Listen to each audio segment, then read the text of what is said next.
Ladies and gentlemen, welcome to this afternoon Straight Talk Wireless 500 full race live commentary coverage coming to you live from Phoenix Raceway for today's round 4 NASCAR Cup Series event 2026. Thanks for everybody tuning in, and early, I guess, today for most of us here in the U.S., obviously outside of where this racetrack is at. In fact, down in Arizona, we had a time change, so maybe an hour earlier start by way of normality, or the things that we have been used to with the time zones and all that in the last few months.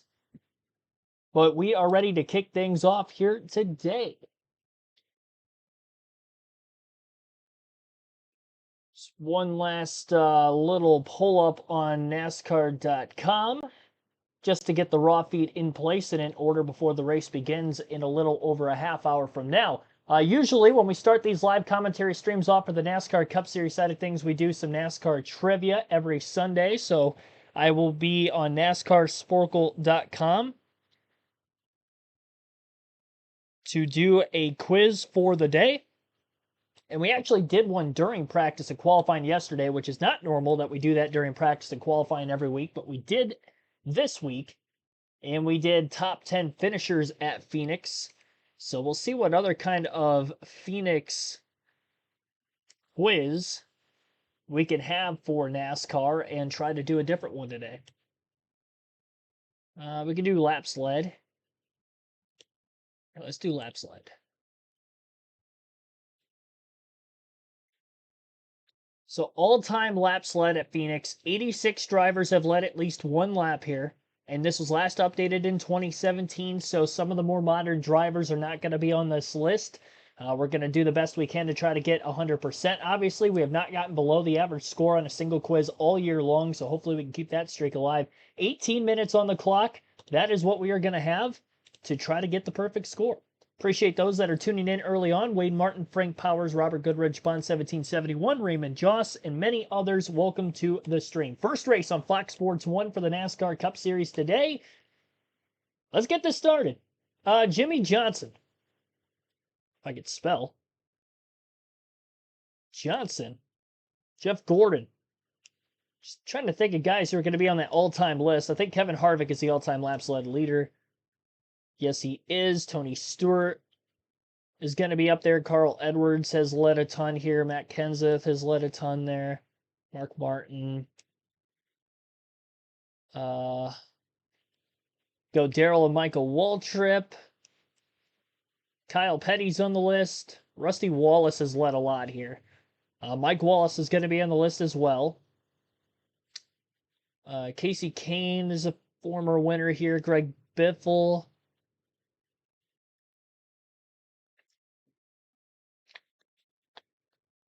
Denny Hamlin has led a bunch at the track.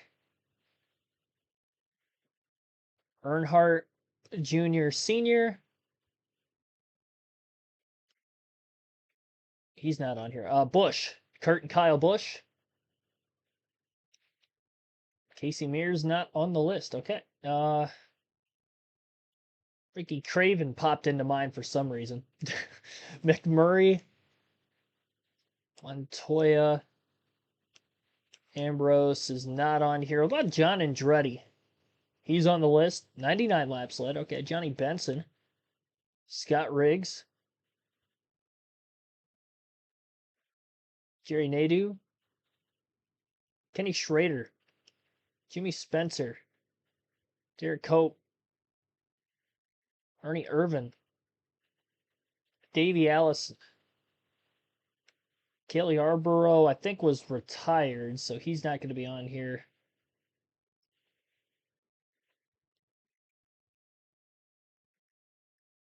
Harry Gant. Alan Kulwicki.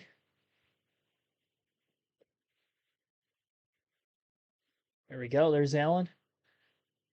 Truex. See, like, Christopher Bell's not going to be on here only because of when this quiz was taking place. Again, last updated in 2017. Logano. Blaney. Got Dave and Ryan. Keselowski. Alex Bowman, William Byron, Larson, Elliott, Bill, and Chase. Ryan Newman, former winner here. Almirola not on the list. About Regan Smith. Stanley Smith, okay. Greg Sachs. Nope. Joe Ruttman. CC Compton. Ted Musgrave. Deep pull. Chad Little. Deep pull. I tried him. Casey Atwood. Okay, he's on here. Jeremy Mayfield. Sterling Marlin. Got 50 of 86 already. Brian Vickers. Scott Wimmer. Ooh. Reed Sorensen. Travis Quapple. We're cooking. David Stremme, no. About J.J. Yaley. Yes. Johnny Sauter, not on the list. Mike Skinner. Here you go, chat. Clint Boyer. Burton. Jeff, no Ward. Bobby Hamilton. Joe Nemechek. All-time laps led leader at Phoenix. We've got 86 drivers who have led a lap, 60 to go. Stenhouse. I missed him on the top 10 list yesterday, but he's not on this one. AJ Allmendinger. Can't spell. Allmendinger. Robert Presley. Not on the list.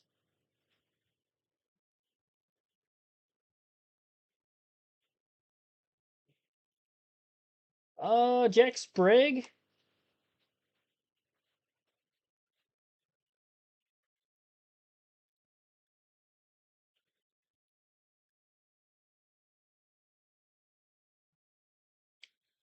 Already got him. 62 of 86. David Reagan, yep.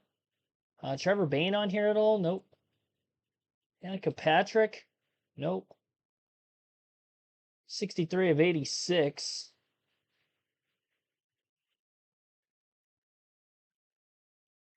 David Rudiman. I think I forgot him on the top 10 list yesterday. McDowell? Michael McDowell's on the list. Got 65 of 86. I do have John Andretti already. Yeah, Bodine. Got Brett and Jeff. Neil Bonnet? No. Tim Richmond? No.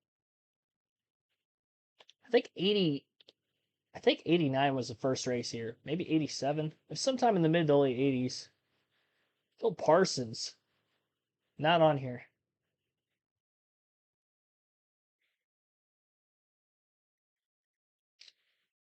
$67 of 86.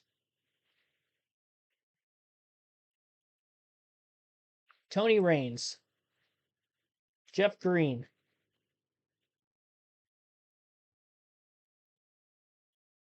Kenny Irwin. Ooh. No, he's not on here either. Got Jimmy Johnson already.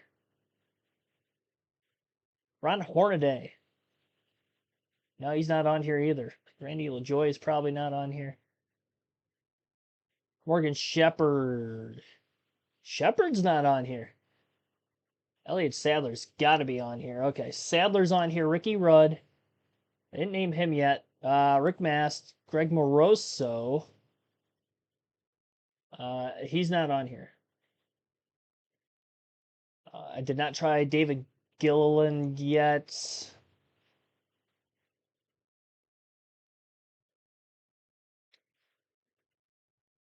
Chris Buescher. 72 of 86. Anybody who has led a lap at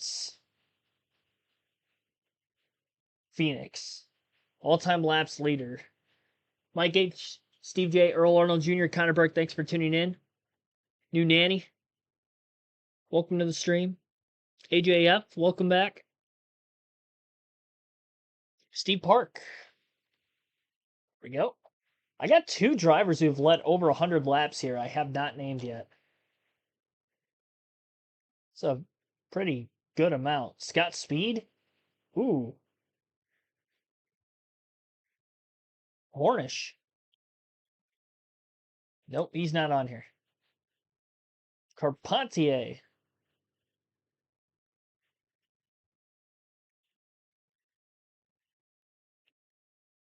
Franchitti. I'm really trying here, Boris said. Pappas. Fellows. I tried Scott Riggs. He's not on the list.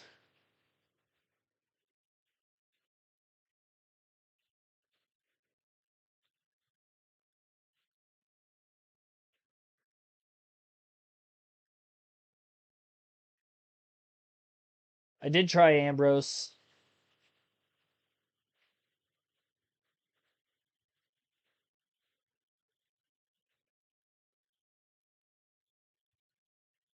Still got 12 names left. I do have Casey Kane.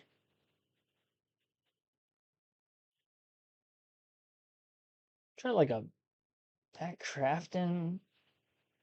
Trying to go off the wall with some of these answers. Justin Allgaier. Michael Annette. Okay, Michael Annette's on here. What about Brett Moffitt? Stephen Light.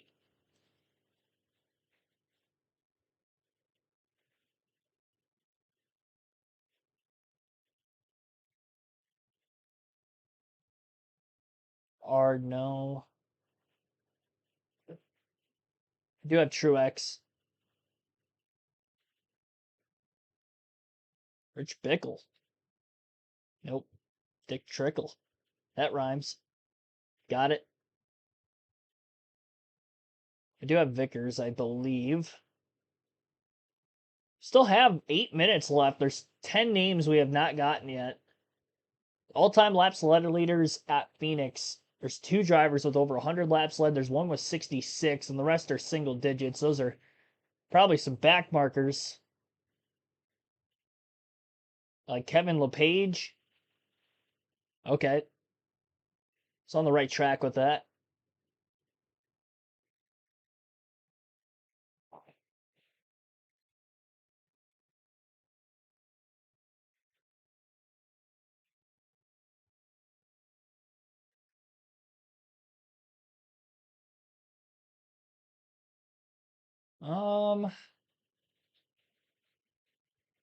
Do have Jerry Nadeau already. Looking at the chat, I don't see anybody you guys have named that I haven't yet. You guys definitely helped with a few of them. Collectively trying to get this together. I'm pretty sure I've got Logano, yeah.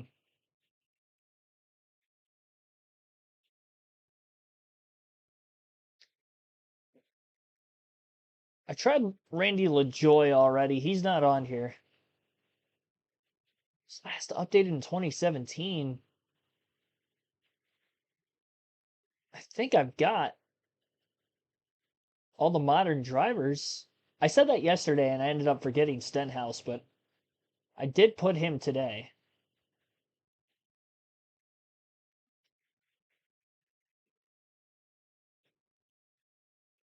Horton, not on here. AJ Summers, thanks for tuning in. Yes, hopefully you're having a great Sunday as well. Dean Tate, thanks for tuning in. Boris said, I tried going through those road course ringers for a bit. Larry Foyt, no. Man, I'm just lost because there's so many names yet.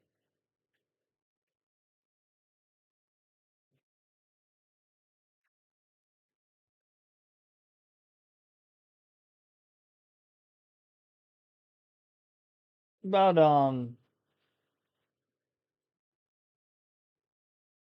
McDuffie, nope.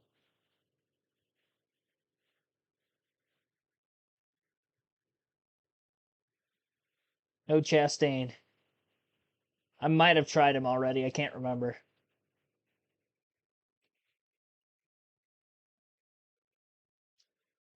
I did go for Almirola already.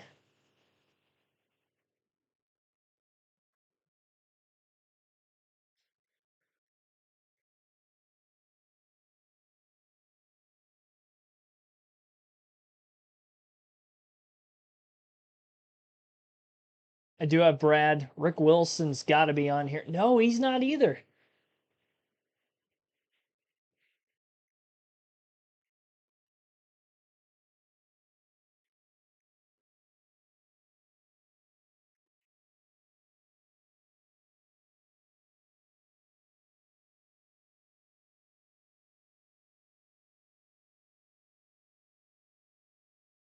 Lenny Pond.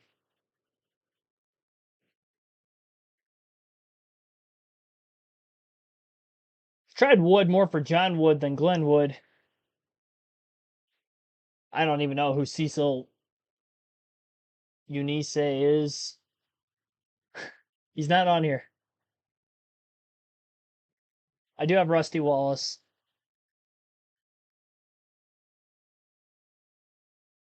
Duttlebug5, thanks for tuning in. All-time lap sled leaders at Phoenix for the NASCAR Cup Series. We got 3.5 minutes left. I don't want to tap out of this, but I'm so lost right now. I haven't named one myself in a minute. De Benedetto? Nope. Let's try Landon Castle. Just thinking of some back markers that may have led under caution or something. Hut Strickland. He's not on here. I tried Danica. Randy Orton, says Jeffrey. Nope. I've tried Robert Presley. I did do Dylan already. He wasn't on here.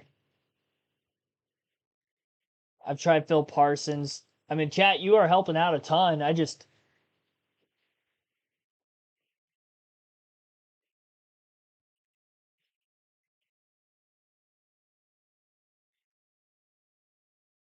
Brian Scott.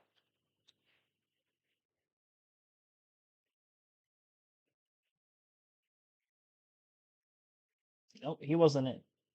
Allen. No. Nothing there either. I do have Ruderman.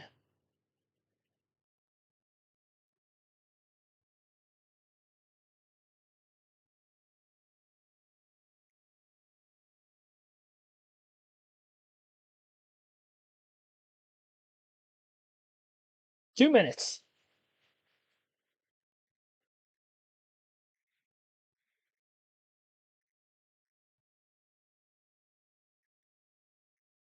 Do we tap out, chat? Brennan gone?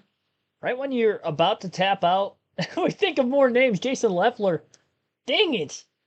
None of these are on here. It's insane. Already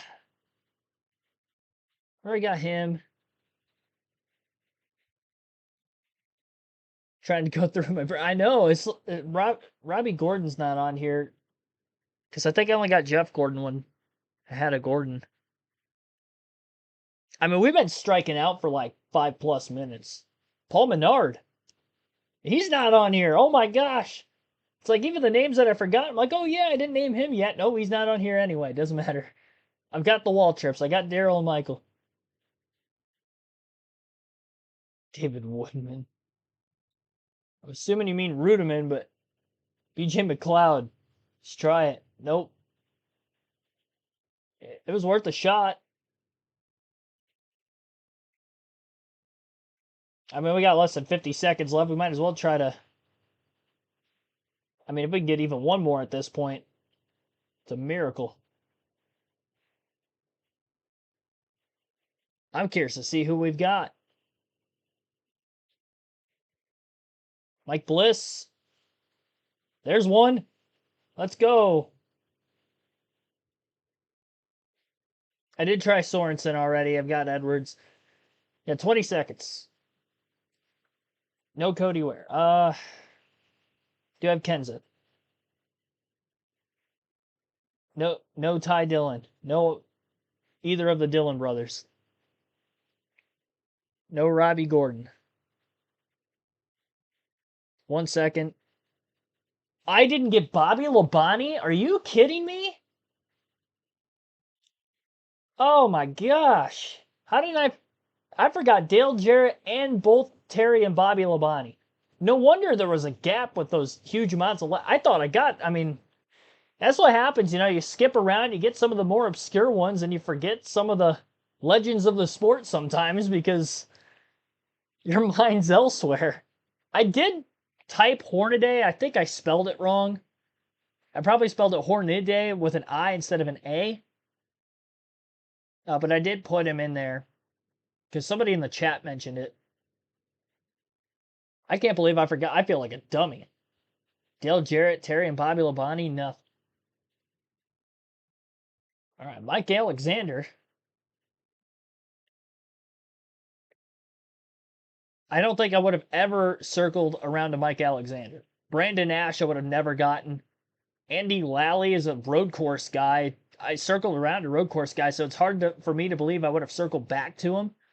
Terry Cook from the Truck Series back in the mid 2000s, I would have never assumed that he led a lap at Phoenix in a Cup race. I was thinking of some like long-standing truck guys, but like Jack Sprague, but yeah, never Terry Cook. I was thinking more champions, not guys who won a couple races in trucks back in the mid 2000s. Crazy. Percentage, we got 91%, well above average, which was 70. That was a very difficult quiz. Made it more difficult on ourselves not getting the Labontes or Jared. I feel bad about that. 78 out of 86, but we did get above average score, which we have not missed so far this season. All right.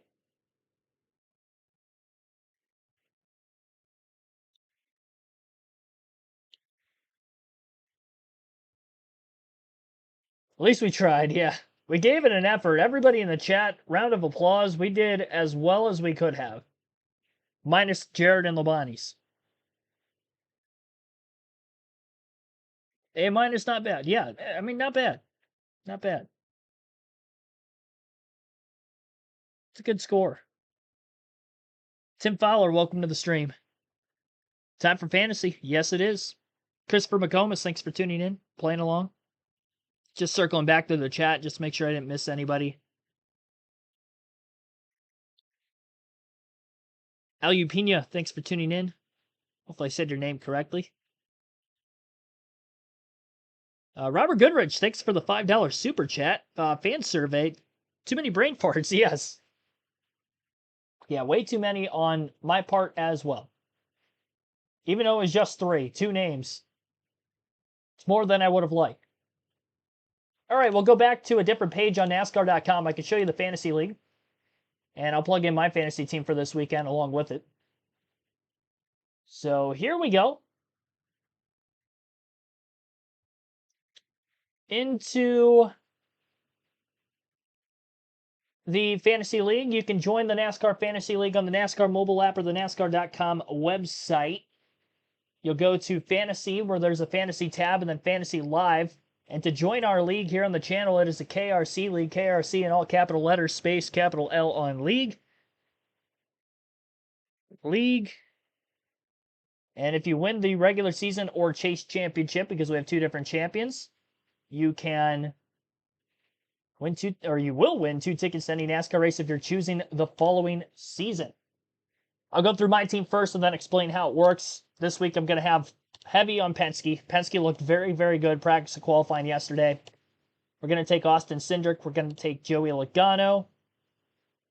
And we're going to take Ryan Blaney. Wherever he's at. I think he might be on my team already. No, he's not. I don't know where Blaney's at on here. There he is, 5th. So going heavy on Team Penske today. Kyle Larson. He has finished inside the top 5 9 times in the last 14 races here, so I'm going to take Larson. He'll be quick. Hasn't won in a minute. Tyler Reddick is the hot hand. I think this is a racetrack that could get to him.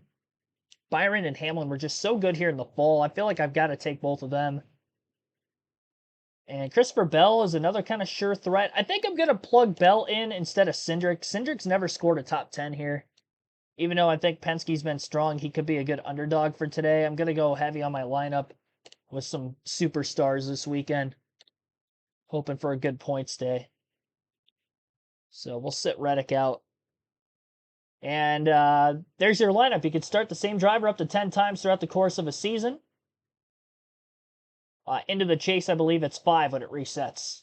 I've already used Logano, Blaney twice. I've used Bell once. I have not used Larson, Hamlin, or Byron yet, so that's good. Head-to-head between Larson and Reddick. I'm going to go Reddick. Go Larson, because I think he's got a better shot at the top 5 than Reddick, even though Reddick obviously red hot to start the season. Hamlin versus Logano is very tough. I do think Logano's my number 2 pick to win the race behind Blaney, so I'm going to take Logano. Blaney's long-run pace was better than Joey Logano, so that's why I'm going with Blaney. But short-run pace, I think Joey's going to have a beat, kind of similar to the championship race here a couple of years ago when Logano won in 2024. Blaney's my pick to win, so I'm taking him over Bell. Ross Chastain versus Chris Buescher. That's a tough one, too. Ross has not finished inside the top 10 in the last 4 races here. He did put up a good qualifying effort, though. Chris Buescher and RFK struggled in practice yesterday, but Buescher's had a better track record in the last 4 than Chastain. I mean, that's a toss-up. I'll go track position, 6th starting spot for Chastain versus 17th for Buescher. And that is my lineup. And you have until the end of stage 2 to lock in your entire fantasy league. Your garage player at the end of stage 2 will not be deemed a start. So you'll not use him up for one of your 10 usages. All right. Let's look at the fantasy league entirely now, points-wise. Hercules Harrigan out in front, 611 points after the first 3 races. Track Squirrel in second, and a tie for second at that with Beautiful 97 at 579 apiece. 574 for Troy the Great in fourth. Freaky Fast 4 with 573. Rounds out the top 5.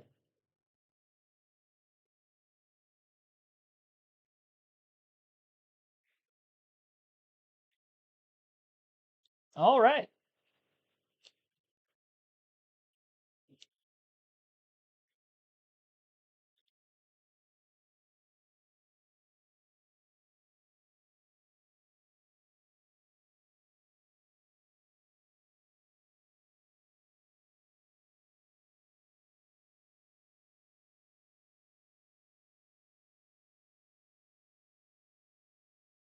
Show the results from last week.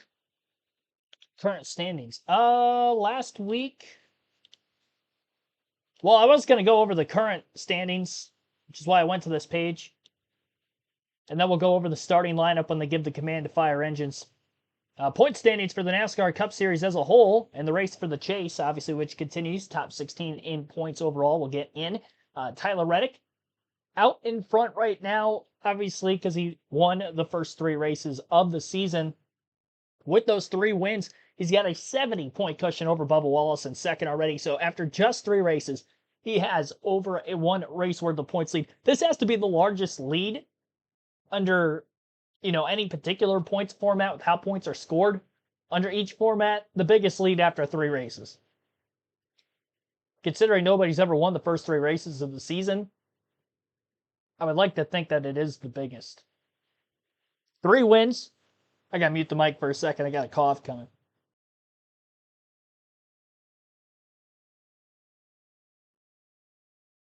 We're good. We're good. I was holding that back for a little bit. That hurt. A little under the weather still. Not as bad as it was yesterday, but thanks for bearing with me there. Anyway, back to points. So obviously, again, Reddick has won the first 3 races of the season. Bubba Wallace still in second. They were 1-2 in points after Atlanta.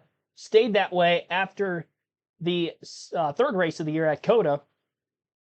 Chase Elliott sitting 3rd in points after the first 3 races. Ryan Blaney 4th. SVG gained 11 spots after a runner-up and a lot of stage points last week at COTA. So he's 5th in points now. Joey Logano 6th. Daniel Suarez is 7th. AJ Allmendinger 8th. Michael McDowell 9th. Carson Hocevar rounds out the top 10 in points. Then you got Chris Buescher in 11th. Brad Keselowski 12th. William Byron 13th. Zane Smith 14th. 15th for Kyle Larson. Ryan Preece in 16th. Again, top 16 in points make it overall. Some of the drivers off to a slow start this season that are 20th or worse in points would include Ross Chastain, who starts 6th today, Kyle Busch, who has just not had good finishes, but he's ran well at the start of the race. In the first 2 races at Daytona and Atlanta, didn't get a good finish. And then last week at COTA, he had a decent finish, but really no stage points to show for. Denny Hamlin, bad road course race for him, really is all that boils down to. He's 23rd and so early in the season. Christopher Bell, who won 3 races last year in the first 4 this year, 24th in points, not looking great out of the gate. Chase Briscoe was in the championship 4 last year. He's off to a slow start. Rookie Connor Zilic has showed some promise.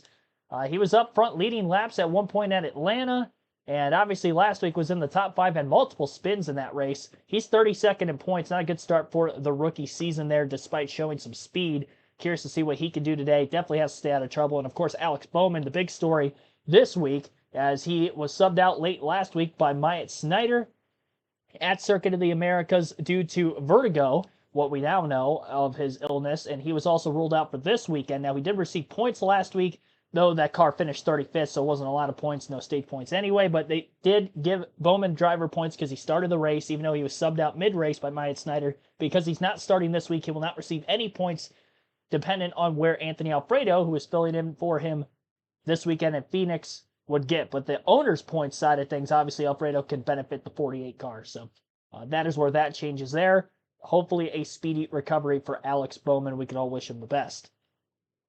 Other statistical categories, you got laps led this year. Obviously Reddick dominating 112. Bubba Wallace 86, I believe, is still the second most laps led in the season. I mean, it's just all around a good show by 2311 Racing. Nobody's finished in the top 10 in all 3 races except for Reddick, who has won all 3. That's insane. Top 10s on the year. The only drivers who have finished with more than 1 top 10 on the year would include Zane Smith. Great start to the year at Front Row Motorsports. Had a top 10 last week at COTA as well. Bubba Wallace, obviously, Chase Elliott, Ryan Blaney, SVG. So top 5 in points, and then Zane Smith, who hasn't scored. It's kind of weird that he's got 2 top 10 finishes, but he's back in 14th in points because he did actually win a stage in the Daytona 500 as well. But I believe those were his only stage points he scored all season. So that's why he's 14th, but he is inside the top 16 because of those consistent finishes, so has awarded him well. Here's the command to fire engines down the trackside. God bless America. God bless our troops. And God bless St. Jude Children's Research Hospital. Driver, start your engines.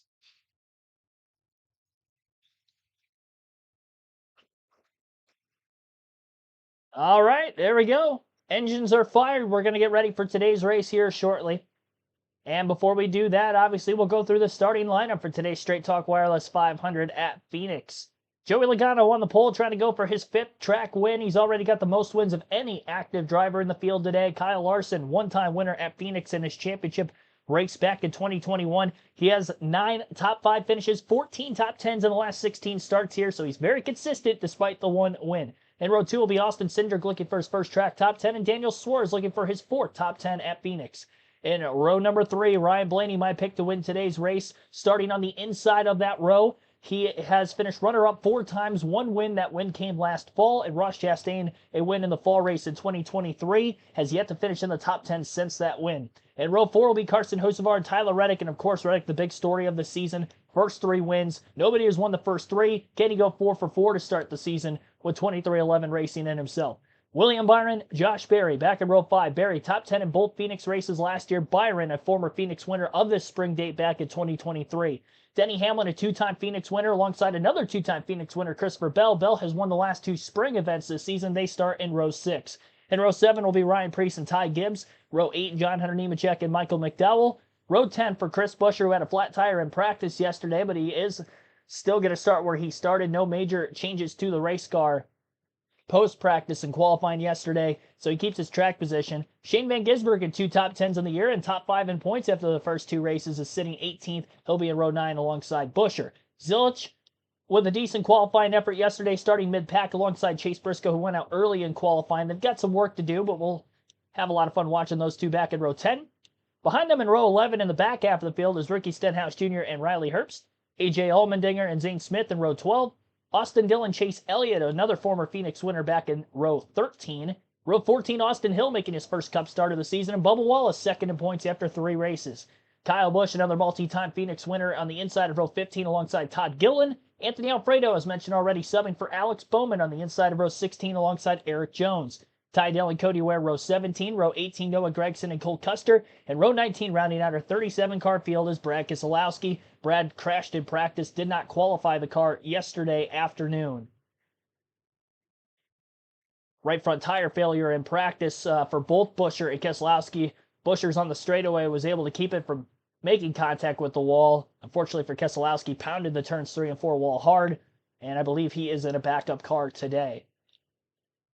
Once again, thank you for everybody tuning in to today's live commentary stream. We do live commentary streams every NASCAR race weekend for Cup Xfinity or Cup O'Reilly and Truck Series races, as well as Cup practice and qualifying. This is our final stream of the weekend. Trucks were off this week, so we have one less stream compared to usual. And next weekend will be the same at Las Vegas. It'll be Cup and O'Reilly Series action only. Saturday afternoon, we will be live for Cup practice and qualifying at 4:30 p.m. Eastern, followed by the O'Reilly race at 7:30 p.m. Eastern. And then at the same start time as today, about 3 p.m. Eastern, we'll be live for the NASCAR Cup race at Las Vegas. Listen into the booth here. Clint Boyer, Mike Joy, and Kevin Harvick on the call on Fox Sports 1. They're trying to radio in Joey Logano. For today's race. Together, making race black out here.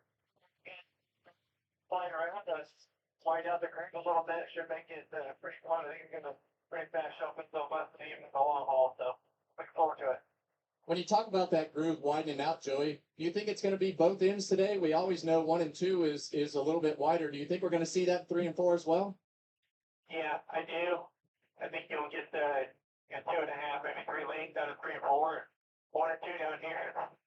Pretty much wall to wall, either side. Well, you've got the best view, man. Have a great day. Bye, man. See you later. Thanks. Joey Logano's at the top of our Straight Talk Wireless starting grid. After winning the pole here yesterday, he shares the front row with Kyle Larson, who won here in 2021 to clinch the championship. Here's Regan Smith. Like the last time we were at Phoenix Racing, it was all. All right, they're kind of going through their own starting lineup. Obviously, you don't have to listen into that because I already took care of things for you. Shout out to those of you watching I haven't given a shout out to yet. Emogene Blevins, thanks for tuning in. Dirty Reg 22, thanks for tuning in. Terry Lewis, and many, many others. I'll get the chat poll going. I did not put that up yet. You'll have until the end of stage 2 to vote for who you think is going to win today's race. Who will win at Phoenix? And we'll go Ryan Blaney, who's my pick. Joey Logano is my number 2. I think Penske's going to be very, very tough to beat today. And I'll just throw Tyler Reddick in there because he has won the first 3 races of the year. We'll see how many of you will say Tyler Reddick will go 4 for 4 to start the season.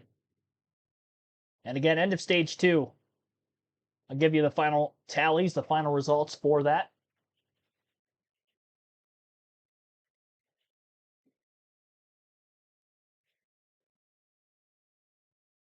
Here's a weird question. Who do you think will finish last? Oh, gosh. Whoever blows the tire first. We saw a lot of tire failures in the fall. Teams trying to push the issue on air pressure. We saw that a couple times in practice yesterday as well. Most of those were the RFK Fords. Riley Herbst also had an issue with it. Track is going to be hot, going to be slick.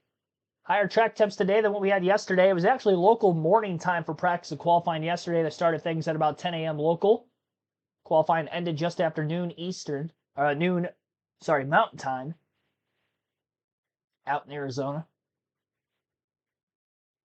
Stage split today will be 60, 120. Let me get that math right. Yeah, 125. I had that right. Okay. So 60, 125, and 127 are the stage splits for today. Very short first stage. They will not have to pit for fuel or tire purposes. Stages 2 and 3, they will. Our scheduled distance is 312 laps, 312 miles. Right around 500 kilometers, hence the title sponsor of the race is Straight Talk Wireless 500.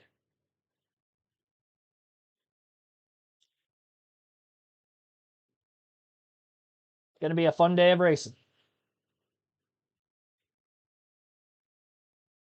Be sure to hit the like button on the stream so we can try to get to that like goal of 150 for today's race. We're already at 49, and the race hasn't quite yet begun, but we are moments away from the drop of the green flag.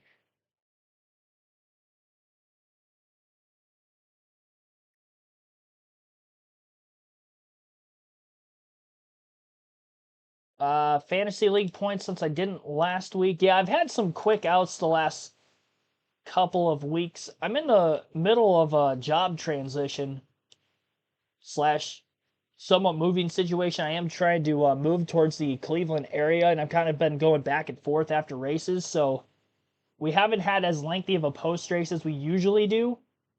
I like to listen into the interviews with the race winners, but we don't kind of talk about everything that happened for about an extra 10 to 15 minutes like we usually do, because I kind of have to get out of here because I got to wake up for work at 2 a.m. in the morning. So I got an hour and a half commute from here to there, and then try to go to sleep and then wake up for work. So I do the best I can.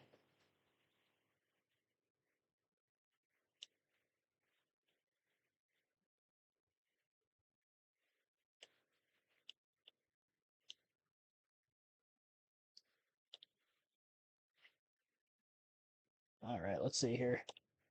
Fantasy Live. League. Oh, I can't check it on the website for some reason. I think I can look at it on my phone, but on the website, it's not allowing me to. Oh, there it is. It's all blanked out. KFB for the win. Won last week in the Fantasy League 261. The Plow V3 in second with 235 at Coda. Blade 29 WM in third. Inside Uranus fourth. And Sauce Mafia and Austin Dillon fan rounded out the top 5.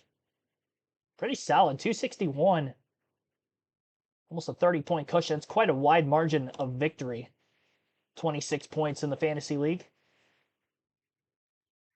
All right, they're going to be going green this time by. Lights are out on the pace car. Our pole sitter Joey Logano will lead us to the green alongside Kyle Larson on the front row. Richard Henry, thanks for tuning in. How long is Bowman out for? No timeable, or no return date, I should say, specifically for Bowman. I think it's going to be a week-to-week deal for him.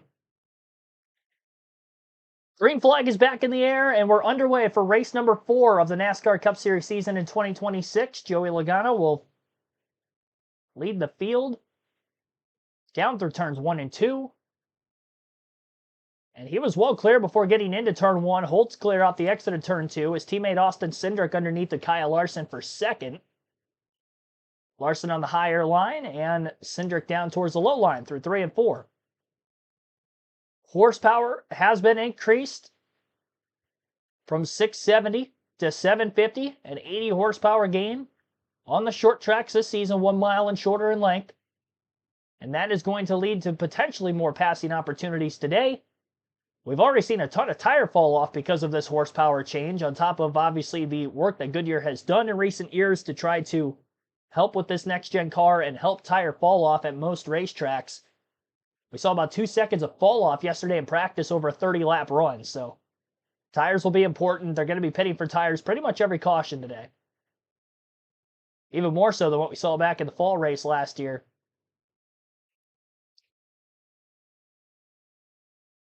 Byron battling Daniel Suarez for 4th, opening couple laps of the race. Ryan Blaney, Ross Chastain door-to-door as well.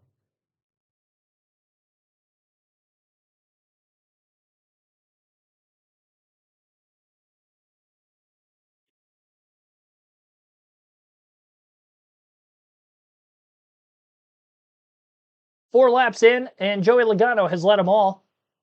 Suarez and Byron have been side by side for position for pretty much every lap so far of these first 4. Not able to settle their score. It's allowing for the top 3 cars to get away from them. They're already over a second away. And it is holding up the herd behind him as well. Ryan Blaney in the 12 going to try to go to the apron. Turns 1 and 2. He's going to make it 3 wide. Underneath both Byron and Suarez. It's going to be a job well done if he can get by both cars. Byron finally not able to stay alongside of Daniel Suarez off turn 2, so Blaney's got him clear already for position. Really wraps that yellow line beautifully through 3 and 4. Suarez got tight up off of the hill. Barely holds on with Blaney on the front stretch, but I think Ryan's going to have him clear if he can get that turn through 1 and 2 like he did the lap before. Suarez trying to pinch him off just a bit. Not letting Blaney get away from him. Suarez doing a good job holding on strong, but how much is he abusing his tires this early in the run? Driving as aggressively as he has. Robert Goodrich, thank you for the $24 super chat. Good number to pick, damn. Pick number 24. That is crazy. Thank you so much for that. It's very generous.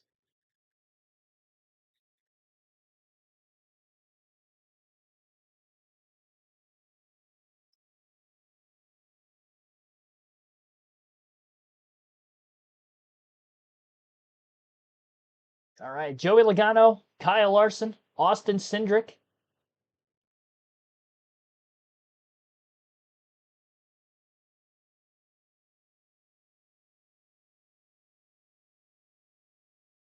Those are the top 3. Ryan Blaney finally making the pass on Daniel Suarez for 4th. James Divers, thanks for tuning in. Penske or a Ford? Quotation. I think it's going to be Penske. Because RFK has not looked great this weekend. You know, obviously Front Row Motorsports on a track like Phoenix, you wouldn't, peg them anywhere near the front. I mean, it's pretty much Penske. It's Team Penske versus the rest of the field. Can anybody beat the 22, the 2, or the 12? For anybody who watched the IndyCar race yesterday, Penske didn't really dominate the race, but they dominated the weekend by way of qualifying on the pole with David Malukas and then Joseph Newgarden getting the win. Christian Rasmussen maybe dominating the race by way of looking the fastest by the eyeball test, but wasn't able to get the win. He had contact with Will Power late. And a battle for the lead, practically taking both cars out of it, allowing for Newgarden to take the lead from Rasmussen. Actually, from Kyle Kirkwood lead, who took it from Rasmussen just laps before, with about 6 laps to go, to get the win. Kind of book ending the book opener that Justin Newgarden had for the IndyCar race in Phoenix. Last time they raced there, 2018, Newgarden won that one, and he wins the return race in 2026. Cindric putting a lot of pressure on Kyle Larson. The Hendrick Chevys at Phoenix in the next-gen era have had a very difficult time on long-run pacing. Short-run speed is what won Larson the championship. He got the track position last year with the 2-tire strategy call. Leaped him ahead of Denny Hamlin, and he was able to conquer the restart. Still able to pass cars. As we know Larson to be a great restarter. Ryan Blaney outpacing even Cindric, who's taking quite some time to try to get by this 5 car. Logano's pulled out to over a 1.5-second lead. Cindric will make the pass through 3 and 4, all complete as he's clear off the exit of the corner. Tyler Reddick on the move early.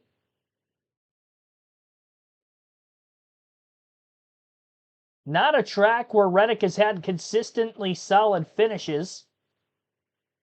I picked him to win at COTA last week with the qualifying on the pole. It was a good track for him, maybe the best in his career statistically, and panned well, but sometimes you got to take the obvious ones every once in a while. I just think Team Penske is going to be too obvious this weekend to say that they're not going to win.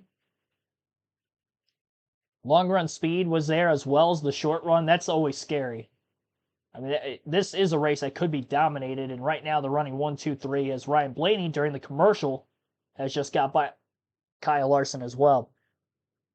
So top 10 in the running order. The intervals between themselves under leader Joey Logano after lap 15 has Logano out in front by 1.9 seconds over Austin Cindric, 2.1 seconds to Ryan Blaney in third, Kyle Larson 2.9 seconds back in fourth, and Daniel Suarez still in fifth at 4.2 seconds out of the lead. Tyler Reddick trying to pass him right from behind.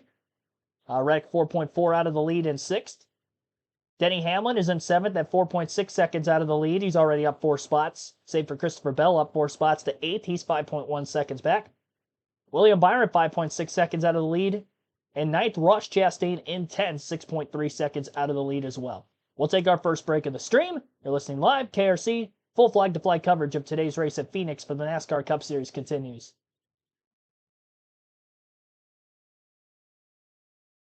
Alpine fan, thanks for tuning in. Penske 1, 2, 3. Cindric has never had a top 10 finish at Phoenix in his 8 career starts here. I didn't trust him for my fantasy team because of that. Even though Penske as a whole looks very, very good, he's going to have a harder time trying to hang on like Logano and Blaney are. Logano and Blaney, they both have great track records here too. So it's not just in the next-gen era either. I mean, mostly in the next-gen era for Ryan Blaney, but for Joey Logano, he had 2 wins here in the Gen 6 car as well. It's just Penske has had more of a stranglehold on these flatter, shorter ovals with this generation of race car. That's why tracks like this and Gateway and sometimes New Hampshire, they're just tough to beat.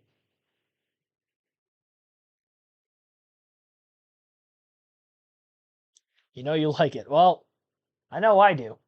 Just because of that 12 car, specifically. Blaney's been outrunning Joey Logano these last several laps. Blaney had the best long-run car in practice yesterday, 10 laps and beyond. Cindric a little bit better on the short run in the first 5 to 10 laps. And Joey Logano out qualifying them both. Wasn't quite on the same long-run pace to that of the 12, but he was better than the 2. And we're kind of seeing that here in the early laps as well.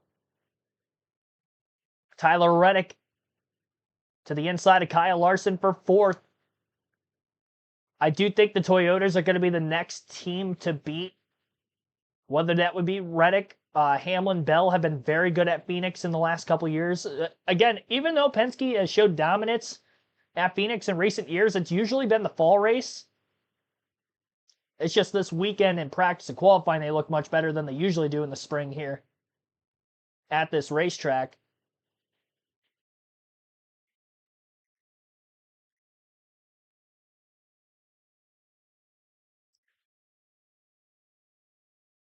Reddick and Larson. Larson slipping away. Going to have to make some massive adjustments to that 5 car. And they've got the driver and crew chief combination to be able to pull that off. So despite them struggling early, not a cause for concern. What is concerning is that these first 60 laps, they will not have to pit for fuel or tires if it stays caution-free.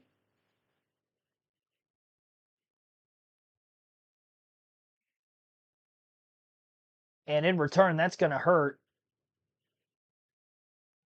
just a bit. I was watching, there's been an on-track battle between Riley Herbst and Carson Hocevar, which contact was made on several occasions.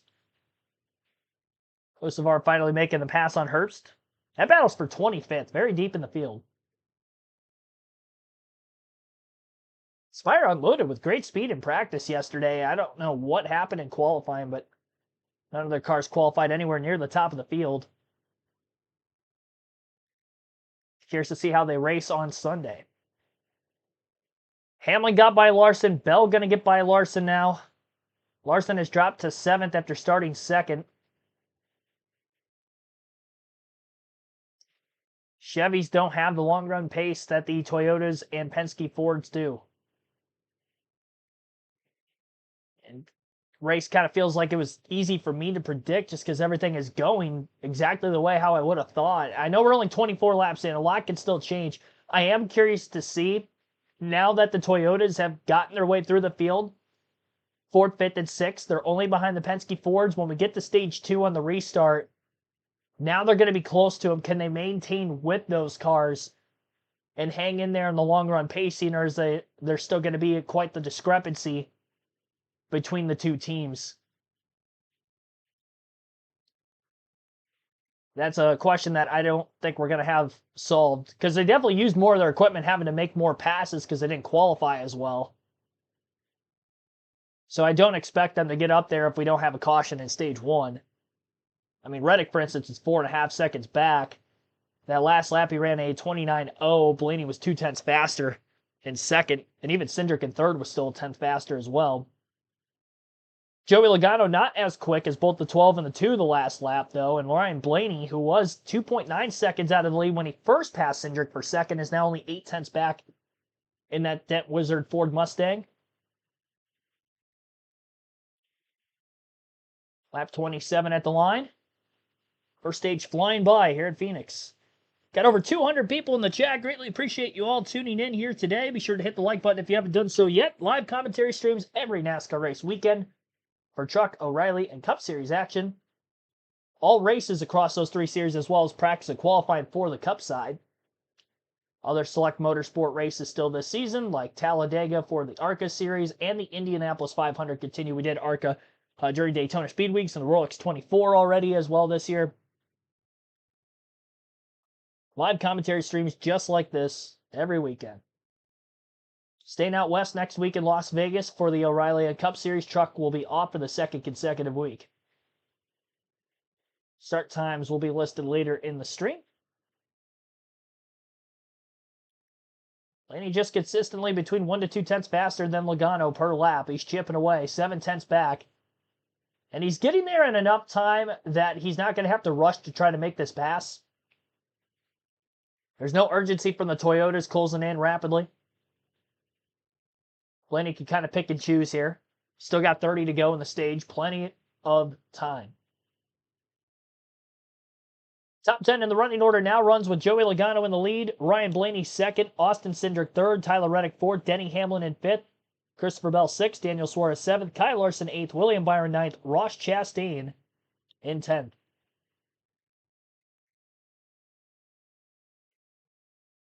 Logano trying to go up the racetrack to try to search for some speed. Yesterday in the O'Reilly race, it seemed like the bottom of turns 1 and 2, right side tires on the yellow line or even below it, with all 4 tires for cars that could round the bottom better, it seemed like the more preferred line, taking the shorter route. Ryan Blaney's really wrapped that well. Logano, I think, is just kind of getting desperate to try to search for some more speed. I'm trying to figure out what the 12 is doing differently. Obviously, the line is different right now, but I'm sure Joey's car can't handle quite as well as Blaney's to run that low on the racetrack. That's really where Blaney's gaining the most time. 3 and 4, they're pretty even. No matter what lane Logano goes to, whether it's the top or bottom. Blaney right on the yellow line, maybe a lane or a half a lane above that was the 22. If I had to guess, Logano's car is tight on entry and he can't get the car to actually pin down to the bottom of the track, knowing that he's doing that on both ends. Trying to salvage the most straightaway speed he can. One Toyota passing another. Christopher Bell up to 5th, trying to go for 3 spring race wins at Phoenix in a row as he passes Denny Hamlin. Pretty clean one at that through turns 1 and 2 down to the bottom of the racetrack. Lap 33, we'll go through the full field running order now. Joey Logano again in the lead. Ryan Blaney second. Austin Cindric third, as mentioned already. Then Tyler Reddick in 4th. Denny Hamlin 5th. Christopher Bell 6th. Daniel Suarez in 7th. William Byron 8th. Kyle Larson 9th. 10th is Ross Chastain. Ty Gibbs in 11th. Chase Briscoe 12th. Ryan Preece 13th. Josh Berry 14th. Shane Van Gisbergen in 15th. 16th. John Hunter Nemechek. Chris Buescher 17th. Michael McDowell 18th. Chase Elliott 19th. AJ Allmendinger in 20th. Todd Gilliland 21st. 22nd, Bubba Wallace. Austin Dillon 23rd. Connor Zilic 24th. Carson Hocevar 25th. Riley Herbst 26th. Ty Dillon 27th. Brad Keselowski 28th. Eric Jones 29th. Ricky Stenhouse Jr. 30th. Noah Gragson 31st. Austin Hill 32nd. Cole Custer 33rd. Kyle Busch 34th. Anthony Alfredo 35th. Cody Ware 36th. And Zane Smith is 37th. Down 13 spots from the start. I'm not sure what happened to Zane Smith. But he's got problems. Landon Anthony Jacob, thanks for tuning in. Las Vegas at 4 p.m. next weekend. Dale Campbell, thanks for tuning in as well. Yeah, we go live here on the channel pretty early for the Cup races. We don't have a full pre-race for both Truck and O'Reilly, especially with doing multiple streams pretty much every one of those race days. Whether they're both doubling up as a series and with the Cup Series streams as well. But Cup Series, we go live half hour, 45 minutes from the drop of the green flag. So the start time is listed for 4 next week, and we'll be live at about 3:30.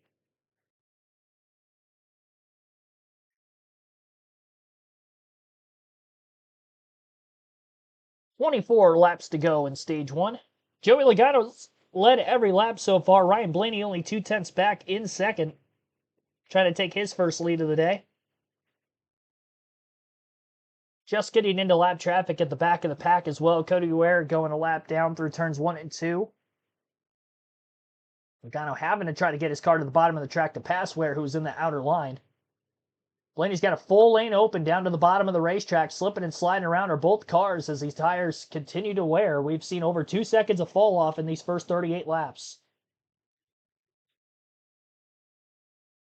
Now Blaney will change his line, middle to upper groove, to get some clean air on the nose. Joey Logano to the bottom, but not all the way below that yellow line like Blaney was running to try to catch the 22 in recent laps.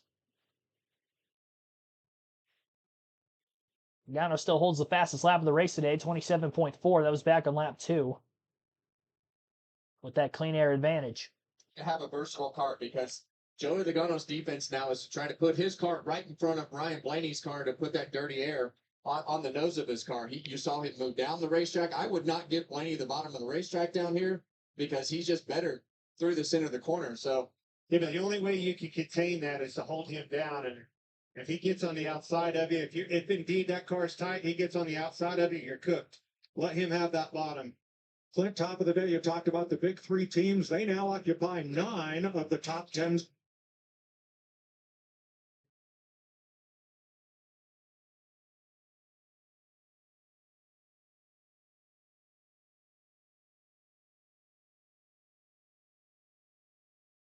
The next 3, Toyota's moving into positions 4, 5, 6.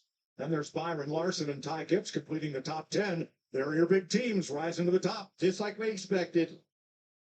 yeah, and the car that's better than I thought he was going to be is Tyler Reddick. He's actually got some great lap times, and the further part that you go into this run, the longer you go into the run, always a strength of those Toyotas, that long run speed. And Blaney has been really good on the long run, notoriously everywhere, but those Toyotas do a good job as well. Now here's Reddick about to pass Austin Cindric for 3rd. Can't complete the pass right there. And it sounds from the radio like Reddick is having some issues. Come on, 6 on 5. Yellow Creek stars ready to break the 0 with the red helmet. Bring your fans on if you've gone forward on by. Just try that. I think that's being conscious of that little bit of brake pressure you have in a light braking zone. That's probably what it is. That's what we're doing. The most dreaded 2 words at Phoenix, brake shake. Well, they've been the team that's had the most problems with brakes. They have exploded rotors. They've had shake. They've had a lot of issues. So not sure what they have going on, but it sounds like that brake shake is there today. And from a driver's standpoint, you do not want that because it'll take that wheel and jerk it back and forth on entry, and you can't use the amount of brake pressure to place that car in the correct spot. Michael Jordan looking on. He's been at every race this year. He's been in victory lane at every race this year, all 3 of them. Well, he couldn't be the one to break the streak. He had to keep it going by being at the racetrack. He's been at every race, so you can't say, well, you weren't here, that's why we didn't win. So he's here. Pressure's back on them. We're talking about these cars up front here. Who's off the pace? Kyle Busch is definitely one of them. Fixing to go a lap down here. He is a lap down. There he is, struggling with the 8 car. Kyle Busch, Anthony Alfredo. This could be the opportunity for Blaney looking to the inside. Yeah, I'm a little bit surprised right there that Logano didn't go to the bottom of the racetrack to try to defend. He obviously feels pretty comfortable that he's going to get a good run off the corner like he did right there using that second lane. And he's slowed that momentum down. As he's caught him, he's taking that away, and he's starting to really see him looking to the inside, trying to go where he's not. That's using a lot of tire up. Yeah, but the thing that he's doing right there, you see 12 struggle down there more than if he ran 3 lanes up the racetrack. So anything he can do to guess what lane Ryan Blaney is going to be him, to keep him in that dirty air, the better off he's going to be.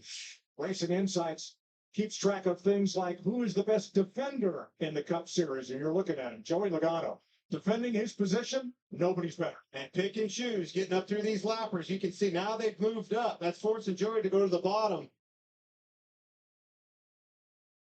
You start catching these lappers and they're racing, finning off, trying to stay on that lead lap. It gets harder and harder, especially when they're door to door, picking and choosing your battles wisely. When they're door to door like that, it just makes that dirty air twice as bad. That's Austin Hill in the 33 for Richard Childress Racing, regular in the O'Reilly Series and winner. And Jesse Love drove that car last week. Austin Hill in it this week. They'll have a number of drivers in it throughout the season. And he's got a mirror full of this battle for the lead. Finally got to that outside. Here he comes. It's exactly what he was wanting, but 3 wide in front of him. Look out. Where are you going to go? No Gregson in the middle. That's Tow car's all in the middle better. He's looking to the outside. It's exactly what he needed, Kev. And it's going to be Blaney that breaks through. Here's Joey Logano's radio. How are you? Radio is breaking up, he said.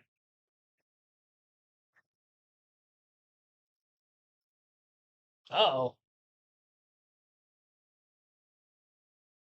Well, that's pretty annoying. Yes.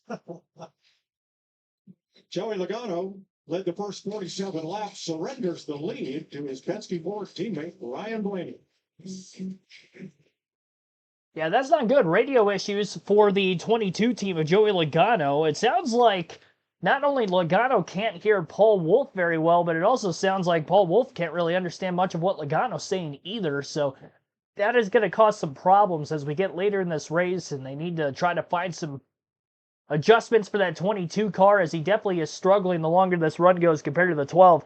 Not anything new, though. Again, Ryan Blaney, he has been a great long-run driver in this next-gen era, especially, and I would say even back in Gen 6 he was, but now with having a little bit more years of experience under him, he's able to adapt and learn even more. Any track we have any kind of major tire fall off, Blaney has been the guy to beat.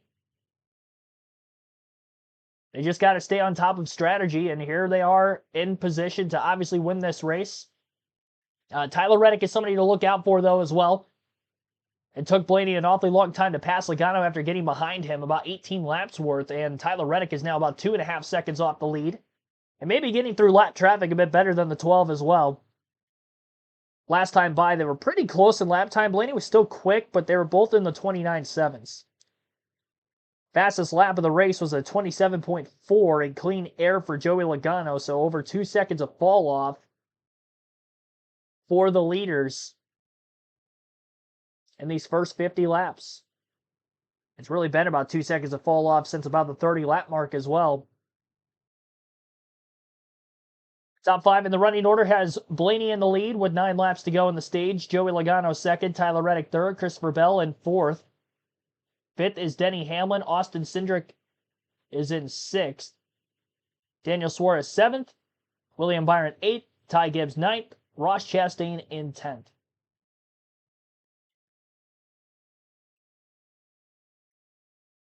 So we'll stay right here.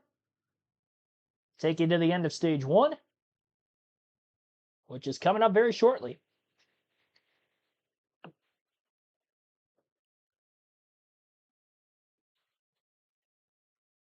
Scrolling through the chat, Alexander Stoliker, thanks for tuning in.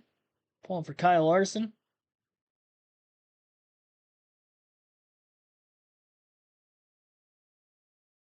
Hear music in the background, they go to commercial. So, I mean, there's like an 8-second window there. So that's kind of how they're able to get away with not getting copyrighted on their own part for using samples of music, because it's only slight snippets of it. And I think YouTube specifically, it's like 8 seconds of time frame. So I hear that they're going to break. At least it gives me time to kind of mute everything beforehand.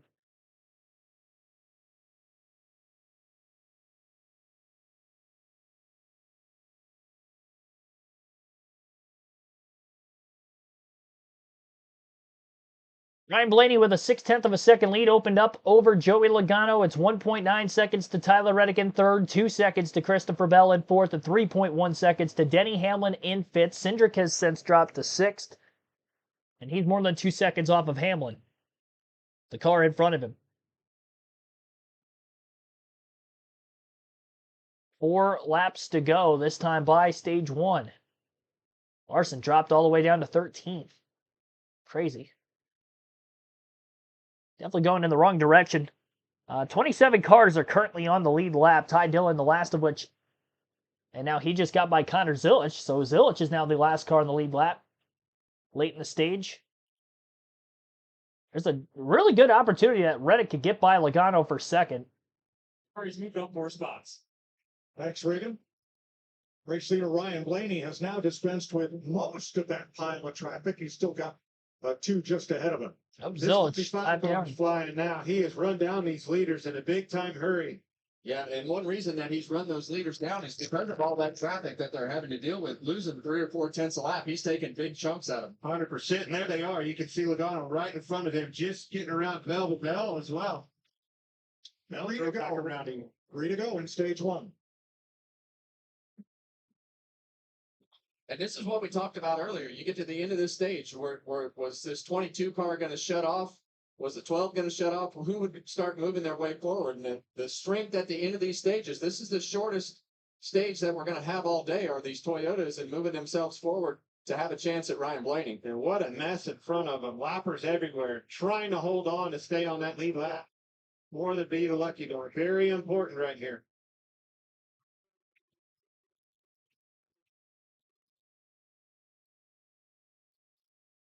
Headlight lower. Headlight lower. And it's right there. Lots of traffic. Yeah. Bell, right there. And Bell, On the spot. yeah, he pins him on the outside right there behind that 88 car of Connor Zilich. So he's going to lose another spot right here at the end of this stage. Last lap, stage 1. Last fall, stage 1 went caution free. Looks like it's going to happen again here. Yeah, 60 laps in this first stage is going to go caution-free. Ryan Blaney a little less than a second ahead of now Christopher Bell, who was actually surprisingly able to get by both the 22 and the 45 through lap traffic. Reddick still has not yet caught Logano. I don't think he will with 1 corner to go. Ty Dillon's barely going to hold on to his lead lap at the end of the stage. Ryan Blaney, stage 1 winner at Phoenix. Christopher Bell second, Joey Logano third, Tyler Reddick in fourth, Denny Hamlin fifth. Austin Cindric in 6th, Daniel Suarez 7th, Ty Gibbs 8th, William Byron 9th, Ross Chastain rounds out the top 10. 1 point per position, about a half hour to get through stage 1 in today's race. You're listening live, KRC, full flag-to-flag coverage continues of the Straight Talk Wireless 500 at Phoenix.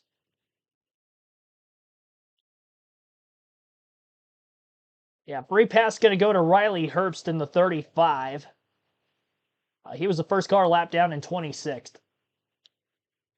So Herbst the lap down. Doris Connors, thanks for tuning in.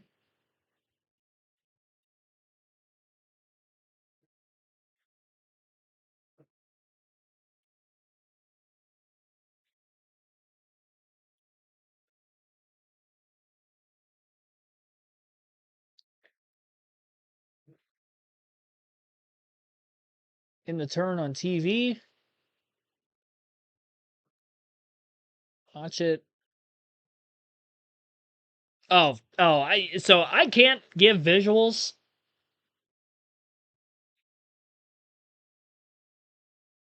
If that's what you're wondering. For copyright reasons.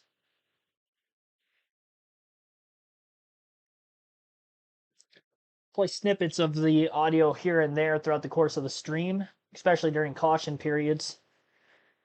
Well, caution pit stops primarily. 509 Bigfoot, thanks for tuning in.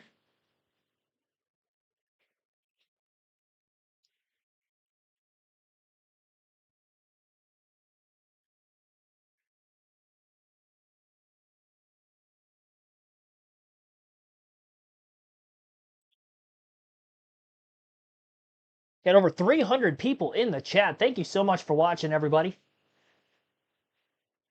It's our most viewed race since Daytona at the start of the season with the 500, so greatly appreciate y'all tuning back in for another almost said Saturday afternoon, Sunday afternoon of racing. Have a time change, and then I get my days wrong. How does that work? Bell all the way. Yeah, Blaney won stage 1, but they're going to have some work to get going on that 12 car because he was good on the short medium run, And we usually see him being the best on the long run, but it looked like the 20, the 45 were a bit quicker when they got to about lap 60. Now, the good news is that if he can lead for 60 laps, they could split the stage in half.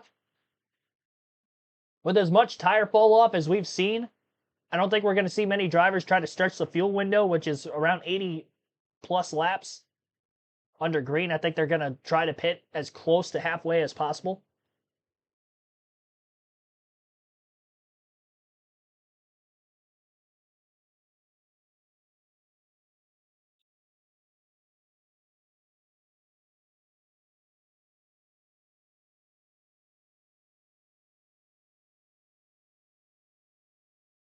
Yeah, definitely subscribe if you're new. Live commentary content like this all race weekend, every race weekend, all season long. This is your place to be for NASCAR coverage on a week-to-week basis. We just hit 7,000 subs yesterday on the channel, so thank you so much for that. Road to 8K begins technically yesterday. 88 likes on the stream. We're past halfway to our goal to get to 150. Again, 150 is our goal for today. At the end of stage 2, we'll have our diecast showing. I'll let in the chat poll for who you think is going to win today's race. We'll look at that for the first time here during the races. We're at the end of stage 1. 133 votes so far. 46% of you taking somebody other than Blaney, Logano, and Reddick. They were the top 3 at the end of stage 1. Actually, Bell was second. They were in the top 4 at the end of the first stage.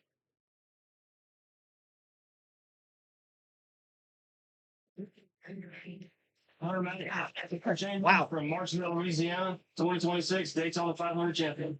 Flip rear tire changer, Daytona 500 champion. Wade Moore, tire carrier. 2311 fantasy football commissioner. Brandon Banks, Jackman, Lucy Shaw's first inaugural team and NFL for Washington Commanders. Brian Deal, Fjord, over 30 Cup wins.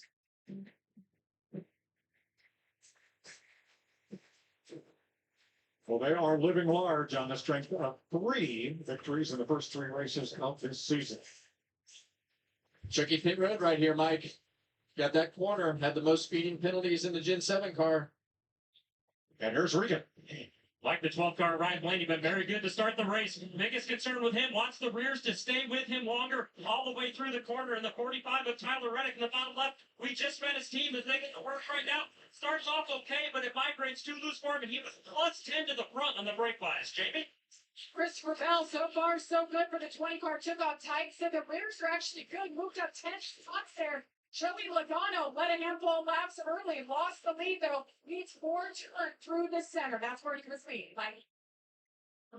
Logano comes out second to Bell. The race off pit road. Thank you, boys. Christopher Bell. And Blaney, Hamlin, and Reddick. Well, it's an IndyCar NASCAR doubleheader, and we have guests in the booth coming up for stage 2. And downstairs, Chris and Jamie will have guests as well. COPD is an ugly reality. Medical history. I watch as this world just keeps getting smaller. But then, Trelegy helped us see things a little differently. With 3 medicines and 1 inhaler, Trelegy keeps airways open for a full 24 hours and prevents future flare-ups. Once daily Trelegy also improves lung function, so he can breathe more freely all day and night. Trelegy. All right, I tried to make it back before the commercial. I apologize for that, everybody. I had to step away for a second. I don't know if you could hear from afar, but I was having a major coughing attack. Been a bit under the weather this weekend. Battling a little bit of the strep throat, the stuffy nose. So feeling much better today than what I was the last 2 days, but I still got a little bit of phlegm in my system. So every once in a while, when my water was empty like it is, mouth got a bit dry. But we are still here. So if I have to get up and step away for a couple of minutes here and there throughout the course of the stream, that would be why. I explained that, obviously, those of you that were around for both streams yesterday know that. But for those of you that are tuning in for the first time, either this weekend or ever today, I'm not usually under the weather like this, so I apologize. I try to give my voice a rest. I honestly wouldn't have stepped completely out of the room to go refill my water there if I would have known they were going to commercial that quickly. think I missed pit stops. I didn't think I was going to be gone that long. Christopher Bell's in the lead now. So I would assume that Bell won the race off pit road. Ryan Blaney, who went in first, came out third. Logano second. Then you got Hamlin, Reddick. Top 5, Ty Gibbs up to 6th. Great run for him. Byron 7th.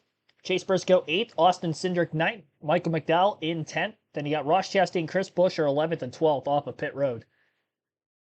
Sue Brown, thanks for tuning in.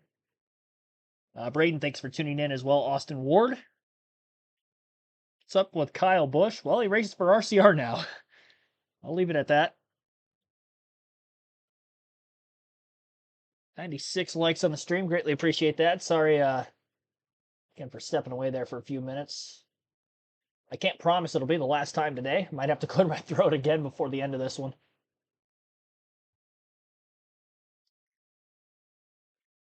Couple of Penske IndyCar drivers, Scott McLaughlin, David Malukas, with Chris Myers and Jamie Mack. What are your observations here so far for your colleagues in NASCAR? I'll tell you that the Penske boys are quick. The 12 car's always quick, as we know around here. So I've seen him win a championship around here. So it's pretty cool to be here again on the doubleheader weekend with Team Penske and IndyCar. I want to know your perception of just the Cup cars on the track, because when I got here on Friday, I saw the Indy cars go out, and my first thing was they're quiet, and then I saw them on the track, and I'm like, and they're really fast. What stuck out to you that maybe you didn't recognize? I mean, this is my first NASCAR race since I was still picking my nose and playing with Hot Wheels. I mean, this is so cool, so loud, the energy. I mean, they're going through the dogleg, they're choosing whatever lane they want. I mean, it is awesome. It's so cool to see all the strategy and which lane to use. I'm having a fantastic time out there. There's no out of bounds. From Chicago and New Zealand, but in Charlotte, I know you play golf with Ryan Blaney, and of course you've raced in the Legends cars with Bubba Wallace, who's currently 15th. But let's head back upstairs. Some familiar faces as a special guest joins Mike and the guys in the booth. Thank you, Chris. James Henry, Smith, Townsend Bell are with us after calling the IndyCar race yesterday on Fox. And yesterday, Clint Boyer rode in the two-seater. And I got to ask, I know you gave him advice before he hopped in there. Was it good advice or bad advice? Well, we lied to him. Don't ask them. I'll tell you, it was terrible advice. We downplayed it a little bit, but I got to say the soundbite we got out of him was gold. That's exactly what you were looking for. 100%. I appreciate that. Yes, sir. I was set up, Mike. How was the ride? My favorite part is you were really uncomfortable before you even started. I couldn't figure out what I was in. It was kind of like between a bobsled, as I said, right, Townsend, and then an airplane, because there's wings everywhere. I like that you pointed out that your driver, Gabby Chavez, was short enough that you felt you could just reach over. Yeah, I can just reach up to and take over. But I thought you were just playing up to the camera, but you were legitimately pretty nervous about that because those things are pretty quick. Yeah, that rocket went way too fast. And I thought we were going to parade the field, right? I thought we were going to go around, get our feet wet a little bit, let the tires warm up. My gosh, the tires. And as soon as it started, I think the throttle stuck, and we never left. You're getting old. All right, Townsend, you called the trucks at St. Pete. The NASCAR stuff is a little new for you. First impressions. Well, I was just hanging out before we came into this booth. We were next door with Larry McReynolds. And what I find so fascinating about NASCAR is the live telemetry that comes off these cars that every team has the ability to study. And what I was looking at was the inputs on the pedals, specifically Joey Logano. So impressed with how nuanced and finessed his brake and throttle inputs are. That guy is smooth. All right, to finish up pit stop. All right, so stage 2 underway now. Green flag back in the air. Christopher Bell won the race out of the pits. He is now the leader for the first time today, so we have had a couple of lead changes. Ryan Blaney won stage 1 after Joey Logano led for more than the first 3/4 of that first stage. Blaney took the lead, didn't look back. Blaney lost a couple spots in the pits, so now he's got some catch-up on the 22 and the 20 in front of him. Side-by-side battle for the lead out of turn 2 down the backstretch between the 20 and the 22 still. Bell on the bottom. After choosing the inside lane on the restart, Joey Logano up high. Logano trying to stand in the gas as early as he can, but as he pushes wide off the corner, Bell nearly clear. Cuts the dog leg again all the way down to the apron. And clear into turn 1 on the 22. Blaney had his battle won with the Tyler Reddick 45 car for third. Reddick gets loose on the apron through 1 and 2, right where he spun out in practice yesterday in that area of the track. Car got light on him again, had a big wiggle, and Denny Hamlin passed him on the outside for 4th. Ty Gibbs up inside the top 5 for the first time today, as well as he is lurking just behind. Penske dominated the first stage, but the Toyotas were charging through the field quickly. Now in stage 2, everybody clumped together between Penske and Toyota. Who's going to take over this stage? Remember, stages 2 and 3 much longer today than stage 1. That was 60 laps. We will have to pit at some point during the stage, multiple times if we see some cautions, because of how much tire wear we've had, which is, again, about 2 seconds every 30 laps. Mark DeMars, thanks for tuning in. Suzanne Winnie the Pooh, Landon Anthony Jacob, Esteban Tobar Sosa, Sandy Murphy, thanks for tuning in, everybody. Lincoln Kim Hollingsworth, I don't think I shouted you out yet. Welcome back. Regine Huddleston. Chase Briscoe, after starting in the back half of the field today, 20th place. Working to the inside of Ty Gibbs for 6th. And Joey Logano in danger of losing a spot to Denny Hamlin in the 11 now, who's looking for redemption after a race slipping away from him in the fall, race and championship. It'd be very, very sweet moment for Hamlin, I'm sure, if he can get the win today. Probably in his heart of hearts wouldn't feel as good as if he won the title last year, but a little bit of redemption to say the least, and I'm sure it'll be a sweet victory for Denny.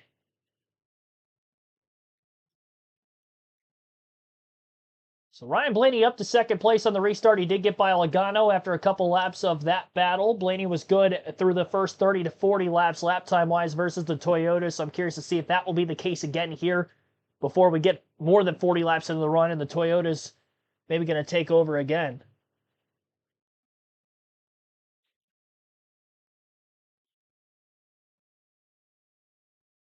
Reddick with a huge slide job down into turns 1 and 2, sweeping across Denny Hamlin.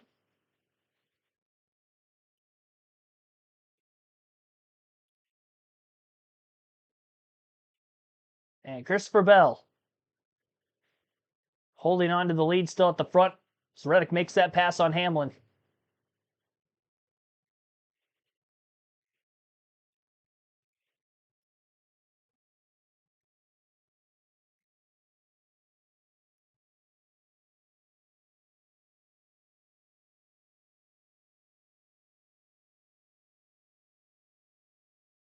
Scrambling back through the middle of the pack.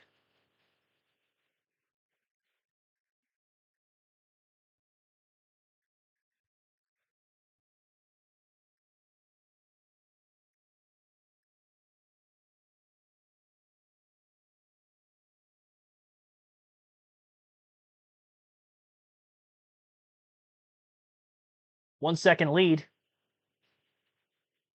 Clean air advantage for Bell has to be helping him more. Obviously, he had that long run speed back in stage 2 in traffic, but now that he's got the clean air, that could obviously help his short run pacing a bit as well. Blaney was able to get within 0.7 of a second of that 20 car, and he's kind of fluctuating back and forth between that 0.7 of a second margin of deficit to 1 second.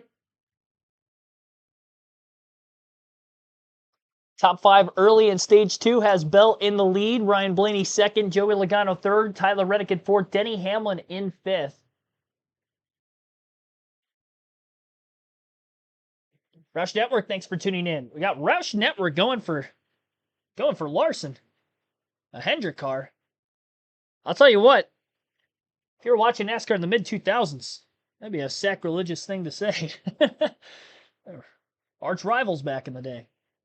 Modern Genetics, thanks for tuning in as well. Cheers to you as well. Almost 100 likes. We're 1 like away from 100 on streamer goals to get to 150. Oh, there we go. Now we're at 101. Just got a couple more. Thank you so much, everybody. Side-by-side commercial break on Fox Sports 1.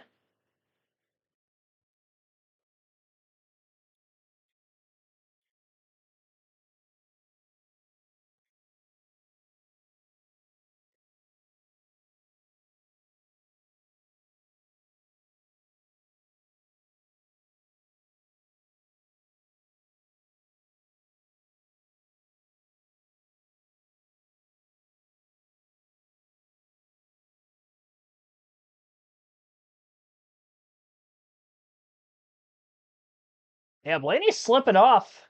I don't know if maybe they went the wrong way on an adjustment. It's kind of hard to say he went the wrong way when he's still in second place and outpacing Logano and everybody else on back. I think Bell's just that much better, and we didn't get a chance to look at that because he was buried in traffic, and now we're getting a good glimpse of that for the first time today.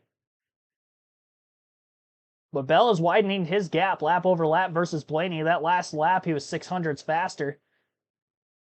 Bell ran his fastest lap of the race, obviously with the clean air advantage on the restart. Lap 72, he put down a 27.571. That same lap, Ryan Blaney had a 27.769 for his fastest lap of the race. Logano still has the fastest lap overall at the 27.402 back on lap 2 with the green racetrack at the beginning.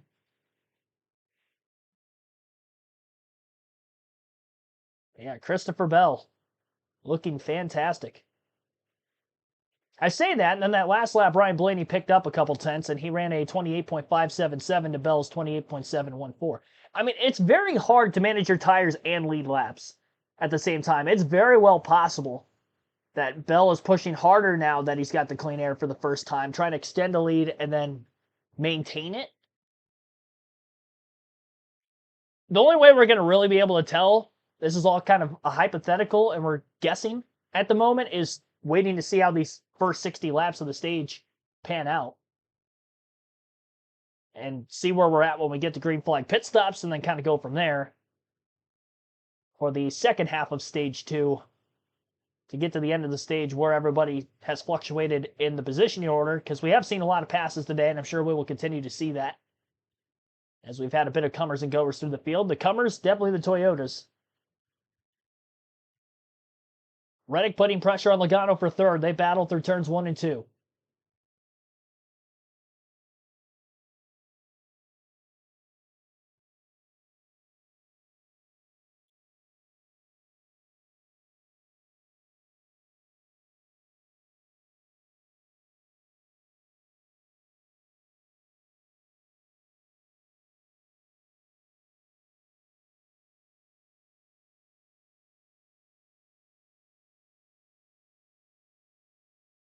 Remember, that was 60 laps. Now, this stage is 125 laps.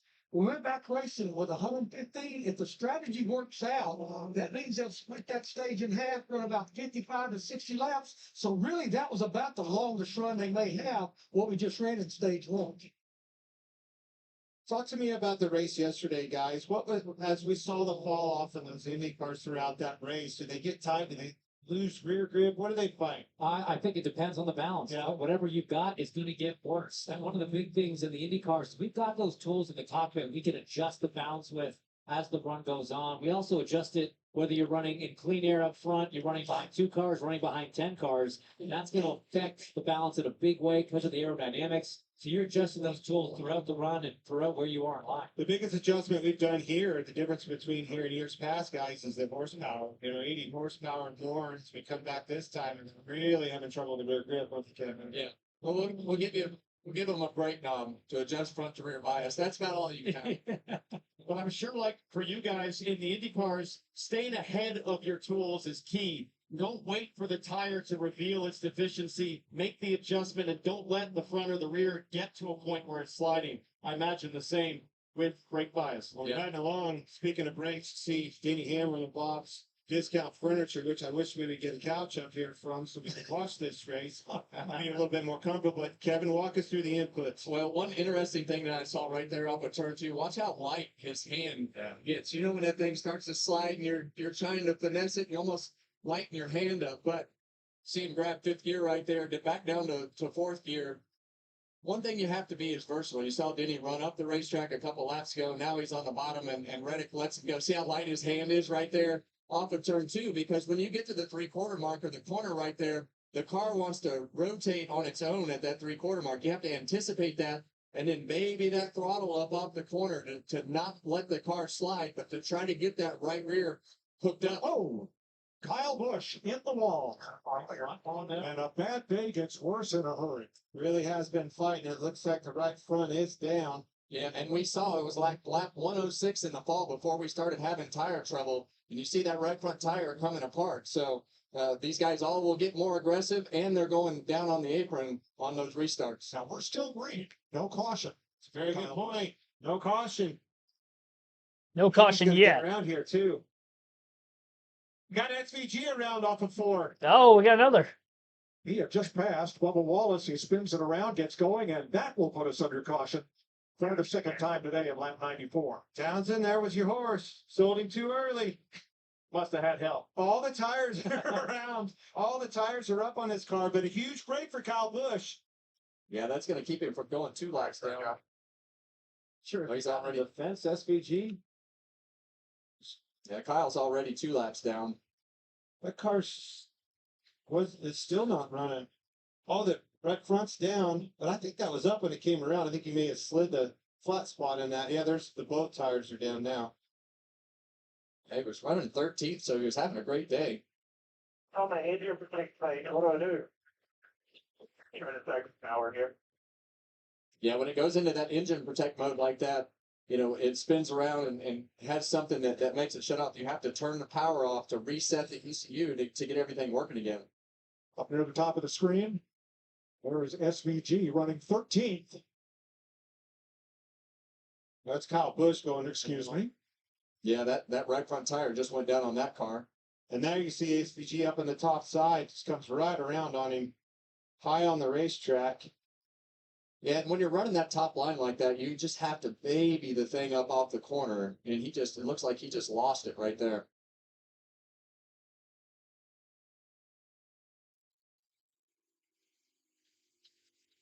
Oh, no.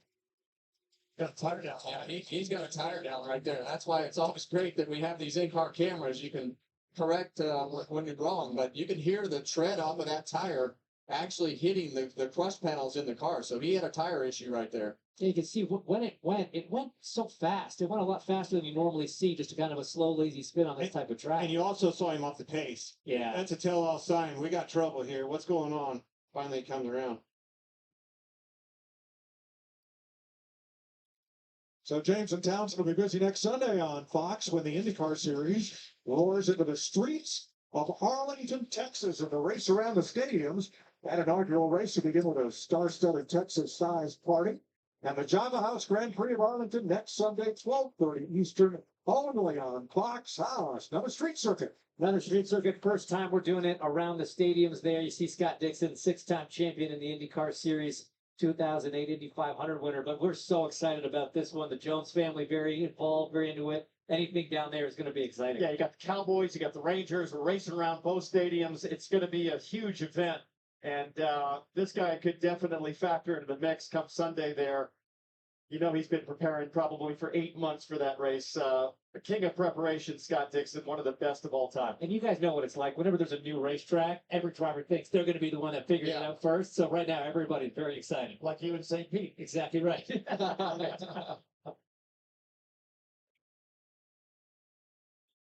So SVG brings out the caution, but earlier today, signed in fire suit for Scott McLaughlin. They did a suit swap.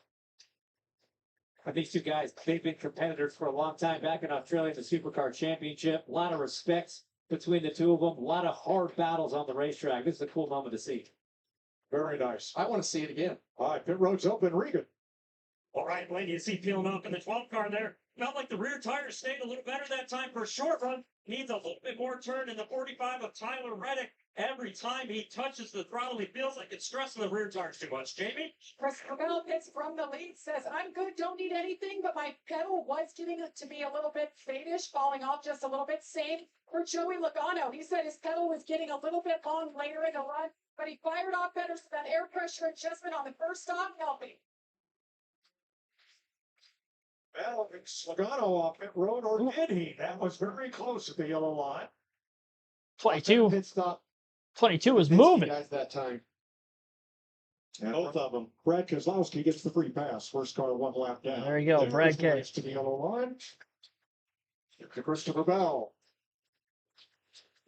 Got pushed into the wall, and then SVG spins and brings out the caution. Yeah, flat tire for Kyle Busch to go up into the wall. Looked like the right front tire maybe was the one that went flat for him. Same situation that happened yesterday in practice with Keselowski and Buescher happened to Busch. And then simultaneously, about a lap later, really, Shane Van Gisbergen goes for a spin and turns 3 and 4. And he is the cause of the caution as he was not able to really get rolling at a decent speed again. So we'll keep an eye on Van Gisbergen if he's going to be able to continue or not. Same for Kyle Busch. First caution for incident today, and it comes in stage 2. And I believe they are inside the fuel window to make it to the end of this stage, which is going to be very interesting because with the tire fall off we've seen, you wonder if they're going to be able to stretch in a full fuel window without having another incident, and how spaced apart maybe the field is going to get because of that as well if we don't get another caution. Does somebody maybe try to pit and make that time back up? I mean, 2 seconds a lap faster, but pit road's very long at Phoenix. Very lengthy pit road. It's a slow speed limit in the pits as well, about 45 miles an hour. Christopher Bell won the race out of the pits. Joey Logano was second. Ryan Blaney is in third. Chase Briscoe fourth. Tyler Reddick fifth. Ty Gibbs in sixth. Seventh, William Byron. Denny Hamlin eighth. You're listening live on KRC. Take a quick break. Continue our live commentary coverage of the race.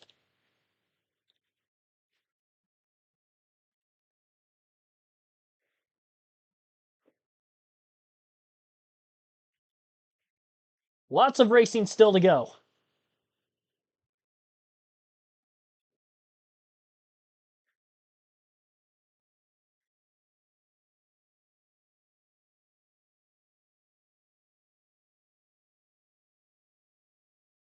Loose left front tire for Blaney, had to come back onto pit road. Yep, well, that's part of the team shooting themselves in the foot.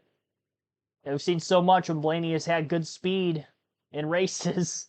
We saw that a lot of last year. Most of it seemed to be like out of the team's control, minus the engine failures that he had early in the year. He had 2 of them, but that's just something that can happen. Drops him out of the top 2, and that number 1 pit box for Joey Logano definitely helping him in the pits. Maintain or gain a position on pit road each of the first 2 stops.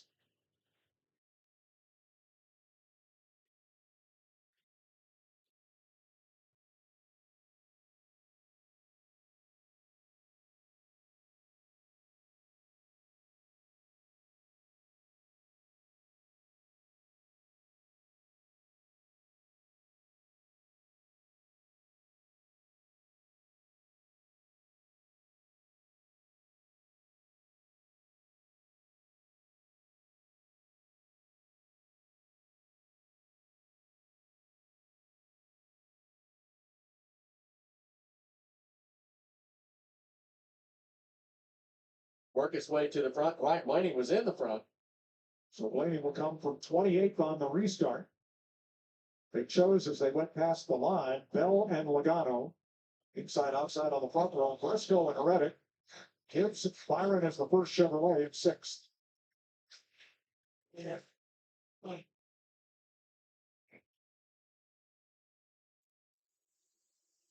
Into the restart zone. Christian Baker to control car. Joey Logano grabs a gear, and boy, they're even as they hit to the dogleg. Good start on the outside for Joey Logano. Yeah, on the outside like that, you're just waiting to see when that guy breaks to the bottom so that you can stay right on that door to try to side draft him. But Joey Logano has kept himself in that position as we get to the exit of turn 2. He's still going to be there. Oh, man. Wide. For a moment, Chastain almost got turned around.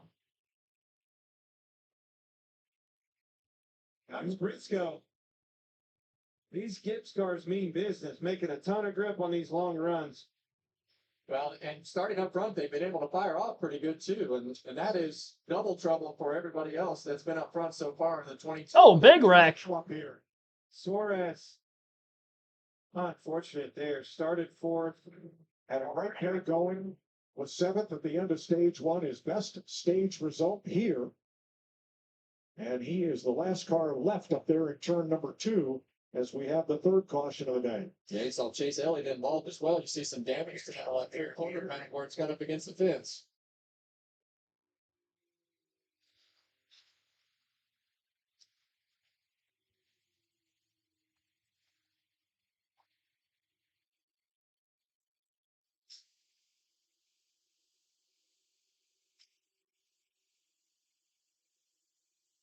see them roll around here.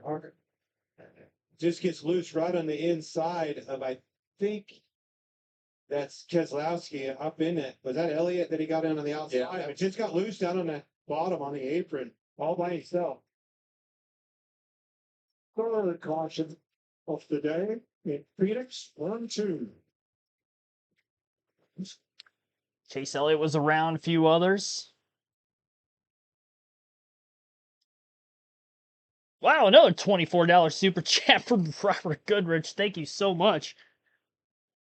Shout out to Bam for playing along earlier. Thank you, Keegan, for your streams over the past few years. Yeah, thank you so much for staying tuned in throughout this last couple of years.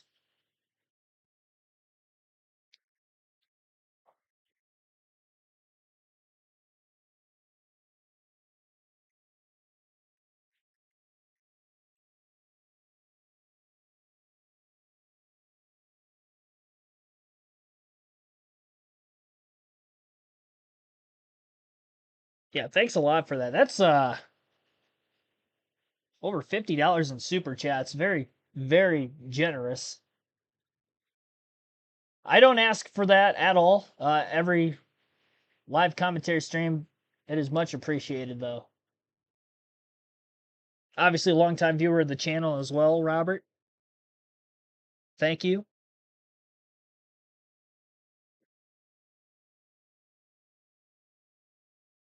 $24 for Jeff Gordon?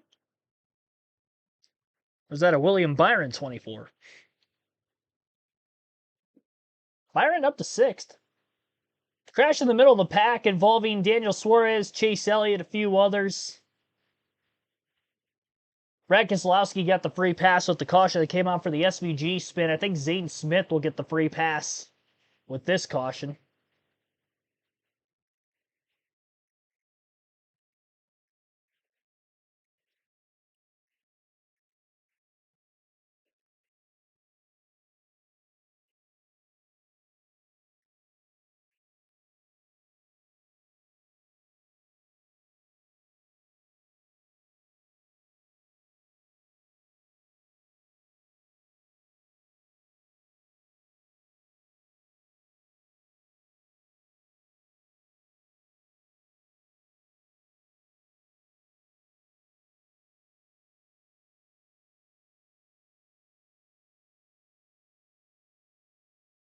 All right. Mike G, thanks for tuning in.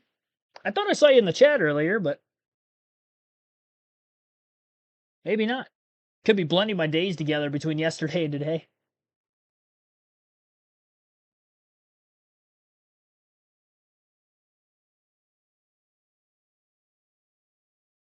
Ask Bam why 24. Oh. All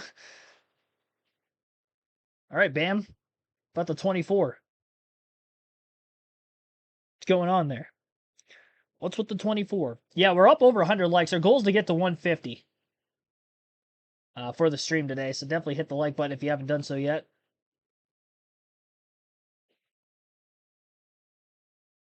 Buy you a coffee, would that demonetize your stream? No. I don't think so. I don't know how I'm able to do that, but it wouldn't demonetize it.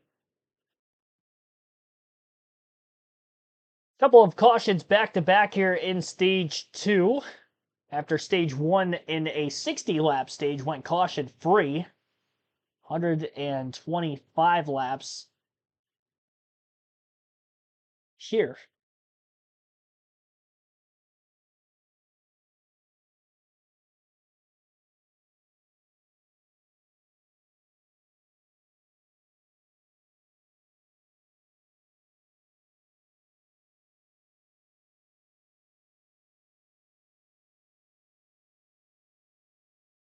Connor Zillich on pit road. He got a piece of that incident. That's a tough break.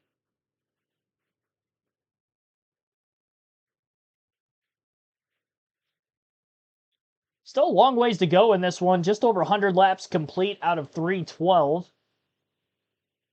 And we're still in the first half of stage 2. Jojo, thanks for tuning in.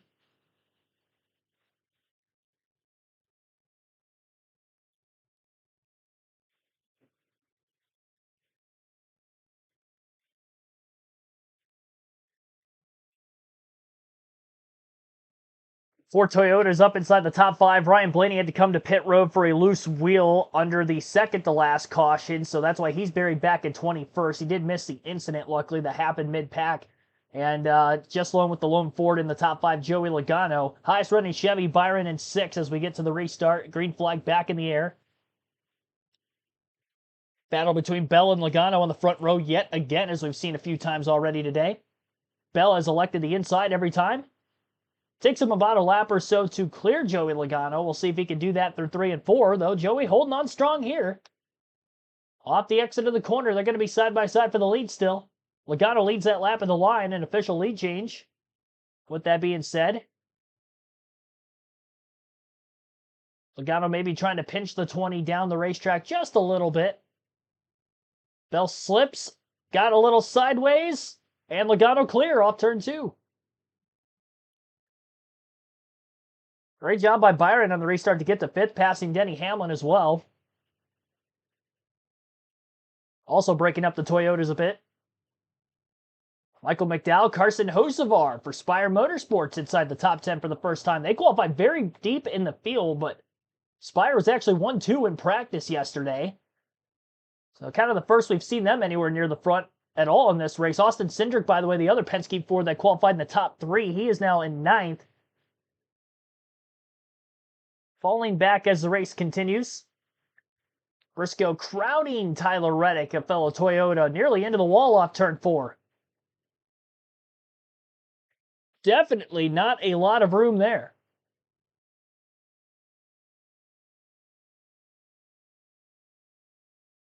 Reddick staying strong on the high side.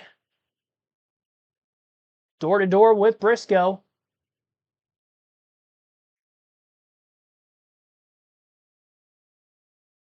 Off the exit of the corner, Reddick clear. After a 2-lap battle, door to door with the 19 car.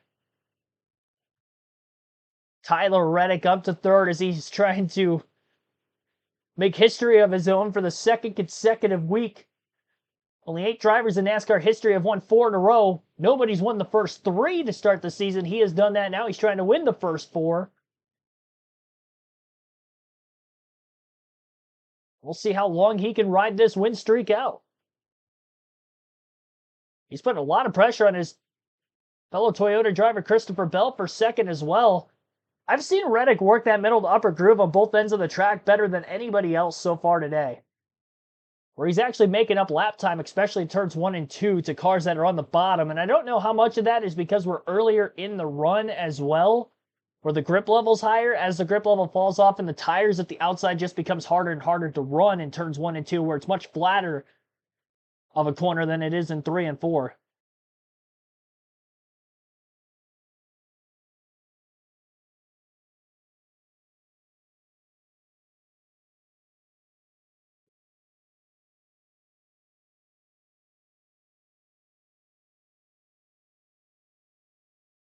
Byron Gibbs, battle for 6th. Right behind Hamlin, who got back by the 24 car after losing that spot on the restart initially. Cindric has also gotten back by Carson Hocevar and Michael McDowell to get to 8th.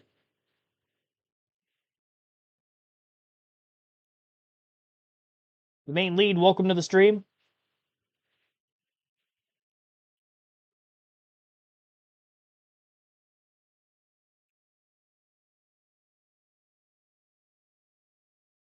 .57 laps in out of 125 in stage 2, so just about halfway through the stage and another 5 to 6 laps.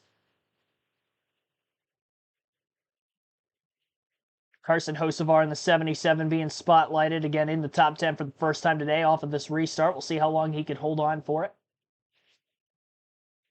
Ryan Blaney's climbed back through the field after being in 2nd place for most of the day. Winning stage 1 is in 13th. 8 positions gained for Blaney since the last restart. And that loose wheel under caution flag pit stops that happened last pit stop a couple yellows ago.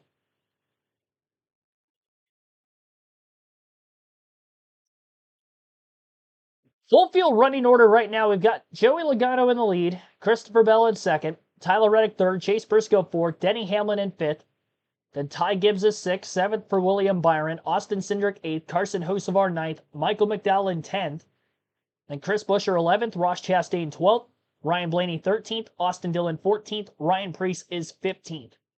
Kyle Larson 16th, Todd Gilliland 17th, John Hunter Nemechek 18th, Riley Herbst 19th, and 20th is Brad Keselowski. Bubba Wallace in 21st, AJ Allmendinger 22nd, Ricky Stenhouse Jr. 23rd, Ty Dillon 24th, and Josh Berry 25th. Anthony Alfredo 26th, Connor Zilic 27th, Zane Smith 28th. 29th, Chase Elliott and Daniel Suarez 30th is the last car in the lead lap.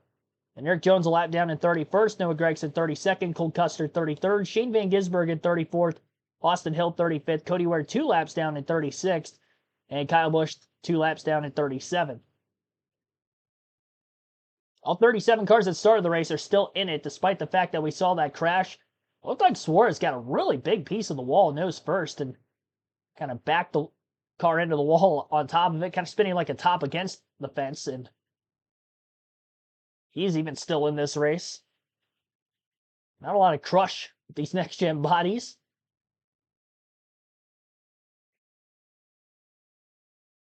Sometimes they hit hard and they crush, and sometimes they don't crush as much, and everybody able to kind of continue on.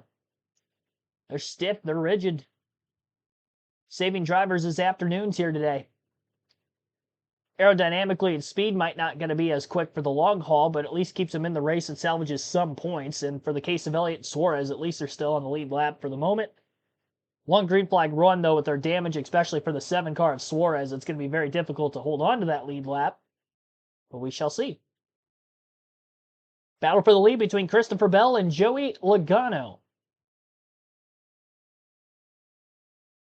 Logano has led the most laps so far today. Bell, when he's had the clean air, seems to be the clear-cut favorite for the win. Logano has been much better in the short runs when he has a clean air. That's why he's led for 61 laps, 42 for Christopher Bell in the laps led category. Ryan Blaney for 18 laps led, and those are the only 3 drivers to lead today. 6 lead changes amongst those 3 different leaders.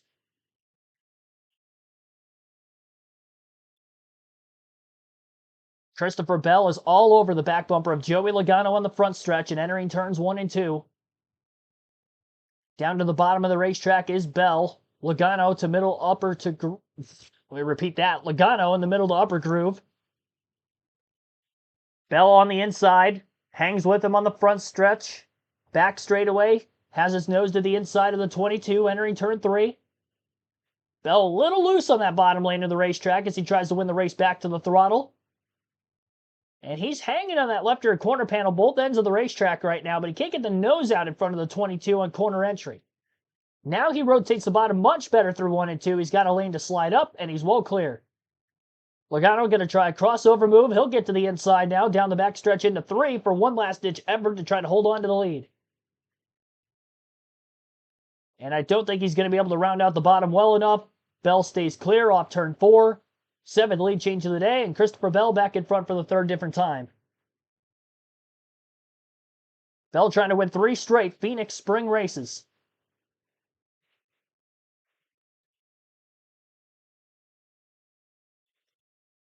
Although it's Reddick who has won the first 3 races of the year, Toyota in the running order dominant today, running 1st, 3rd, 4th, 5th, and 6th.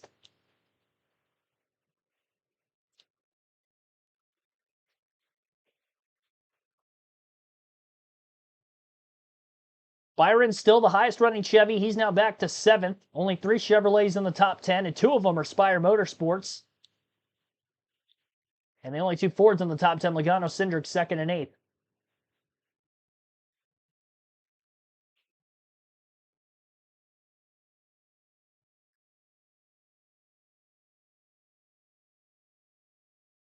On for Joey Logano. At the new leader, you saw Christopher Bell make the pass.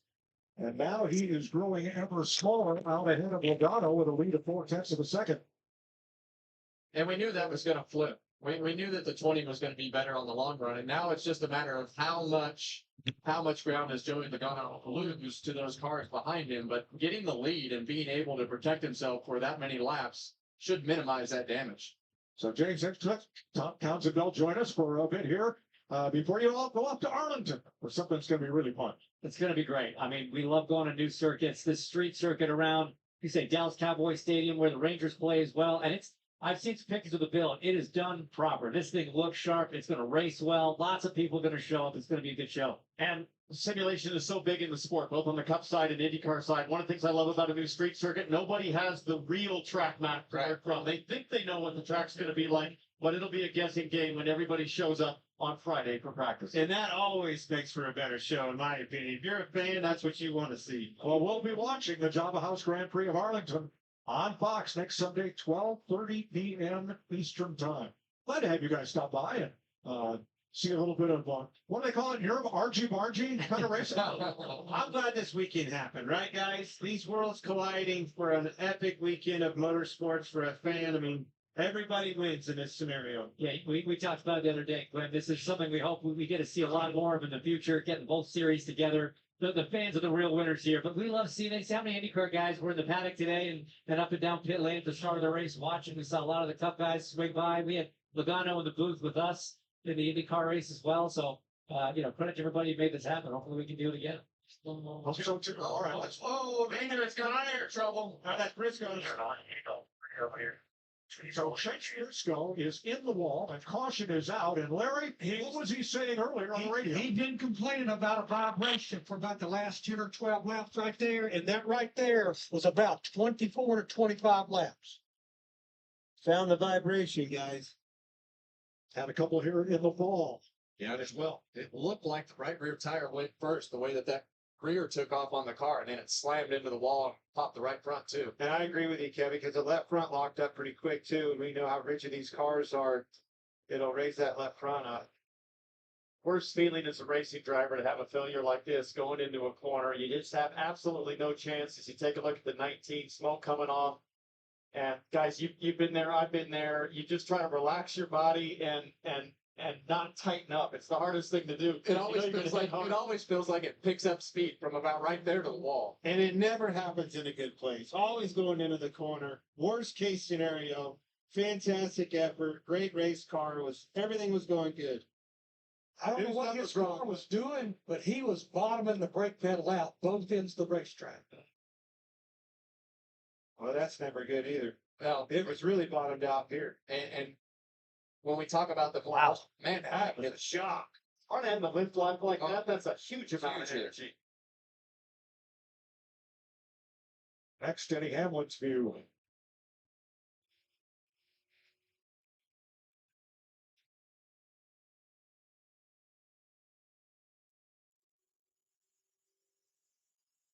And Briscoe has gone behind the wall. So what kind of feeling is when you, not just when you see that happen, but when it's your teammate? Well, it definitely makes you ask a lot of questions on the radio. Where were they out on air pressure? You heard Larry talk about the brake pedal usage. What is his brake usage compared to the other teammates? So balance. There's a lot of questions that they'll be going through to make sure that they don't have the same problem. I want to know how much bias was he dialing in? If the 19 was loose and he was trying to fix that by dialing front bias in, how aggressive were they? Did that contribute to building heat on right front?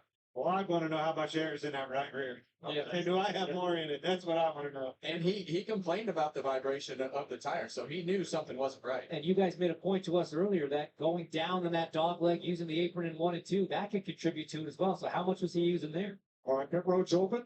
Briscoe was fourth. They're going to fill up with Sunoco race fuel with zero carbon bioethanol and get some fresh Goodyears. Regan.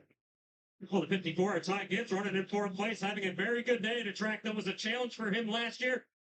His message to the team so far, it felt really good that run. He's been very pleased all day long. And the 45 to Tyler Reddick, biggest issue he had, just a little bit too tight as he got to the top side of the racetrack. Jamie? Christopher Bell, so happy. No complaints at all, but they did tell him about the 19, and they said, we're looking into it. We're not sure what exactly happened. So teammates simply keeping an eye there. Meanwhile, Joey Logano said he liked where the turn was in the car. Let's keep there, but I also need some grip. And what about there? Christopher Bell has the best average pit stop time today, but Logano beats him out of the pits. And Ryan Blaney stops in Logano's pit to get a wheel tighten. Again? I'll put him to the back. Wow. Second time today, second time today that Ryan Blaney, a loose wheel, had to stop in Logano's pit box to get it tight, loses more positions. on pit road. He just rallied to get back to 11th place after being well outside the top 20 because of having to pit for a loose wheel during the last pit stop. So 2 pit stops in a row. That 12 team is failing their driver here this afternoon. Thank you once more for the $5 super chat. Support the chair from Robert Goodrich. Thank you so much for that.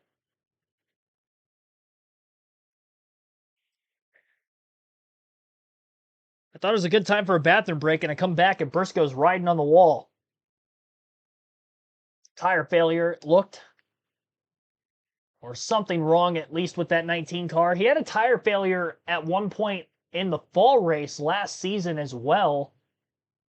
So 2 Phoenix races in a row for Briscoe that they might have been just a little bit too aggressive with that air pressure. It's what's causing these tire failures. It's just crazy at stage 1.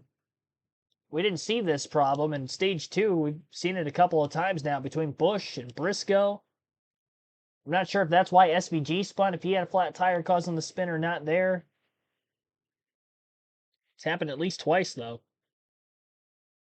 So pit stops just happened again. Yeah, Ryan Blaney back to 29th. Not good for us Blaney fans. Joey Logano, though, still in the lead. Christopher Bell is second for the restart. Denny Hamlin third. Ty Gibbs in fourth. Tyler Reddick in fifth. And Carson Hocevar now up to sixth. Mike, thanks for tuning in. What's up with Chase Elliott? Well, he got in a crash earlier. He wasn't off to a great run. Didn't qualify particularly well. He's in 20th right now, but he was involved in an incident with Suarez, Zilich, and a couple others on a restart that happened back around lap 90 or so. It was a caution right before this one. All 3 incidents today have happened in stage 2.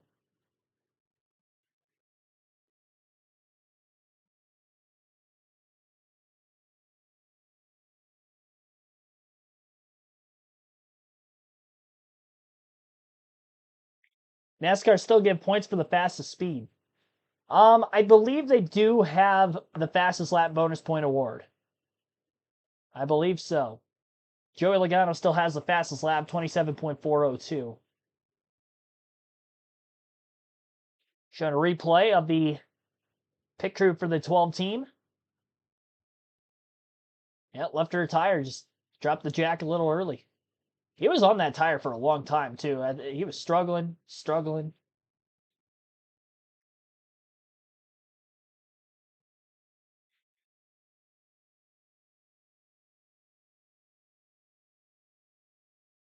All that work to get back up to 11th. Probably going to hurt his chances of trying to get some stage points because we only have a little less than 50 laps to go in stage 2. And now he's buried deep in traffic yet again. Just over 300 people in the chat once more. Thank you, everybody, for tuning in on this Sunday afternoon. 129 likes on our goal to get to 150 today. So be sure to hit the like button if you haven't yet. Subscribe for more NASCAR content as we continue our full flag-to-flag coverage of today's race. Long ways to go around this 1-mile flat Phoenix Raceway oval. First oval on the schedule that is not a drafting style racetrack like Atlanta and Daytona. And obviously a road course last weekend at COTA for the first time in 2026. Got our first intermediate track next week on 1.5 miles at Las Vegas as NASCAR stays out west.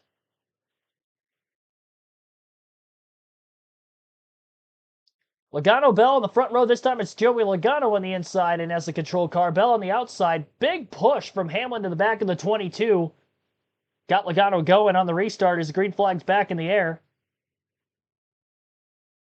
I don't know what happened to Joey down in the dog leg. It looked like the launch initially was looking good, but Bell was able to pull right back by him, and by the exit of turn 2, Bell's actually clear of Logano for the lead. Gibbs and Hamlin side by side for third. And Carson Hocevar trying to get up in the top 5 for the first time as he battles Tyler Reddick. Those two nearly made contact entering the dog leg. 77 and 45. Carson Hocevar just chipping his way forward. Oh, now there was contact that time off turn 2. A little bit of leanage. between the 45 and 77. Hocevar looks like he's going to win this battle and clear for Reddick off turn 4. Reddick trying desperately to hold on. Side draft on the front stretch, gets that pull power right on by. Nose out in front on the bottom lane again, but after driving it in so deep, Hocevar wins the race off. But Hocevar wiggles a bit, and Reddick is still there. Either one of these two getting off of one another in this tight battle.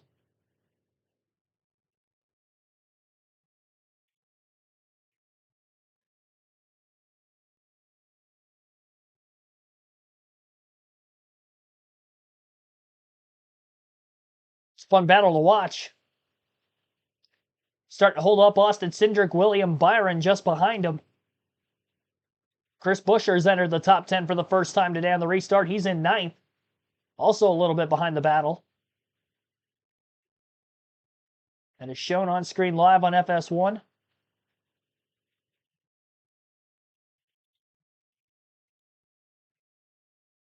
Reddick wrapping the yellow line around the bottom of the racetrack beautifully. Carson Hocevar doing the best he can, that middle to upper groove. A little more straightaway speed for that 45 car. Hocevar's really got to beat him in the corner to get clear. Reddick looked very loose trying to turn it in into 3 and 4 there. Hocevar going wider up the racetrack through 3 and 4 as well. And Reddick also going to cut the dog leg on the front stretch, and he is clear. I think Hocevar got a little bit too far wide off turn 4. So Tyler Reddick up to 5th.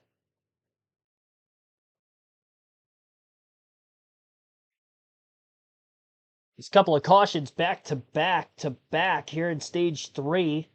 It's left quite a few cars on the lead lap, 32 of them. Longest green flag run was that 60-lap stretch in stage 1. And went caution-free throughout, but because that stage was so short, we didn't see that many cars in actuality go a lap down.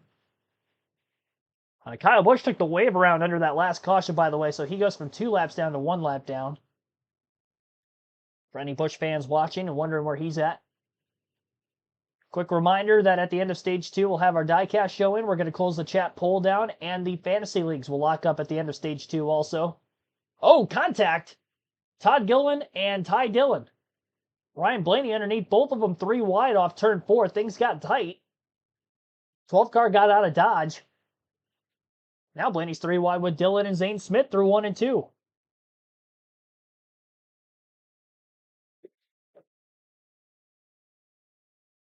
Already 8 positions gained since the restart for the 12.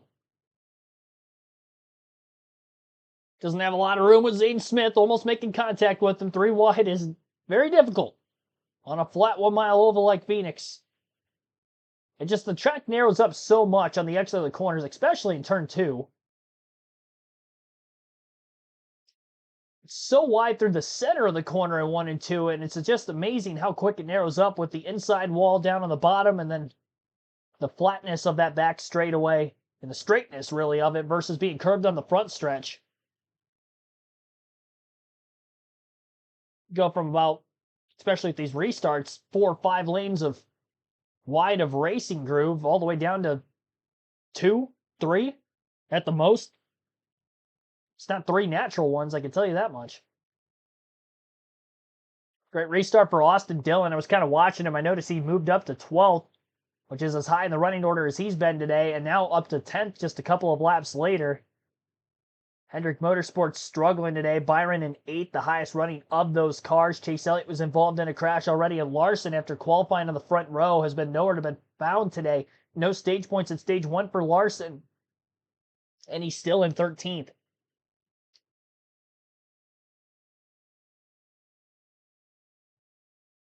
Blaney already inside the top 20. Oh, we got a lot of smoke. I don't know what happened. There was smoke, and then they panned the camera to the leader, Bell, immediately after. Right around a 3-wide battle with Zane Smith, Ty Dillon, and I think Todd Gilliland. It's a very hard hit for Chase Briscoe that knocks him out of the race. The flat right rear tire. It was right on entry going into turn 3. It's the first car to retire from the race today. He was already outside the top 20 in points coming in, so this isn't going to help him. In the championship 4 a year ago, and he's going to have to dig out of a big hole to try to find his way into the chase. He's definitely got great equipment, and obviously, even after today, 22 races to go in the regular season.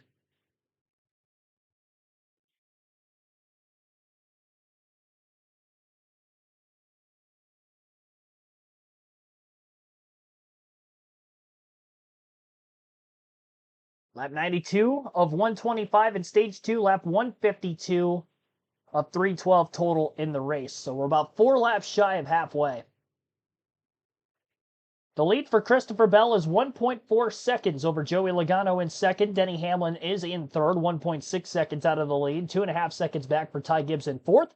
Tyler Reddick in fifth, 3.3 seconds out of the lead. And Carson Hocevar, 4.4 seconds back in sixth. Austin Cindric seventh, 5 seconds out of the lead. 5.4 seconds back for William Byron in 8th. 5.9 seconds out of the lead for Chris Buescher in 9th. And Austin Dillon, 6.5 seconds out of the lead, rounds out the top 10. 9 lead changes, 4 cautions, 1 hour 34 minutes into the race, 27 caution laps so far. All 3 incidents in stage 2. Then the stage break at lap 60. Lap 185 will be the stage 2 break. Thank you, everybody, for watching. We'll take a quick break. You're listening live. KRC, our full flag-to-flag coverage of today's race continues.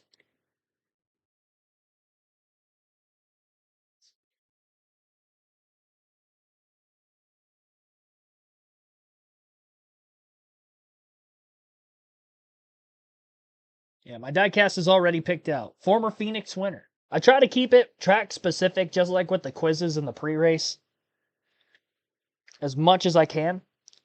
Unless they don't have a long tenure at a specific racetrack, then I try to change it up a little bit.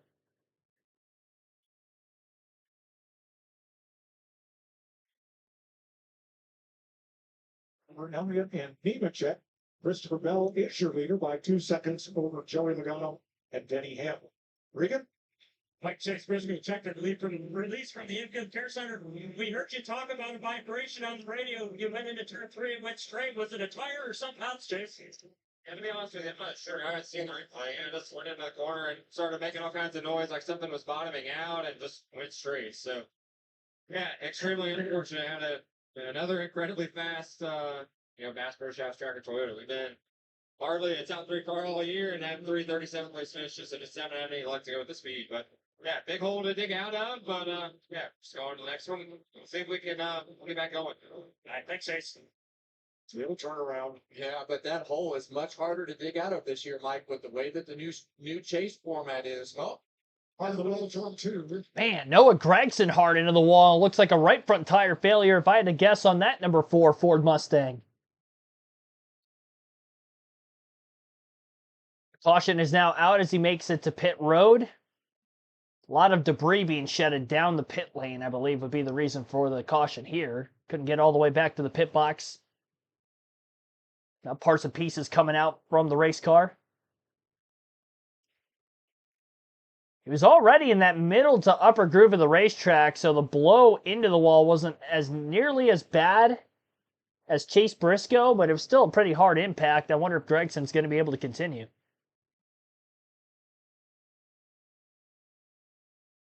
Free pass going to go to Shane Van Gisbergen, and he'll be back on the lead lap following his early spin in stage 2. That was actually the first caution of the race for incident.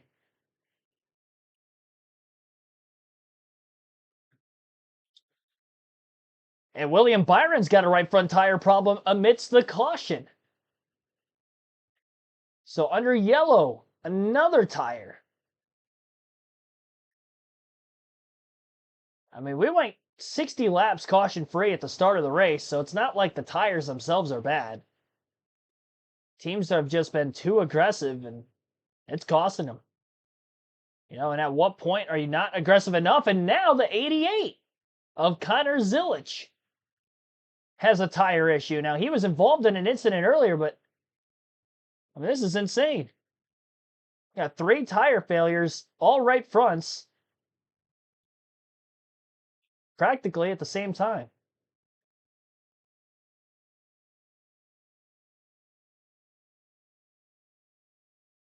Man, oh man. Ryan Blaney able to get to 17th on that restart, gaining 12 positions from 29th. Maybe he still got a shot at stage points after all. So we're going to get a restart with around 20 to go in the stage. Another car. Now it's the 71 of Michael McDowell. 4 drivers in the span of about a lap with a flat tire, 3 of which already under caution, and Gregson the cause of the caution. So if it wasn't going to be Gregson, it was going to be someone else pretty soon. All 3 under yellow between Byron, Zilich, and McDowell are all Chevys. These teams they got to check the tire pressures. I don't know how many tire issues we could see, and these teams expect to be able to bail themselves out. They're lucky that they were already under caution, because had it happened under green, there's a very high probability that they all would have went more than a lap down. Being under yellow, they're able to get to pit road, make their pit stop, obviously keep it out of the fence so there's not as much damage, and they stay on the lead lap. Tough break for Byron and McDowell. They were both inside the top 10. Not anymore. Now they're at the tail end of the lead lap.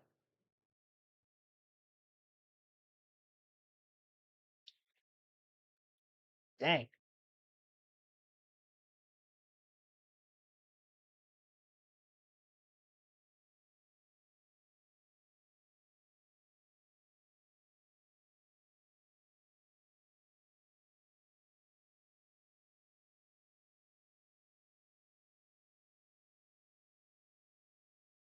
Well, this is a wild and wacky kind of transition here in the middle of the race, if you will.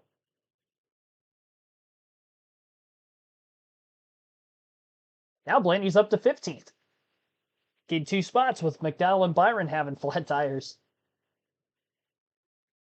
Zilich was already in his rear view.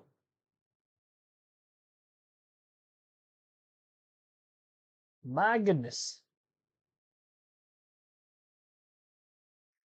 Underneath the hood of the 41, it's not a tire issue this time, but the Haas Automation Chevy of Cole Custer is in his pit box with the hood up, and that team is looking for something. Maybe motor problems of some sort. Could have hit a piece of debris, because there is a hole in the radiator of that 41. And I wonder if that's going to be a terminal issue. Some definite damage, like something on track he might have hit. Yeah, they're pushing Custer into the garage, so he's going to be done. Bit of a leak in the pits as well that the crew's going to have to clean up.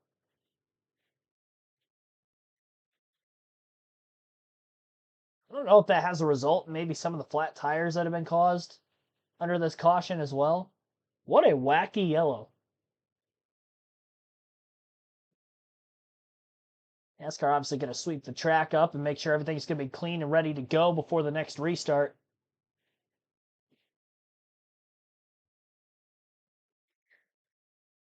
Crazy stuff ongoing here at Phoenix.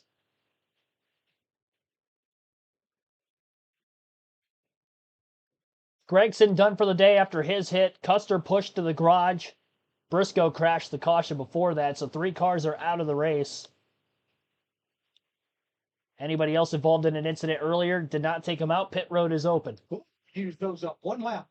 Get out here. You'll only have to run 12 laps or so to the end of the stage. Regan? Well, Mike, there was discussion over Ty Gibbs' radio whether to pit or stay out. They felt like the best play for them was going to be to pit right now. He has been happy with the car. He's happy last run, still happy this run. Things going good for the 54, Jamie. Denny Hamlin as well. He said we're playing better that time by. Need just a little bit more sticker tires on the right side for Denny Hamlin. There's your gamble. See, mostly 4 tire changes, not all. And we see Priest and Keselowski staying on the racetrack. along with Cody Ware. A lot of different strategies to unpack when we come back to Phoenix. Chris Buescher gaining 6 positions in the pits there. There were a handful of drivers who stayed out. They're going to go for stage points and keep this track position, and their tires are only going to be about 12 laps older than those that are pitting. There is going to be a bit of a difference. But 12-lap difference in tires, what will that turn into? Can the drivers at pit find their way back to the front in time before the end of stage 2? We'll have to wait and see.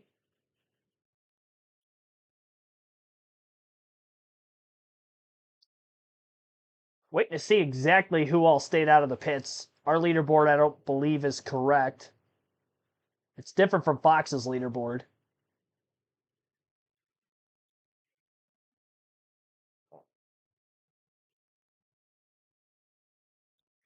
Byron back in the pits for more repairs on the right front after he had a flat tire during this caution.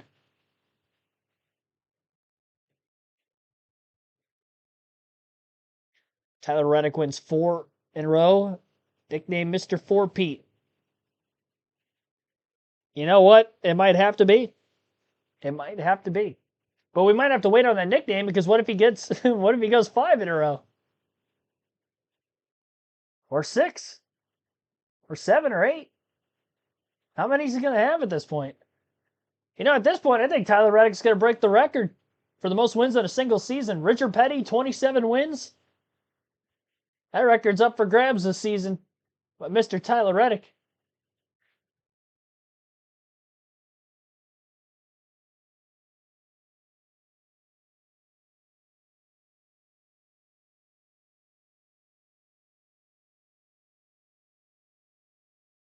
Going to go undefeated. All 36 races. Tyler Reddick's going to win them all.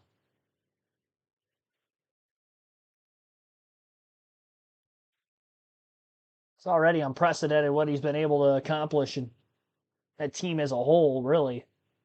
Kind of an attrition race at Atlanta. Stealing the win away from Chase Elliott and others at Daytona, and outright kicking everybody's tail at Coda.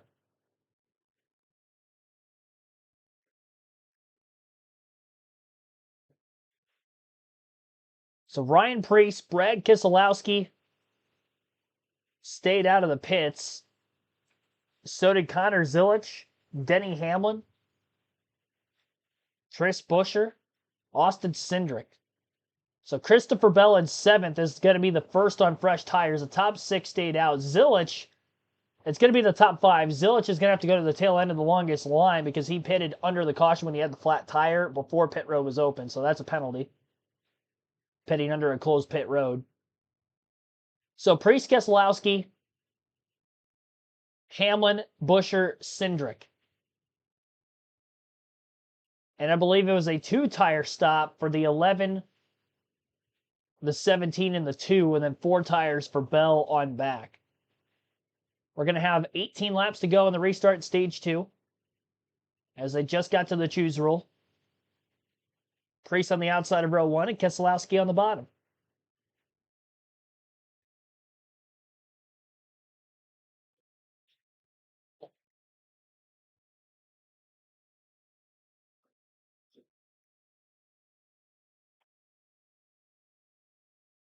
All right. Fantasy team locks up at the end of stage 2. I got to get William Byron out of my starting 5. And that flat tire. Gonna get on that before I forget. Unless somebody else gets knocked out of the race that's on my team. The way things are going here in this stage, one of them could blow a tire. And it would not be surprising at this rate. Byron's already in my garage, so that's good. Kind of figured as much. Green flag is back in the air. Denny Hamlin up the middle between the RFK Fords, at least was looking for a gap. Closed up pretty quickly. Now he's going to cut to the inside of the racetrack. All the way to the apron. 6 wide, middle of the corner. Contact Cindric, Brad, and Buescher. Keselowski's going backwards in a hurry. Those drivers on the old tires, even with just 12 laps on them, are getting eaten alive. And they are not able to keep pace with the leaders. Denny Hamlin in the 11, the first to the lead, but he took rights only. Christopher Bell on 4 fresh tires is already up to second. And there's still 16 laps to go this time by. A little bit of debris on the nose of the 60 of Priest. Looks like maybe a windshield tear off.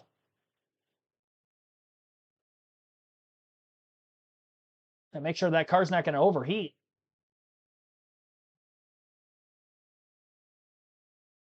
We'll see if that debris is going to blow off at any point in time soon.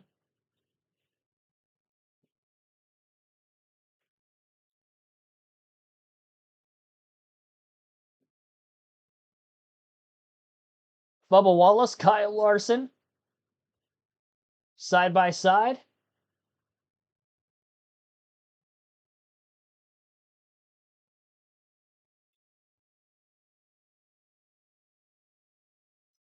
Denny Hamlin in the 11, leading with the Toyotas. Chris Buescher still holding on with those 2 tires in third.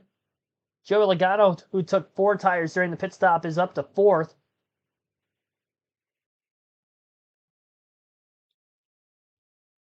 That last caution, 33 cars are now in the lead lap, by the way. Kyle Larson breaking back into the top 10 for the first time, and same for Chase Elliott, even with slight damage in 10th. First time for Larson since the start. Obviously, he was on the front row at the beginning, but no stage points in stage 1. Looking to salvage a couple in stage 2. Bubba Wallace in the top 10 for the first time as well over the last couple restarts. He now makes a pass on his teammate Tyler Reddick for 7th, or at least is looking to do so. Both cars stuck behind Hocevar in the 77. Denny Hamlin, Christopher Bell still nose to tail. Hamlin's got the clean air advantage, but the fresher left sides and rights for Bell versus only rights for Hamlin is going to be very big here. Bell to the inside. He's outright got a faster car throughout the day by the eyeball test, and he is looking to put that to the test on his teammate now. Side by side as they exit off of turn 4. Nose to nose. Bell leads that lap of the line. Hamlin holds him tight.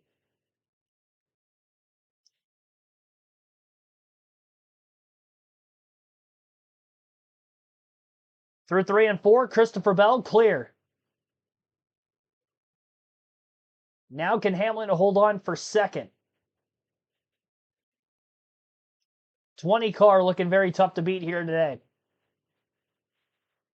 Didn't have the track position with a very short first stage that was aided for Ryan Blaney to win stage 1, but it's pretty much been Bell in stage 2, despite all the restarts we've had. Restarts and pit stops, the team keeps executing. They get towards the front, or at least holding the top couple spots, and here he is leading again. With not many laps to go in the stage. 10 laps left, stage 2 this time by at the line. Start climbing up that points list. And one thing I like about the points change is if you can go out there and win races, you can close that gap. And I think, Reddick, he's won both of them, and now he has a massive gap to the field. So if you go out there and you can execute and win races, I think we'll be able to climb the ladder pretty quick. Well, he came in here right around the top of the bell, poised to climb to 5th in the standings. And this was the reset that I knew was going to happen. Going into this, you called it the regular season starts now, Mike. And that tide is going to change, and it is definitely changing in Bell's favor. And so many important tracks as we go through these next 6 races to be able to know that those races are in the chase at the end of the year. This race is important, and every week that we go forward for the end of the year, to put yourself in a spot to have the right notes to be able to perform when you come back to that track for the second time. Jamie? It's been a great and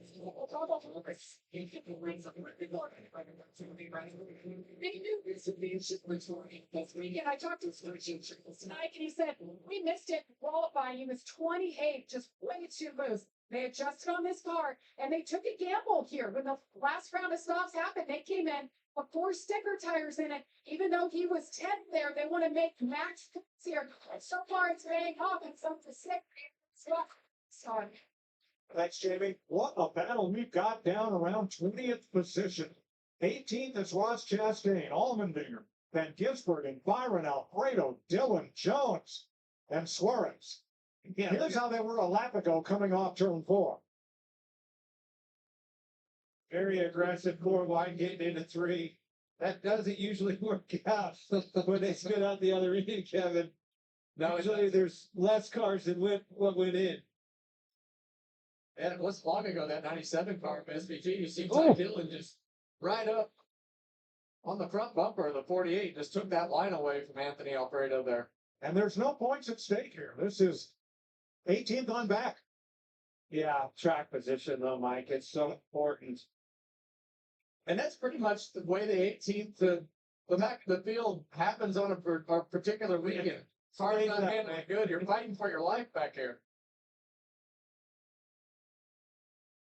See him fight for his life, and not that pin SVG holding right down on the door of the 24. Chris Buescher. Joey Logano now filling up his rearview mirror. As we come to the end of the stage. Buescher third, Logano fourth. And it's so wild. We saw this yesterday in the O'Reilly race. That first run of the race, it looked like one car was going to dominate the race. And then the next thing you know, you go into the second run and the third run, everybody makes adjustments on their car. The track goes through the transition of getting the right rubber on the racetrack. But how we started this race is not where we are right now with who the dominant cars are. But Joey Logano was right there with Ryan Blaney at the beginning of the race. We still think Blaney is one of the cars that can run up front, but He's got to get there, right? Yeah. But I still agree with you. I think Logano is still your car. One reason only. He still has that number 1 pit box. I've seen it time and time again when we come to this racetrack, decide who wins this race or a championship even. So third place in doubt here between Logano and Buescher. And here's 10th. Who's going to get the last stage point? That's Todd Gilliland coming around the outside of Ty Gibbs for 10th. And Logano takes Buescher way up the racetrack at turn 4. It drops to the bottom. 2 to go.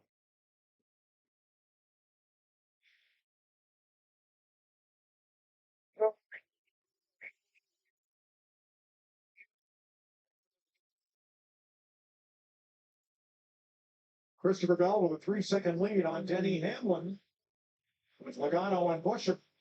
Larry, I'm pretty happy with those 2 tires in the 11 car. Held in there pretty good. I think it takes a good handling car to make that work better. I agree.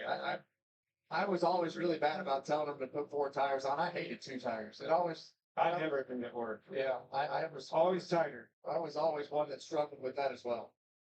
Final lap of All right, coming to the end of the stage, Christopher Bell into turns 3 and 4 for the final time. He's already opened up a 3.5-second lead over Denny Hamlin after taking the lead with about 15 to go in the second stage. Green, white, checkered flag in the air for the second time today, and Bell wins stage 2.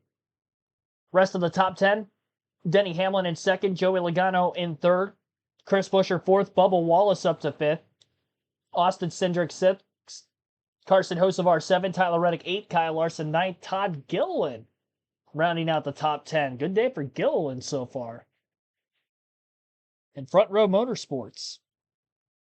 I don't think I read off stage 1 because I had to step away for a quick second. The stage 1 results behind Blaney, who won the stage, was Christopher Bell in second, Joey Logano third, Tyler Reddick fourth, Denny Hamlin fifth, and Austin Cindric in sixth, Daniel Suarez 7th, Ty Gibbs in 8th, William Byron 9th, and Ross Chastain in 10th.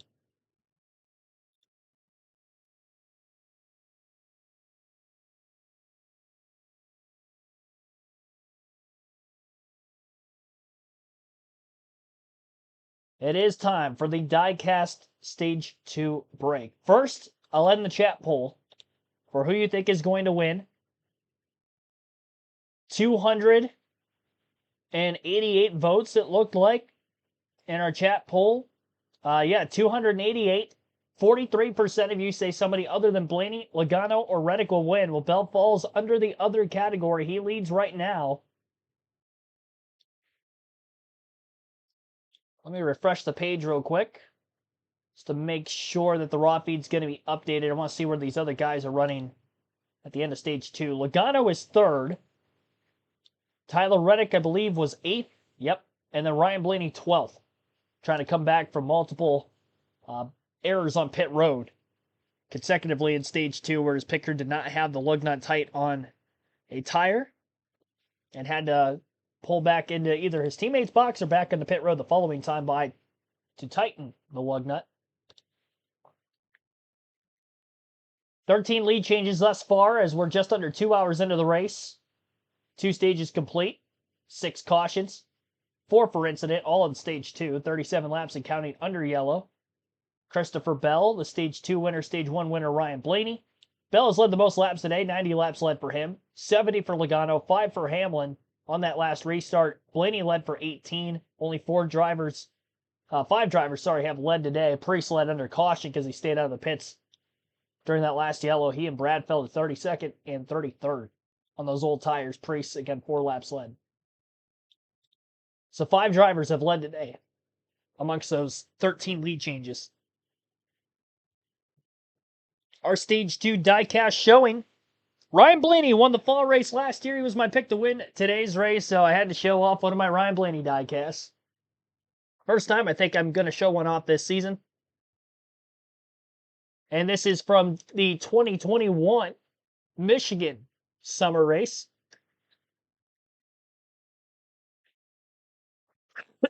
Excuse me.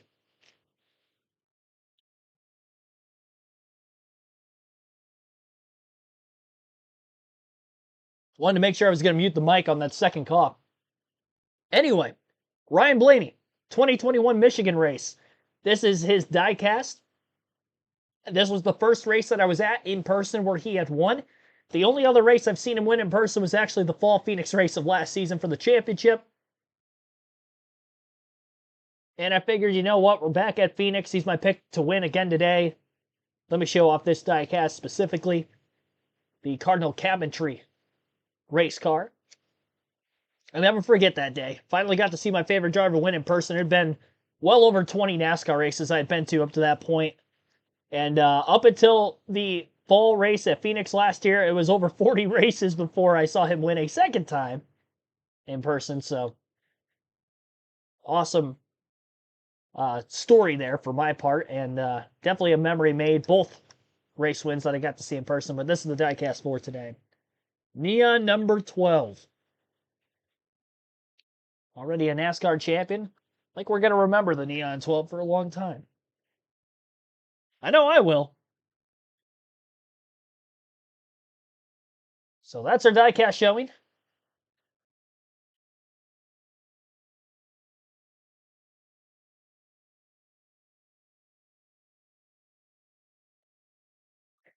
Literally called the cough button on live TV. Yes, they do have that. I'm able to mute the mic as well. It snuck up on me on that first one. I was trying to fight through it.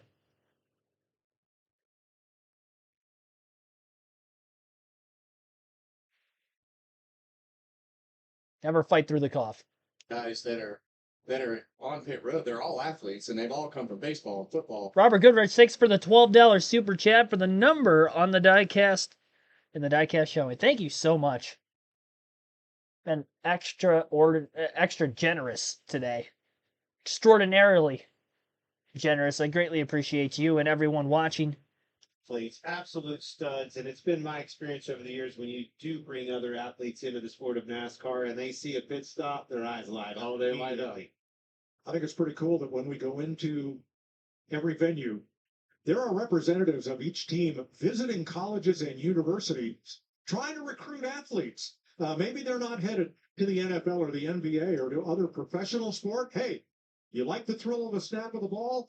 Why don't you come look at this? We might have a job for you. You ever jump in front of a 3,500 pound car? Hey, sometimes I'd rather do that. Some of them guys on that football field. There you go.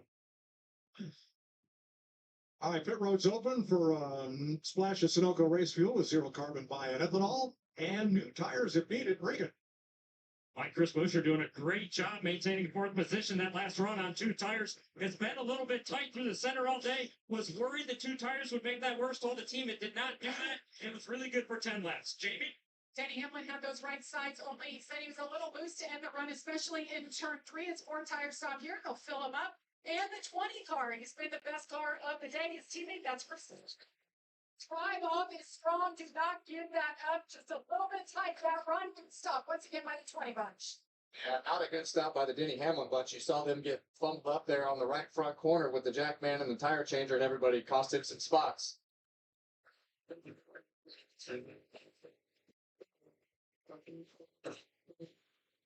All right, under commercial following pit stops at the stage 2 break. We saw what 12-lap old tires did for Priest and Keselowski, so nobody was going to make that mistake on about an 18-lap green flag run to potentially stay out there. Right side tires held on a little bit better for Hamlin and Buescher. They still finished second and third. The only driver that couldn't stay in front of him was the guy who's been the fastest today, Christopher Bell. He's been the fastest in clean air. I do think if either the 22 or the 12 can get in front of him on a late race restart, they can hold on long enough on equal tires. But that's the only way I see Bell getting beat. And right now, that team just keeps executing in the pits. Every once in a while, Logano will beat him, and then Logano will get ahead on a restart for about 10 to 12 laps, and then Bell gets back by him. That's not worrisome right now, with still a little over 100 laps to go. But that is something to monitor if we get a late race caution and pit stops in those final 10 to 20 laps. Bell won the race on pit road there. He is in the lead again. Then Joey Logano will restart second. Bubba Wallace up to third, and Chris Buescher fourth. And thank you so much, Robert Goodrich, in the chat today. All the super chats. I believe 4 of them. 4 of them totaling about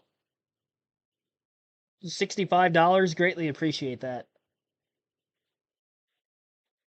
We're going to take a quick break while we're under the stage end, and we will get back live here shortly. You're listening on KRC, full flag-to-flag coverage of today's Straight Talk Wireless 500 at Phoenix.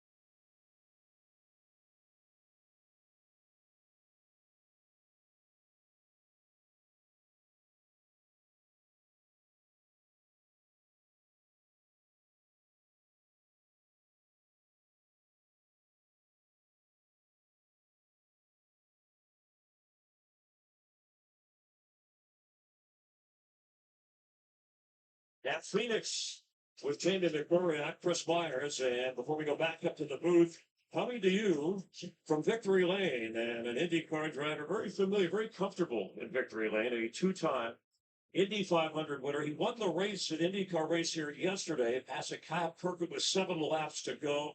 Nice to have Joseph Newgard with us with Team Penske. So what should a driver, if we have somebody hoping for that pass late in this race, what should he know about pulling that off successfully, Joseph? Well, I don't know they need a lot of advice from me, but I'll motivate them. I can tell you that. I was at a function last night with Team Penske and our partners. I said it's going to be a real shame if we don't double up this weekend.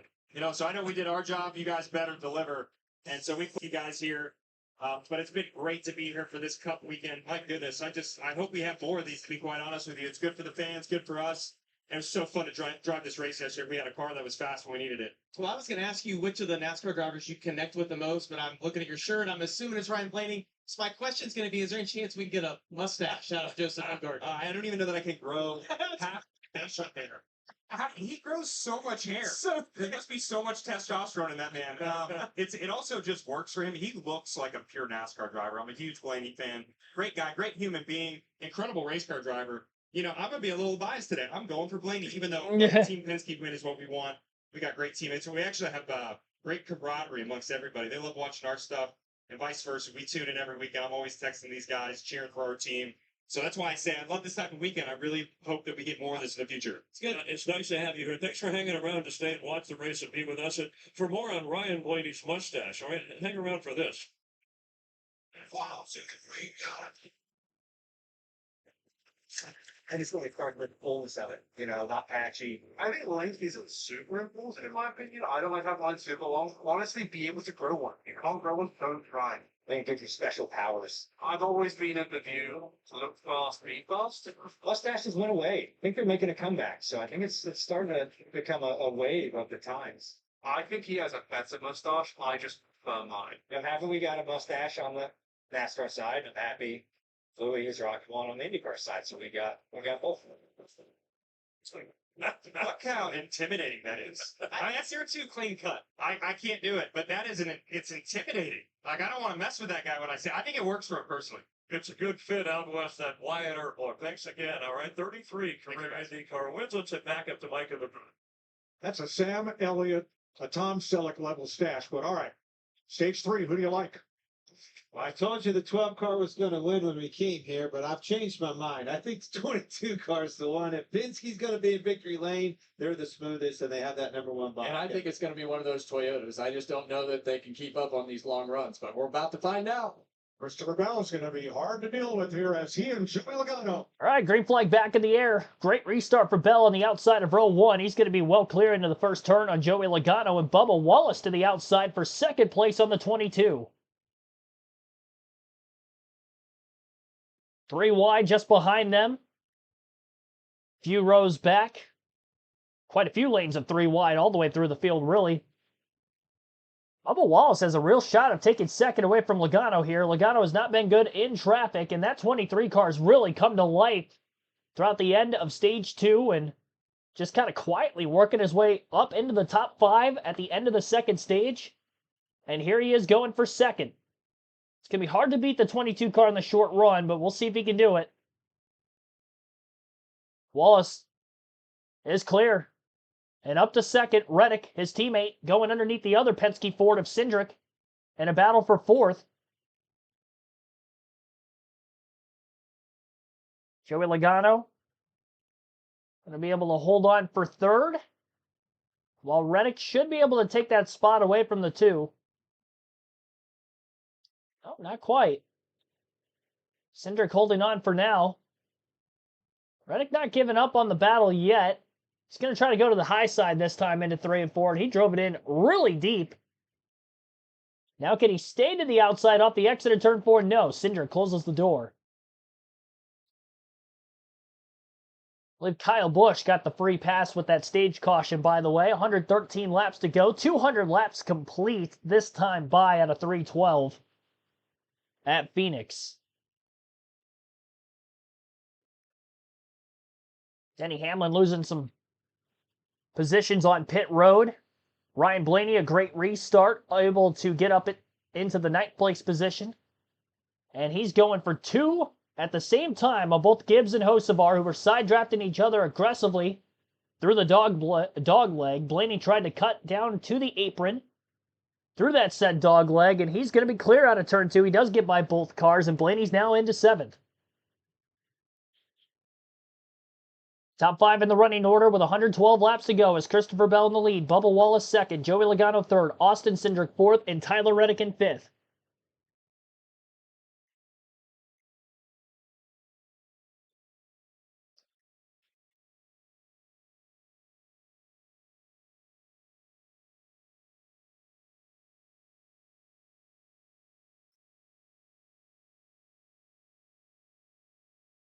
Reddick has been battling with Cindric. He's been unable to get around him, but he's been alongside of him a couple times now since the restart. It's the highest up Cindric's been in the running order since qualifying third. He still got stage points in stage 1, but he was in the back half of the top 10 by the end of it. And it fell out of the top 10 for a short bit before working his way back forward. Those late restarts and pit stops in stage 2. 12 team of Ryan Blaney continues to press forward as he puts a battle now to Chris Buescher in the 17 for 6th. It might come down to these 2 stage winners. I do think Blaney is the second best car to Bell. We'll see what Wallace could do lap time wise. That last time he was about a 10th off of the 20 car. Bell was still the quickest on track. Ryan Blaney was the second fastest. I think it's mostly going to come down to that 20 and the 12 car. I'd love to see a duel with them on a restart at some point when they get side by side, see who can hang with who. We haven't seen them up towards the front together today because at the end of stage 2, I mean, they did initially at the beginning of stage 2 when Blaney got beat by Bell on the high side on the restart. And then that next caution that came out while Blaney was in second, Bell was in the lead, was the first of 2 consecutive pit stop blunders for the 12 team that set him back. No stage points in stage 2 as a result of it, despite getting 10 of them, in stage 1. Came in 4th in points entering the day. Got a real shot to get up to 2nd in points with a top 5 finish. Nobody mathematically can catch Reddick this afternoon.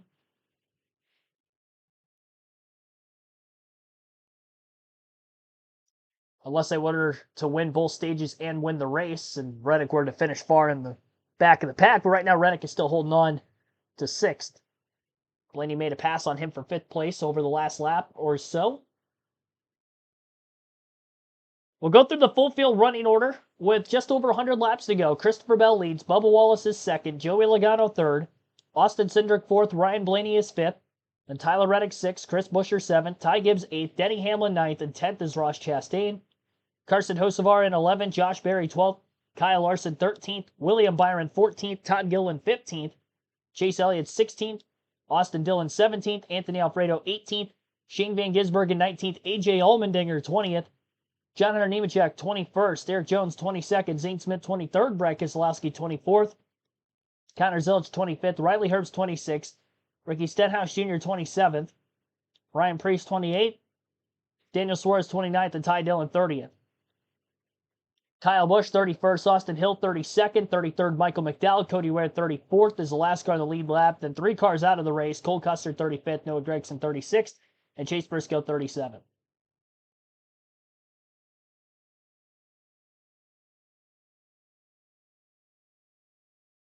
Logano battling Wallace for 2nd.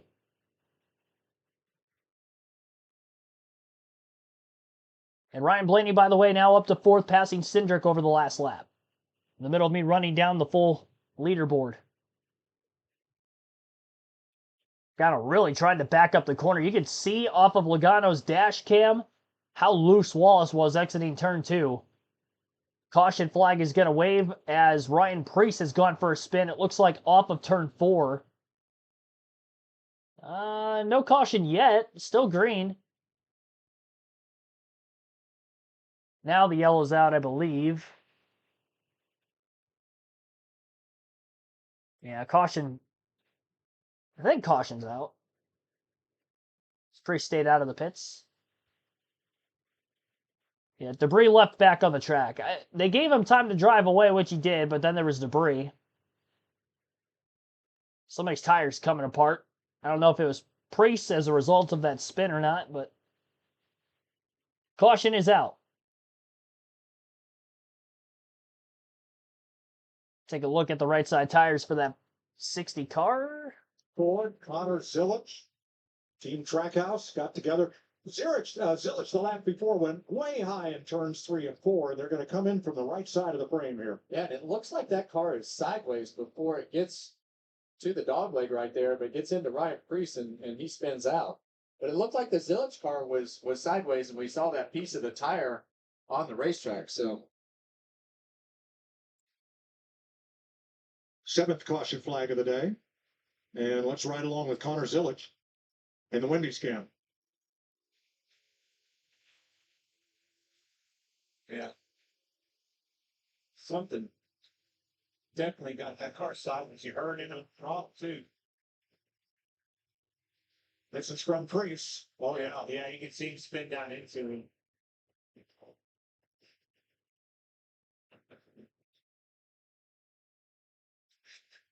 No free pass as everybody running is on the lead lap. And pit road is open. Larry, how many sets we got left? Well, if they use their qualifiers in that little short run in stage 2, everybody should have 2 sets of stickers, but you're going to have to make one more stop even after this. All right, Regan. Ryan Blaney in the 12 car. Sticker tires going on that car. Actually, pretty well balanced that run. He was pleased with it. Had been battling tight since stage 1, but not too bad here, Jamie. Bubba Wallace in the 23, good run there, just saying that he's getting beat through the center, just too tight a 4-tire stop here. Right to balance, but nothing figured out. The call was Camry, right sides only.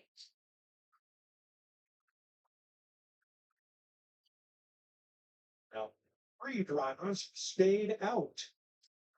And we'll review that when we come back. Wash it out. Connor Zillich starts to spin and collects Ryan Freese.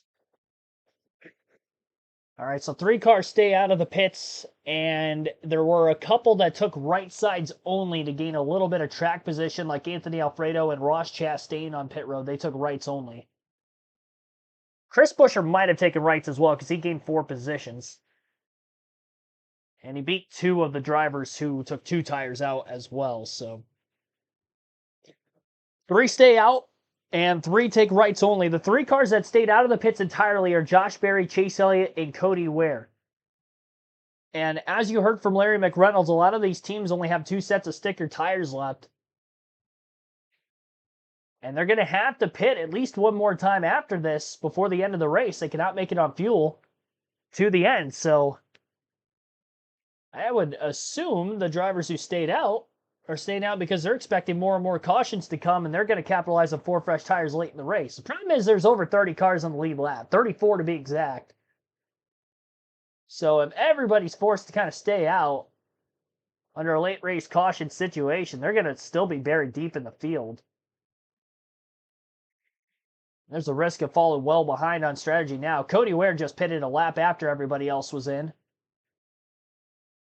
So Chase Elliott and Josh Berry are the only 2 that continue to stay out as the caution continues.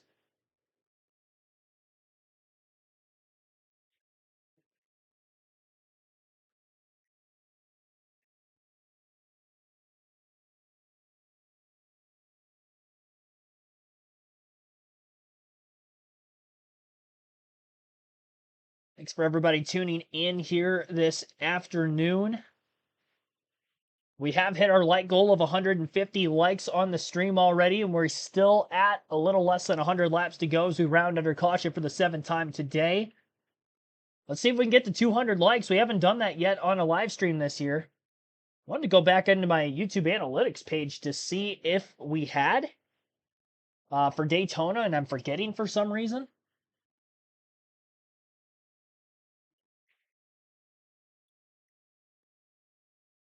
I'll go back and look. We've got time. We're still under yellow. Subscribe for more content. NASCAR live commentary streams like this every weekend. So if you're enjoying this stream, stick around to the end and come back for more over the coming weeks. We'll be here all season long across all racing, not just the Cup Series. We get a lot of views for these Cup races, but I'm also live for all the O'Reilly and all the truck races every weekend as well. Definitely be sure to hit that like button.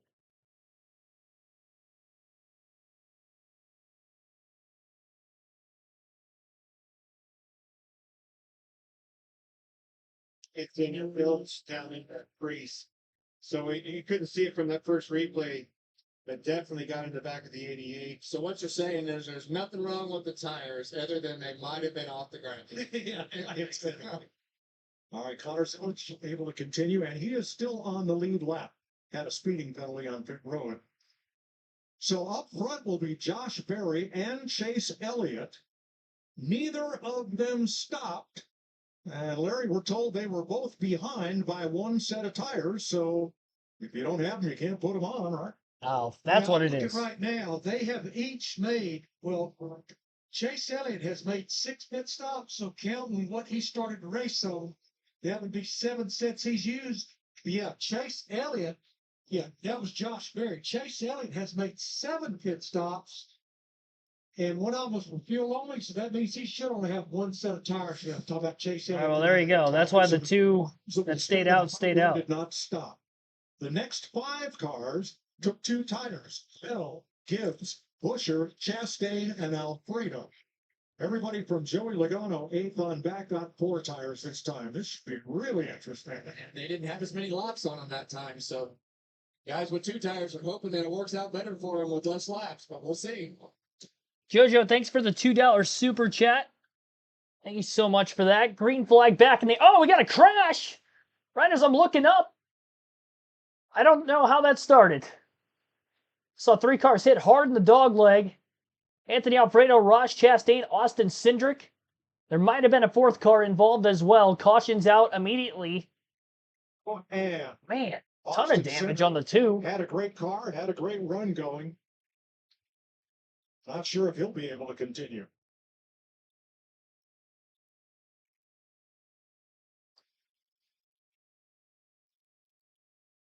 And there's Chastain. See the right rear toe link broke.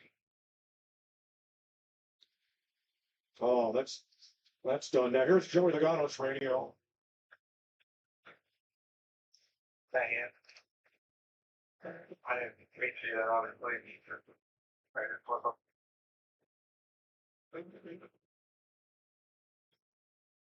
Well, let's unfold this.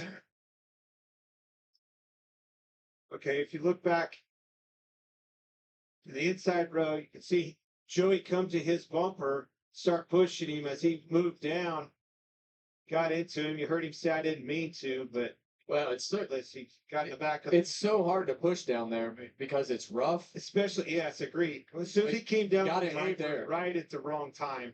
I don't think he meant to do that, but it doesn't change the fact. Huge hit, Ralph Franklin, is bigger for Cindric. Cindric took a massive hit right Sure there. did.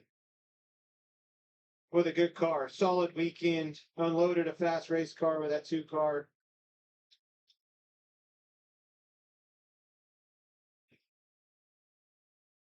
Chastain was along for the ride. He tried to get it gathered up.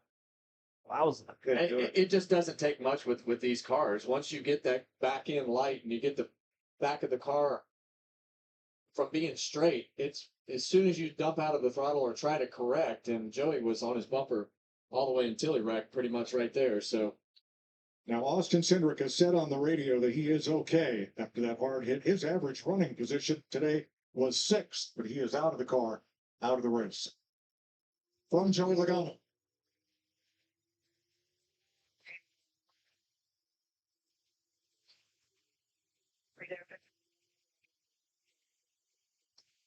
Timing thing. Right as he came across that apron, his bumper got to the. I think he was also trying to push him, Kevin. It looked to me like, but pushed a little too hard. yeah, and you can hear it in Joey's voice. I mean, he just made a mistake right there and got into the back bumper at the wrong time. From Austin Cindric. This is going to hurt. Oh. And it just happens so fast, and you can hear it and see it right there. But if you're in the driver's seat, the amount of impact that just jars you in such a short amount of time, especially in that part of the racetrack, you're not expecting it. This is Anthony Alfredo. He almost got them. You heard him floor it. He saw them had trouble, lifted a second, went back with the gas to try to get by them.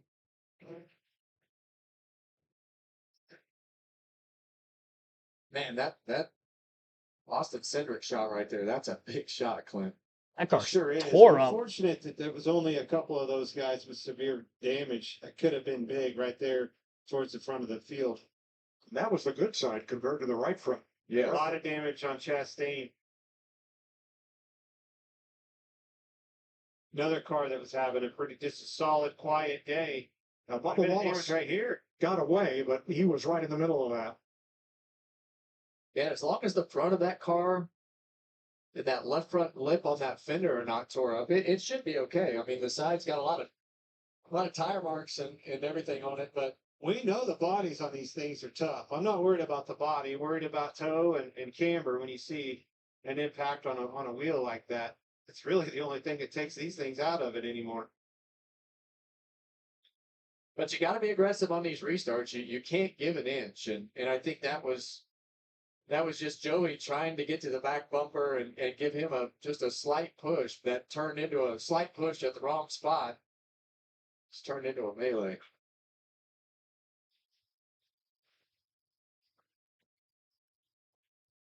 You don't see that type of stuff out of Joey Logano often. Thank you, Robert Goodrich, for another $5 super chat for the replacement Shouldn't see him toe link on the one car. Yeah, the toe link's definitely a vital piece of these race cars. Unless you're like Austin Cindric and you just smash the wall as hard as you did while getting sandwiched by another car, that'll knock you out too. As it did your last fall. That graphic doesn't begin to tell the story of Ryan Blaney's day, who, due to loose wheels on pit stop, has had to come from the back twice. Well, he's got, I think, one of the best two cars in the field, and he's just not been able to stay up there and race at the front of the pack to showcase that more than the first stage there. So, a couple mistakes on pit road today. We know that this is going to come down to being on pit road one more time. So you can usually overcome one, but usually when you have two, that's a game changer. But we're still in this thing. This tells the story. Absolutely. I mean, you can see it right there. Domination. Oh no, not bad. Oh, you got to be kidding me. But somehow, some way, we're still heading back north, trending in the right direction. Now, where was Ryan Blaney when this happened? That's when he was down on the bottom, Fox. Well, this will be our Pod's big move. Watch for the number 12. Right behind Logano and scoots away. yeah, luckily those cars went up the racetrack. Unlucky for all the cars that were up the racetrack, but that's what happens when people start staying out on the racetrack. People start taking 2 tires, and you still take 4 tires. It buries you in the field, and you start having trouble in incidents like that when everything starts getting rough here towards the end of these races. You know, as that accident unfolded, there was side-to-side contact between Riley Herbst and I believe Zane Smith. But both got away without any major damage. Yeah, I want to put a credit, like, again, on these restarts. Yes, they're so chaotic. It's so important to be aggressive, but he did leave a little bit of room in front of him to be able to avoid an accident. You're talking about Ryan Blaney when he shot to the bottom, had a little bit of a view there, and, you know, an out, if you will, to be able to get away from. Yeah, I think a lot of that out came because Logano got such a good restart. He was able to be right on the one car's bumper of Ross Chastain, and sometimes that stuff works your way, and sometimes it doesn't. But luckily, Blaney was on the right side of the fence this time. Larry, you counting laps or tires or both? Next week I'll be counting cars. This week I'm counting tires. And looking at all of the leaders, depending on if they use their qualifying scuffs in that short running in stage 2, everybody should have 2 sets of tires. Now, one of them may be that set of scuffs, but everybody should have at least 1 set of stickers left. So are we now where we are, Larry, and we've got 89 laps to go right here. What do we do on strategy? I think we still split it. Maybe Jamie Little can tell us what they're thinking. Yeah, what a day it's been for Chase Elliott. Alan Gustafson is crew chief. They had some damage earlier. You guys fought your way back, and now you sit third. 2 sets of sticker tires. How's the car? You think it's good enough to hang on to the top 3 as of now? Yeah, probably not on the old tires. It's just been a little bit of a struggle for us on track. The stops have been amazing, really kind of kept us in it, but getting spun out by the center really hurt us, got us down a set, so really had no choice. We kind of got to do damage control here to get back on the same sets of tires as the rest of the people, and yeah, hopefully we can get an opportunity caution or play this last strategy and try and get a good finish out of it. But yeah, it's been a struggle, and now the guys are grinding. We'll make it happen. Need to be a little bit better on the long run, Mike. Thanks, Jamie. He is the only Chevrolet of the top 9, with Larson 10th, host of our 12th and Byron 13. Regan? Like Austin Cindric out of the care center. Austin having a good run today. Look like you're an innocent bystander there. How frustrating is this? Yeah, obviously it's a frustrating start with so many fast race cars, and had another one today with our Baker State Menards 4 Mustang, and yeah, obviously the restart get crazy here, and I'm not really sure what happened other than just cars jumping right across the racetrack, and I'm not sure I've ever jumped head on into a wall, but that changed today. No, just a shame. I'm not discouraged though. This 2 teams shown me a lot in the first 4 races, and yeah, just a shame we don't have the results for it. I haven't seen Vegas. Thanks, Austin. Wow. I did see the damage when we saw the left front of Bubba Wallace's car. You watched it right there in that replay. Hit pretty hard. All right, we'll be coming green this time. Josh Berry's Ford and Christopher Bell's Toyota on the front row. Chase Elliott's Chevy Ty Gibbs, Toyota Road 2. This has a recipe for Christopher Bell to maybe get out and get away from the pack here, because remember, Josh Berry's got older tires on the inside, and behind Christopher Bell is Chase Elliott, who on the outside lane also has older tires. Ty Gibbs, inside of row 2, he's got new tires. We'll see how quickly he can get by Berry. Berry, the control car, still in the restart. Green flag back in the air. Most of the field taking down to the apron. Elliott kind of staying out of the way up on the high side. Better move by the 9. Bell clear in the middle of 1 and 2. No surprise there. Ryan Blaney going to try to sweep by Ty Gibbs as he goes between the 54 and 21. A couple cars trying to cram together 3 and 4 wide towards the middle of the pack. Blaney going for second. He's clear of Josh Berry. And now he's clear of Ty Gibbs off of turn 4 and up to second. Bubba Wallace, Denny Hamlin trying to play catch-up after a slight bit of lost track position. Hopefully the damage on the 23 is not going to slow him down much, as he was up in second, looking bad fast there for a little bit before the string of cautions now early in stage 3. Kyle Larson back in it on the inside of 3 wide underneath Logano and Reddick for 7th. Well, we wanted to see that battle between the 20 and the 12. The 2 best cars of the day have found each other first and second in the running order, with Blaney about a half a second back. It's still 85 laps to go. And at least 1 more pit stop out from the finish, as they cannot make it on fuel and tires to the end of the race.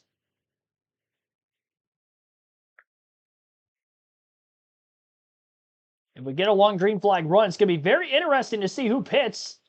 I say that, and we immediately had a car in the wall, which was Riley Herbst. I think he got pinched on the backstretch. Not sure who by, but somebody stopped him against the fence. I don't know if it was Ty Dillon or not, because he was really crowding Dillon through the middle of the corner. I've seen Ty Dillon make a couple of very gutsy passes in the middle of the pack earlier in the race today. Herbst's car is still running, but that was a pretty good lick against the fence. And on those older tires, Chase Elliott falling to the back. He's going to need a caution before he goes a lap down on those older tires. You ride around for a bit. Josh Berry still holding on to 12, but remember, Elliott's got some damage from an earlier incident. Berry has some, but not as much as Elliott. Ryan Blaney to the back bumper of Christopher Bell. A battle for the lead with about 82 to go, this time by at the line. Denny Hamlin on the outside of his teammate Ty Gibbs, meanwhile, for third. And Hamlin is going to be clear off turn 4. And stays clear and pulling away on the front stretch out of the dogleg and into turn 1.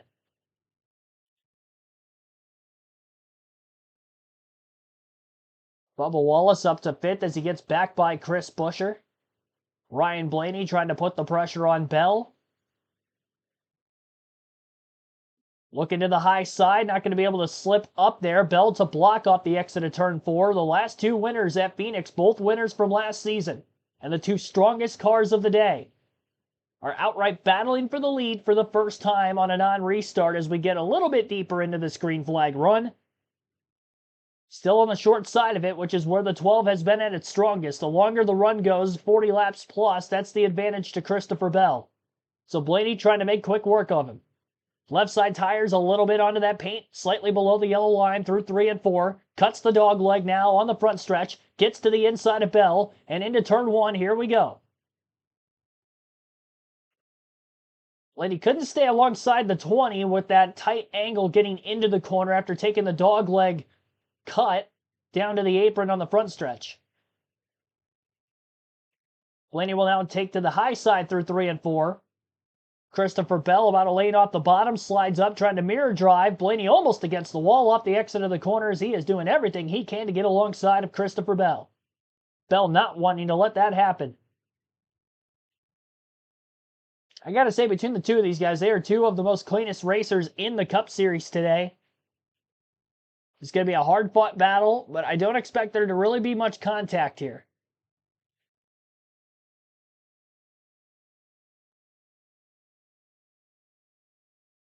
And Bell can keep him behind for so long, you wonder if he can pull away and make Blaney maybe use his tires a little too much. Trying to make these passes. That window of opportunity going to become less and less, and if they do get to side-by-side for a few laps, you wonder if Denny Hamlin from 1.2 seconds off the lead can maybe try to close in.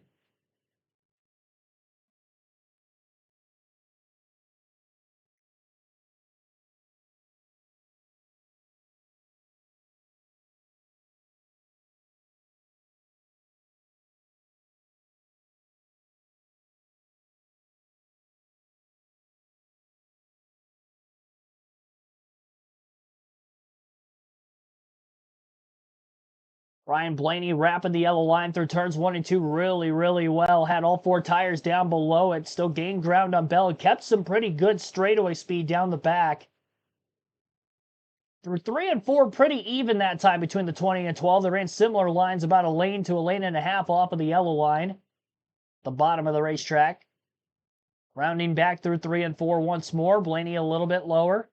Bell tries to run low himself. He's on the yellow line while Blaney slightly below it. Right side's maybe glued to it.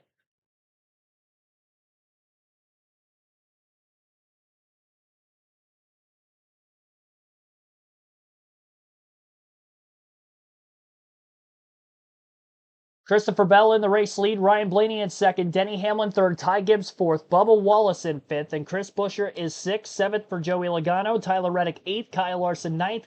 Carson Hocevar rounds out the top 10.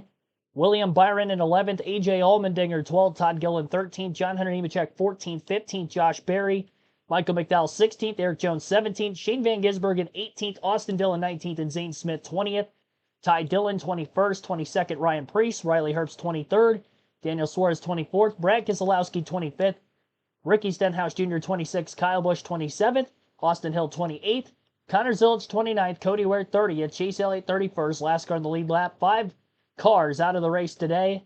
Scratch had 6 cars out of the race today. Ross Chastain 32nd. Anthony Alfredo 33rd. Austin Cindric 34th. Cole Custer 35th. Noah Gragson 36th. And Chase Briscoe 37th. That is your full field running order with 73 laps to go. Battle for the lead between Christopher Bell and Ryan Blaney has been ongoing since the restart. Blaney had a great 3 wide up the middle move to get to second and try to compete with the guy who has been dominating in the lap sled today. Bell has led for over 100. Blaney got the stage win at stage 2, but he's only led 18 laps today. 126 and counting for our current leader, Bell. And Bell did win the second stage after I mentioned already Blaney won the first. 8 cautions to this point, 18 lead changes. Not that many different leaders, though. Most of the lead changes all between the 12, 22, and 20. And on pit strategy, Preece was able to lead for a bit. Same for Hamlin, late of stage 2. Longest green flag run of the day. Still those 60 laps at the beginning of the race. We restarted with 88 laps to go. So if this goes green to the end, this will be the longest green flag run.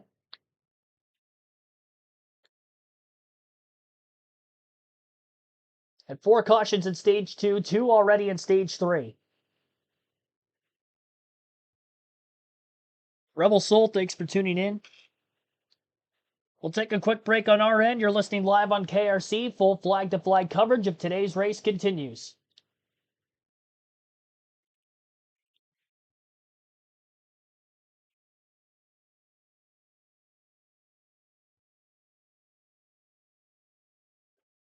We're up to 180 likes on the stream. 182 is what I had for the Daytona 500 stream, so this can be the most liked stream on the channel this year. So be sure to hit that like button if you haven't been able to do so yet. We're just a few likes away from that goal. We've got about twice that many people in the chat concurrently watching right now. Subscribe for more NASCAR content. We'll be live all year long. Year-over-year NASCAR-related content here on YouTube. The live commentary streams like this every weekend for Truck, O'Reilly, and Cup Series racing. And as for Cup practice and qualifying, as well. Next weekend on the channel,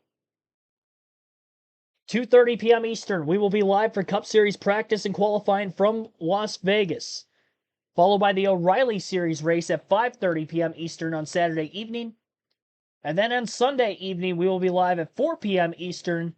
Well, the race will be at 4 p.m. Eastern. We'll be live at 3:30 p.m. Eastern from Las Vegas for the Cup Series race. So again, those are the start times for next week. 3 streams. Truck Series will be off yet again. 67 laps to go. Oh, Kyle Busch up against the wall with his second right front tire failure. We do stay green for now. Ryan Blaney to the bottom of the racetrack, charging hard, and he gets into Bell. Just a little bit. Oh, and further back, Shane Van Gisbergen's around. Drag race down the back straightaway. Caution's out, and Bell will hold on to the lead. Right as Blaney was making his move, caution is out and bails Christopher Bell out for now.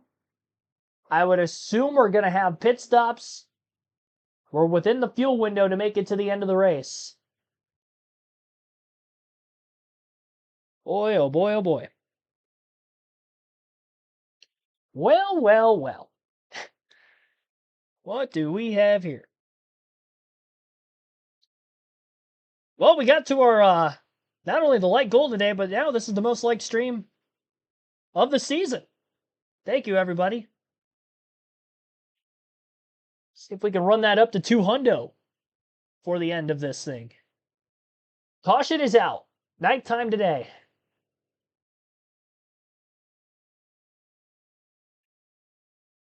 Alana Sheen, thanks for tuning in. Nope, Fox Sports 1, thanks for the race results. Yes, thank you for tuning in. Well, you don't have FS1, this is your place to be for the next several weeks. Showing a replay, I don't think Austin Dillon got in the back of SVG until after he started getting loose. Van Gisbergen was very loose. Austin Dillon gets into the back of him and kind of finished him off. Not sure where that battle on track was. See where Austin Dillon's at in the running order. Dillon was in 18th, so I'd imagine it was a battle for 18th. Right as Blaney was making his pass, he just got to Bell. Little tap in the left rear corner panel, getting into turns 1 and 2. Got underneath them on the back stretch, and caution comes out as they're nose-to-nose with Bell out in front. Pit road open this time by. I'd imagine we're going to have pretty much all takers. Here they come. Bergen was 17. And Ross Chastain will get free pass.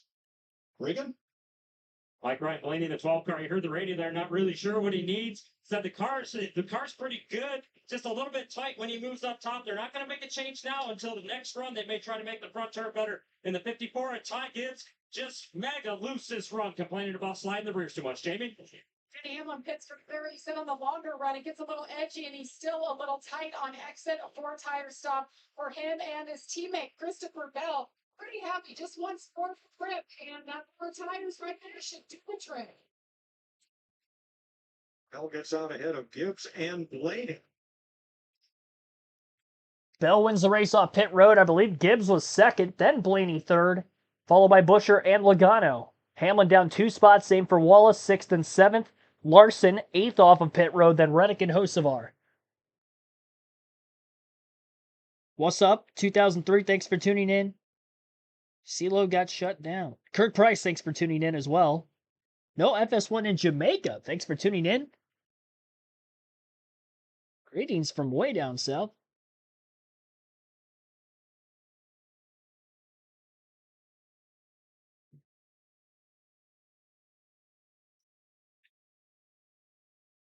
So Bell will be the leader. That 12 pit crew has just been, I mean, they've been bad today. 2 pit road blunders costing Blaney spots outside of the top 20 multiple times. Gets back up to second. They lose another spot on pit road. I mean, you at least every time you go into the pits, hope that you at least maintain positions and don't lose any spots. And now he's more than likely going to be in row 2 for the restart. And he was able to go 3 wide up the middle to get to second the last time. But the difference is he had Josh Berry in front of him as one of those cars. And Berry was on older tires. So kind of made that move a little easier. Gibbs and Bell are not on old tires, so it's going to be a lot harder. And as for Bell, obviously he's been of the quickest cars in the field between him and the 12 all day. Lap 249, 250 now. Lap 250 in today's race.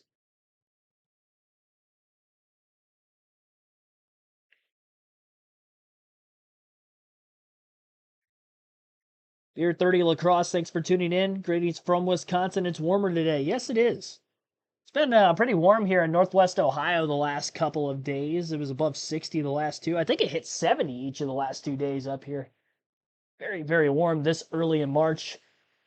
But I've lived in Ohio my whole life, and I know that we are still going to have a couple of days where it's a high of 30 or 40-something degrees outside, probably through April here and there. So this is far from staying the same. This is about the time of the year where we have like 4 or 5 days of 60, 70 degree weather, followed by another like 4 to 5 days of 30 to 40 degree weather. Some maybe have another snowfall in there somewhere. Like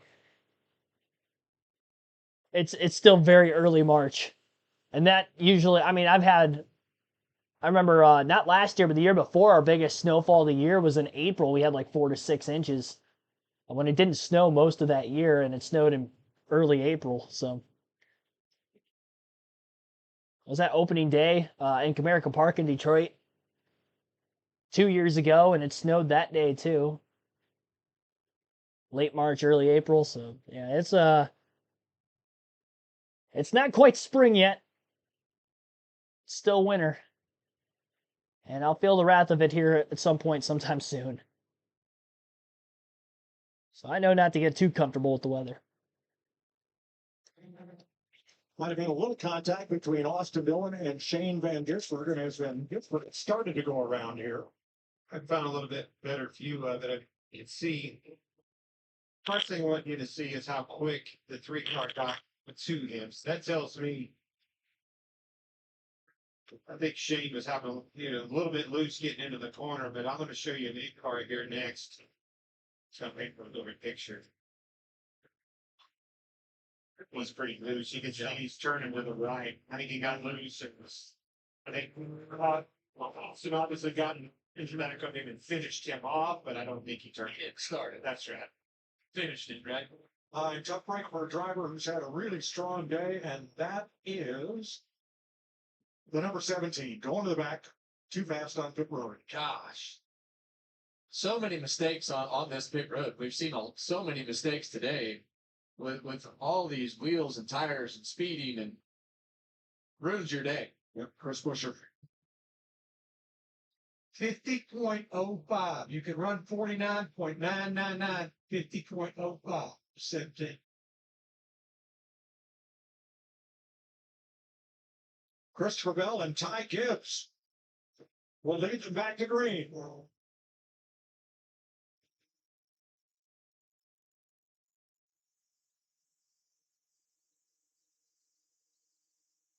Best start for Blaney. He's going to be all right here. Blaney third, under fire from Hamlin and Larson. Comes Larson back front seat. Yeah, they did a great job battling all day. Just making that car a little bit better. Give them the restarts when you need them. You see Ghana right there, stuck in the middle 3-1. Oh. Under Carson Nosavar and William Byron there. Oh, contact. Look out. Brown Logano. Look out. And he collects Perry and Suarez. And the hit shot was Allmendinger, the 16 that got into the back of him. 10th caution lap 254, and the hits just keep on coming. Yeah, well, you get yourself stuck in the middle of the pack like that and buried in track position, and went to go up the racetrack right there, and it looked like the 16 car just got to the back of him. It was definitely Allmendinger. Tore up some race cars here. Robert Goodrich, thank you for another $5 super chat, supporting chairs, supporting co-host, newly named support. Yeah. Yeah, chair getting the spotlight again. I had to refill my water. I got to go to the bathroom here shortly, too. Well, watch, you can see 22's in trouble. Got up, shot back across the apron. 16 gets in there shooting, stayed on the racetrack, and as Joey came back up, they got into him. Bam! Yeah, and he just didn't expect the 16 car to be there, and it just all, as he started to come up the racetrack, see him moving 16, back up. Allmendinger snuck in there, and he was there. That's your pole sitter. Their day is done. And look, the spotters at this racetrack are in turn 3, in the middle of turns 3 and 4. That angle going into turn 1, the driver's kind of on his own right there as far as making those tight calls like that. So you know that going in from a driver's standpoint, the spotter will give you a suggestion, but it is not guaranteed because of the angle of the spotters at this track. Now, as this unfolded, you'll see Chase Elliott get some damage, and I believe Shane Van Gisbergen gets a piece of this too. Let's ride with Joey Logano. 7 cars involved in all. What a debris field.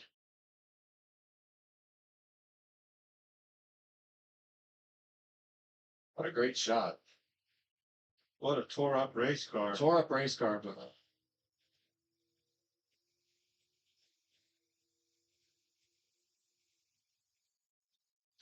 He came back up onto the racetrack pretty quick from being on the apron. well, what happens in these cars, Clint? I'll tell you in a second.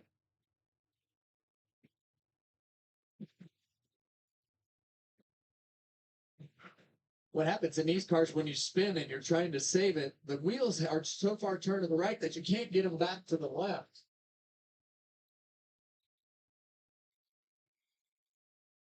Oh, he even lifted. He knew AJ knew he was in a bad spot. Joey didn't know he was there, and he lifted. The 22 is what I'm talking about. He came up a little faster than normal. Usually they'll stay down on the apron quite a bit more. I think he was trying Wow. to protect his position. AJ was there. Swimmers had a sharp left, almost missed it. Force doesn't count.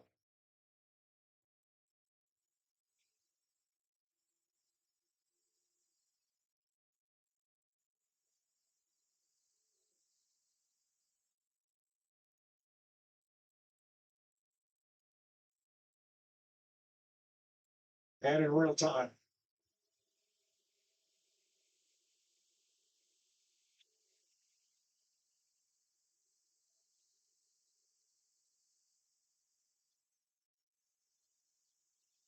Yeah, that audio is unbelievable, and really, as you listen to that, you can just hear the violence of the wreck, and what great shots from the camera guys to see all the debris and all the replays that we have. There's a lot going on right there, Clint. Water flying out of the front of that thing, and the radiator broke. Here's who's involved in wreck 7 cars. Half of which will be headed for the garage. Here's AJ Allmendinger's radio. I damn it. Now it is.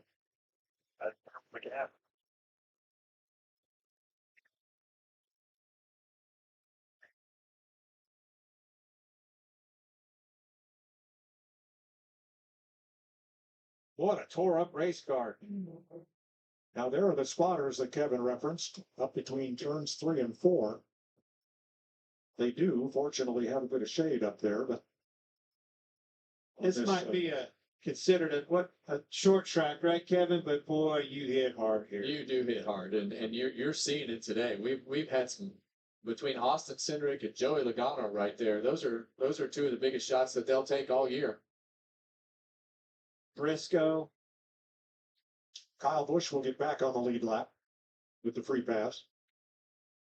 It's Elliott's damage.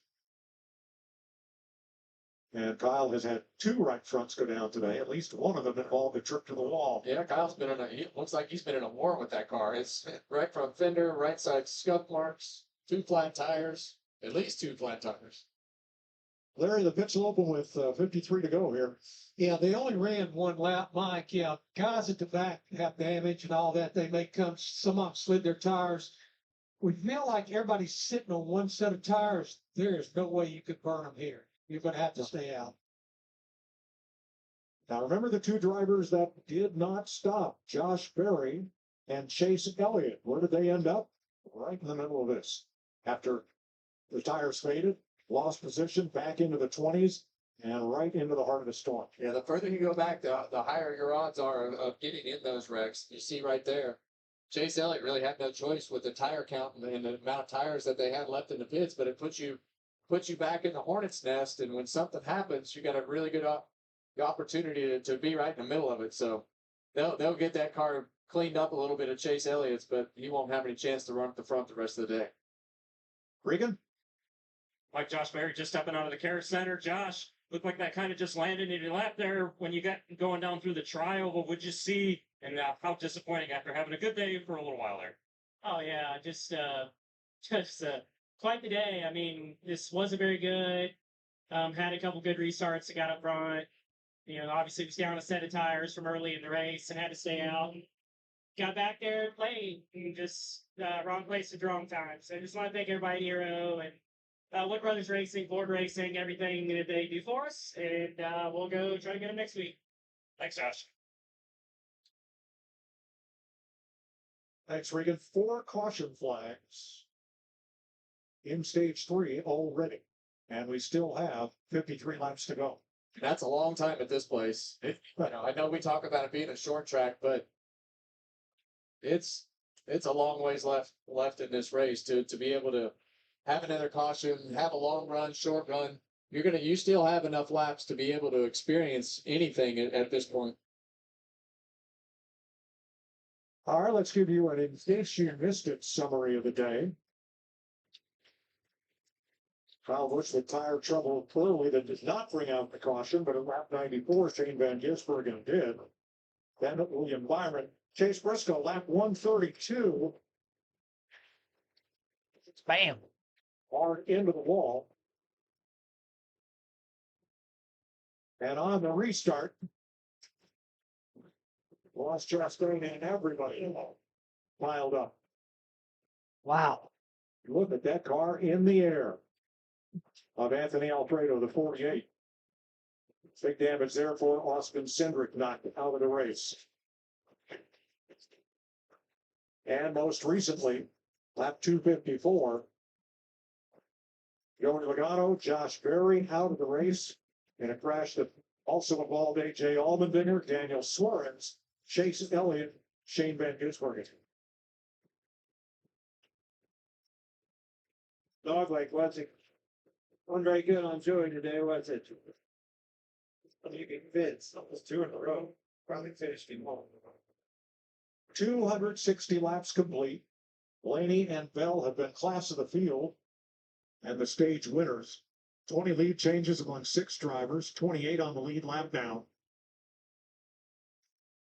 Rookie caution number 10. I love it. Well, here's what's around the turn. IndyCar from Arlington next Sunday, 12:30 Eastern on Fox. After that, switch over to FS1 and join us from Las Vegas for the Cup Series race, 4 p.m. Eastern on Fox. The NHRA is back in action March 22nd with the Arizona Nationals on FS1. Kevin, what you've seen so far, talking about Bell and Blaney, kind of our 2 horses, right? What you've seen, are these cautions helping one or the other? Short run versus long run speed? I think that as the tires have been cycled, it seems to be on Blaney's side on the restarts from what I've seen so far. But I think that yeah, okay. At least we agree on something, didn't we? Well, if Blaney can get the lead, he might be able to drive away. I agree. Getting the lead, right? Driving in Bell's slipstream, not doing him any good. Getting off the corner, can't beat that 20 down the straight. And don't forget about Ty Gibbs. Ty Gibbs has done a great job of inserting himself into a position that could win this race. Don't count that kid out going for his first win. The worst thing that happened to Blaney is he's not second. So he's not on the front row. So we talked about the deficit that he's had the last couple of weeks in traffic. That puts him at a little bit bigger disadvantage because now he's on row 2. So we saw in the last restart, he didn't get going very well. Didn't get through 1 and 2 to be able to do anything. So now he's in traffic and going to be a little tougher. And you've got Denny Hamlin on the second row trying to avenge that crushing defeat here last fall. Everybody on their feet, 50 to go. Will this be the final restart? Don't count on it.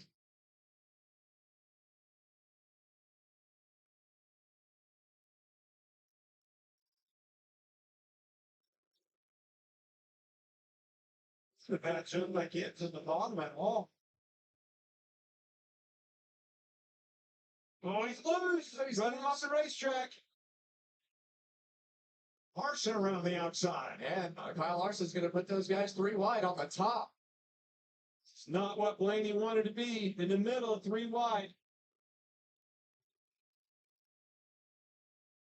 Yeah, Blaney's not going to. Oh, little door bang right there with Kyle Larson, but he's not going to be able to not going to be able to clear them. They're both going to get a side draft off of him, and he's going to be stuck right there again. Bell gives Larson drive away. Blaney now has to battle Reddick. And that's what I was talking about earlier. When you're on that second row on those restarts, you just don't know how the chaos is going to work out. Kyle Larson put him in a bad position And he's come out on the short end of the stick, he and Denny Hamlin. The big loser here was Hamlin. It restarted in the second row and is now back to 7th. Reddick's not done yet. Looking to the inside of Larson. Out of nowhere. Great restart for him. Not at all what Blaney. And really what those guys, Christopher Bell and Ty Gibbs, want right now, they want this 5 car and the 45 car to race this 12 as long as they can. Christopher Bell especially, to try to get that gap as far out as possible, because you know that the 12 is fast. But now you've got it buried back there in 5th place. Hamlin continues to fade. He's back to 9th. I know that 12 car, that driver behind the wheel is so frustrated. I'm frustrated for him up here watching today. Well, nothing's gone right. Nothing. As you look at Denny Hamlin right here, he started right beside Ryan Blaney, and he has not done anything on this restart after restarting 3rd. So we know that the 11 hasn't been great on the short runs, but and when you're in a position to not be great on the short runs, it puts you very vulnerable with everybody else as you go through these first couple laps. So he's starting to make some ground back forward, back on the outside of William Byron right here. And a lot of times, Clint, when your car is good on a long run like that, you give up those first handful of laps with the car having whatever handling characteristic it does, whether it's tight or loose, and you just have to wait for the tires to come in. The problem is you end up spinning the rest of the run passing the cars you gave up on the restart. That's right. It's a repeat. Yeah, because while you're waiting, everybody's going past you and producing this log jam right here. Look at Austin Dillon right there. We talked about him being good. He's got himself racing for 8th spot right here. It's a good run for him. Basically, the lone wolf RCR car still out there and holding strong. 3rd place, Tyler Reddick coming back toward the front. Blaney looking on and diving for the bottom. Yeah, Tyler Reddick could just not clear Kyle Larson up on the outside right there. And that's allowed Ryan Blaney to get underneath the 45 car. Blaney must make quick time of these cars if he's going to have anything to say for this lead, because Bell is driving away.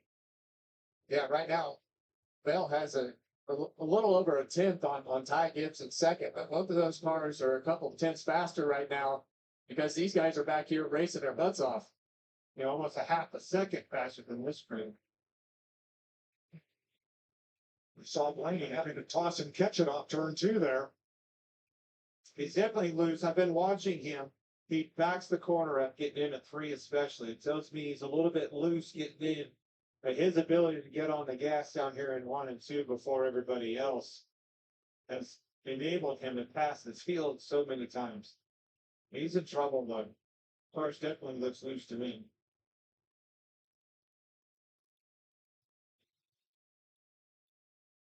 Joey Logano checked in the least to the infield care center. Arson Hosevar working AJ Allmendinger there for 11th place. Behind Michael McDowell. And Hosevar's he's had a consistent day. He's been, 5th to 12th, right in there. And that's a good day. A solid day. Hasn't had any controversy with anybody and been able to build on that as you go forward with cars that are finishing races. That'll eventually put him in position to take advantage of the days when he has a chance to win. So he's overcome a lot having to start at the rear. Well, half of the top 12 have had to rebound from something. Larson got caught for speeding. Blaney, 2 loose wheels. Wallace speeding in an accident. Byron a cut tire. McDowell a cut tire. Hosevar had to start the race in the back. And Riley Herbst with an issue early on. Well, next time we could just shorten that up, Mike. You can just tell us who has it. And I'll tell you who. I don't want to say his name because I don't want to jinx him. It's that 20 car. He's about the only one out here that has had a flawless day so far.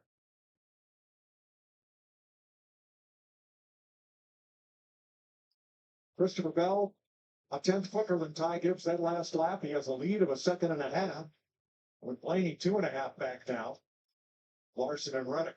Yeah, this is no fluke. He's obviously led a lot of laps today, but he's also won this race the last 2 years. And let's not forget the year that he was racing for the championship and had the brake rotor explode with the great performance on that day. And Denny Hamlin, seen him be so dominant in the years past. But it's no coincidence that we have 1, 2, 3, 4, 5 of the top 7 are Toyotas, and they have definitely done that again today.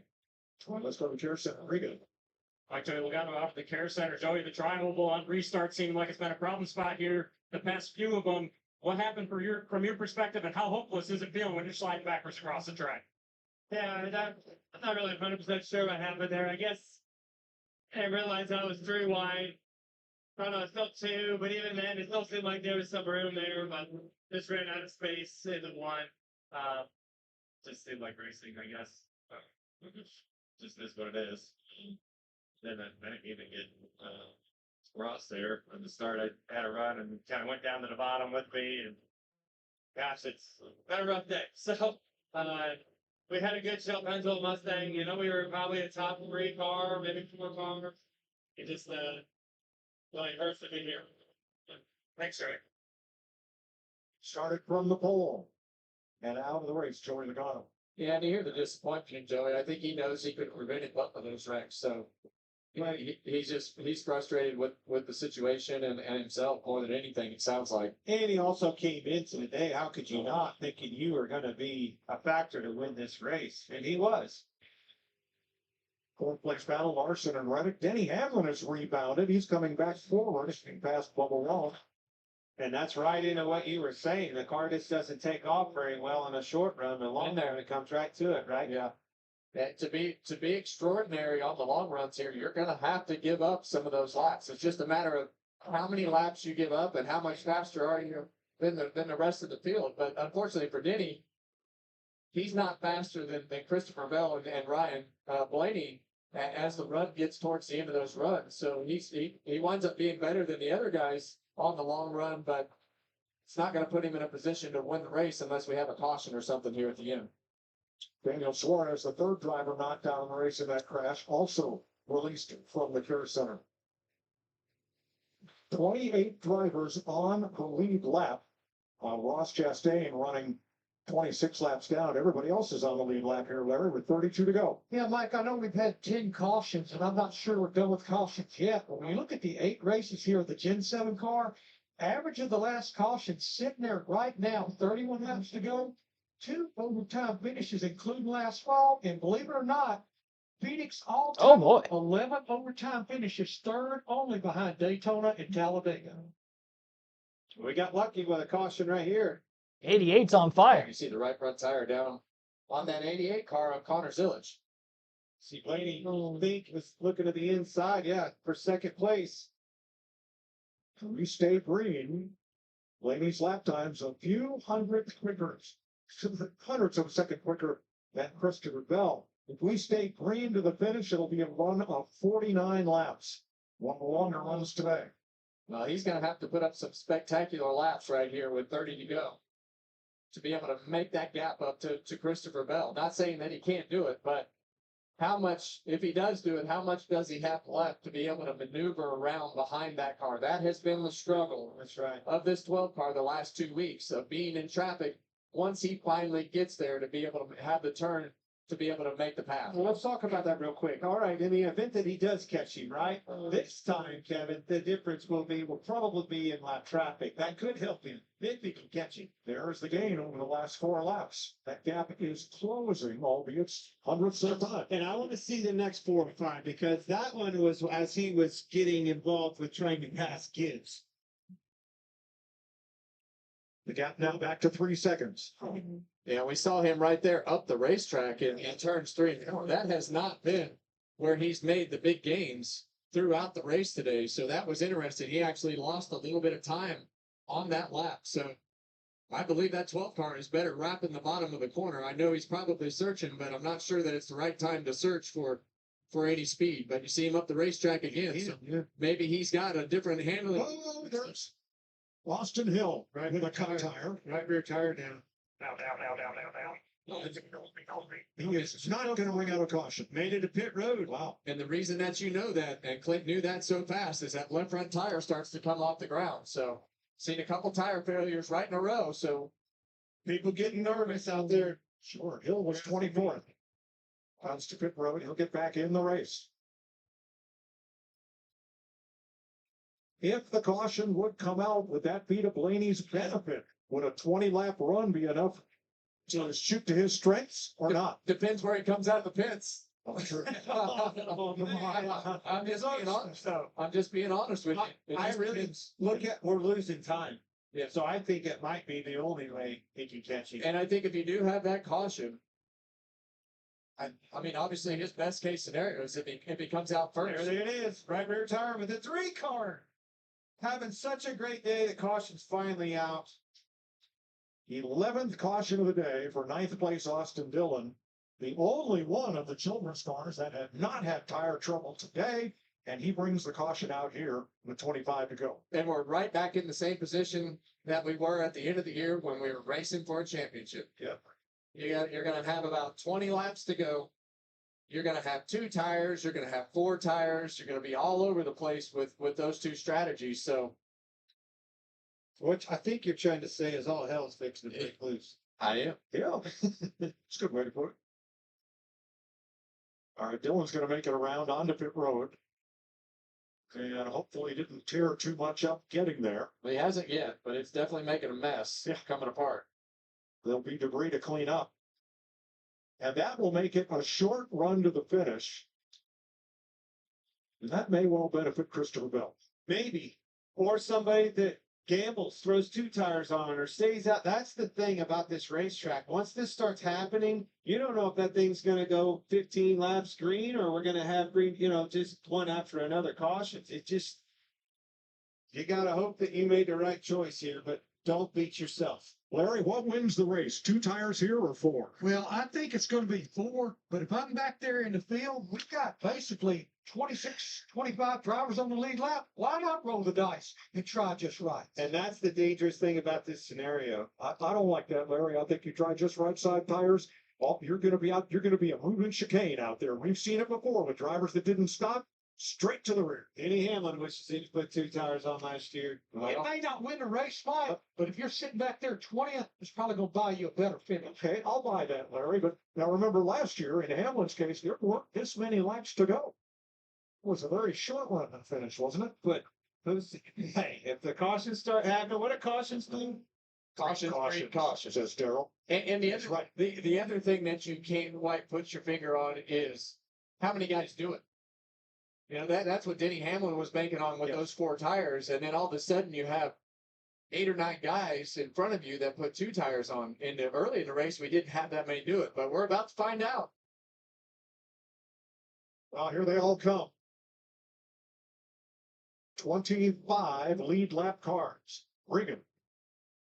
Like the code word for Ryan Blaney was yellow. Crew Chief Jonathan Hassler asking him, are you all good with that? He said, yes, I am all good with that. We'll see if that means 2 or 4 tires. No comments on the car for him. So it looks like 2 tires. The 54. Ty Gibbs, the same thing. 2 tires. He's been loose everywhere. Jamie? Coburn for Christopher Bell is Burger King. Final set of secret tires. First sitting there. We'll see if it's an audible or not to take right sides only. Oh, Bell's taking 4. Tires. Most dominant car Burger right down away. So the Gibbs team was split strategy. Ty Gibbs with 2 tires, Christopher Bell with 4. I just saw deja vu right there. I'm afraid. Looks a lot like last fall, doesn't it? Yep. Well, you're going to need some help. Place your bets. That's a lot of cars in front of me. But that's what makes this sport entertaining. Variables and choices. Well, Ty Gibbs has put himself in a position to have a chance to win this race. Yes, sir. But so did Ryan Blaney, because his stiffest competition is now behind him with the 20 car. Look how fast this stop was for just 2 tires. And Gibbs a little impatient, but he went on the jack. And won the race off pit road. This is the second stop in a row that 54 car has put 2 right side tires on. Not the same scenario for Ryan Blaney. So I'd say right now Blaney feels better about his situation than he did if that was Christopher Bell sitting there. Keep in mind that last restart, Blaney had a little bit of trouble. Larson was the one that was able to get around them. Took off a little bit better than him. Yeah, but he wasn't on the front row. And we know that being on the front row, getting a little more clean air on the front of that 12 car could. All right, 20 laps to go. Blaney. 20 laps to go under caution here shortly. We got just over 400 people in the chat. Thank you so much for tuning in. We have over 200 likes. Thank you again to Robert Goodrich. Another $5 super chat. 400 plus watching. Show your support. Smashing the like button. Yes, like, subscribe for more live commentary content like this every NASCAR race weekend. And obviously, we have more to come still in this race. About 20 laps to go. Stay tuned. Just after the race is over, you'll hear an interview for the race winner. We'll go through the finishing results and hop on out of here a little quickly here today. I got a trip to Cleveland as soon as this stream is over, but we'll be back at it again next weekend with the O'Reilly Auto Parts race at Las Vegas, as well as the Cup race at Vegas Saturday, Sunday, and Cup practice and qualifying, which will take place Saturday afternoon, 2:30 p.m. Eastern start time for Cup practice and qualifying. O'Reilly race at 5:30 p.m. Eastern, both on Saturday. Cup race will be live at 3:30 p.m. Eastern, beginning with our pre-race show next Sunday. His first race, that would be a statement. Let's give some credit to that 5 team. You know, we talked about how far off we thought that car was at the beginning of the race, and now we're talking about him having a chance to win. That's a huge credit to Cliff Daniels and Kyle Larson and all of those guys, putting them in a position to work all day. Look at that roller coaster ride. And we all know that Larson is... Bell on 4 fresh tires, going to restart back around 7th place. It's going to be very interesting if he's going to be able to fire off well enough to get to the lead. There were 6 drivers in front of him that beat him out of the pits that took right side tires only. Nobody stayed out entirely. We're going to have 19 laps to go on the restart, and I'll take you to the finish. Gibbs won the race off pit road. He's the control car. He elects the outside of row 1. Blaney will be on the inside. Row 2, Larson and Reddick. Larson, the champion at this track a year ago, didn't win the race, though, and Tyler Reddick trying to go for 4 in a row. Reddick on the inside of that row, and Larson on the outside. Green flag back in the air at Phoenix. 19 laps to go. Ryan Blaney down into the first turn with a nose out in front of the 54 of Gibbs. Oh, Reddick locks the brakes up. He's sideways. He overdrives it, but he saves it. Middle of the corner, that's going to back a few rows of cars up behind him. There's a few rows of 4 wide as they exit turn 2. Couple cars get turned together. Zane Smith, John Hunter Nemechek, Chase Elliott, and Ty Dillon involved on the back straightaway. They're crashing again, and the caution flag is out. Once more. He needed this thing to go green. Well, it'll be interesting to see when that caution came out as to who the leader is.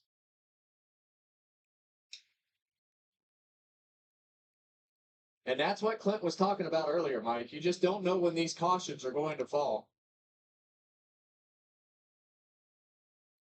And Ty Gibbs is the leader. At the last scoring loop crossed before the caution light came on. Is how NASCAR officiates that. That way they don't have people racing into a caution scene trying to gain position. You go back to the last scoring loop. This ties the record for cautions at Phoenix in a 500-kilometer race at 12. Let's go back and see what happened further back in the field. Look right here. There's Hornet's Nest, 4 wide. It's Stenhouse, 5 wide. Yes. Got up in the outside of Zane Smith down in the Nemechek.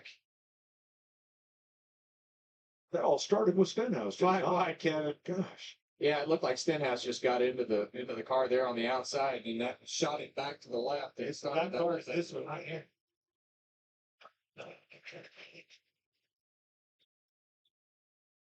And lucky that wreck wasn't much bigger. Right. We've seen some massive wrecks. That back straightaway is extremely narrow.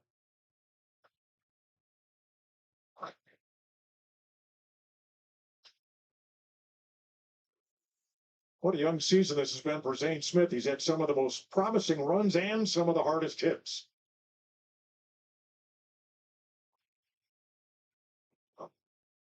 We're wiping them out today, boys. It's not over. No, you're right. And we still have some left.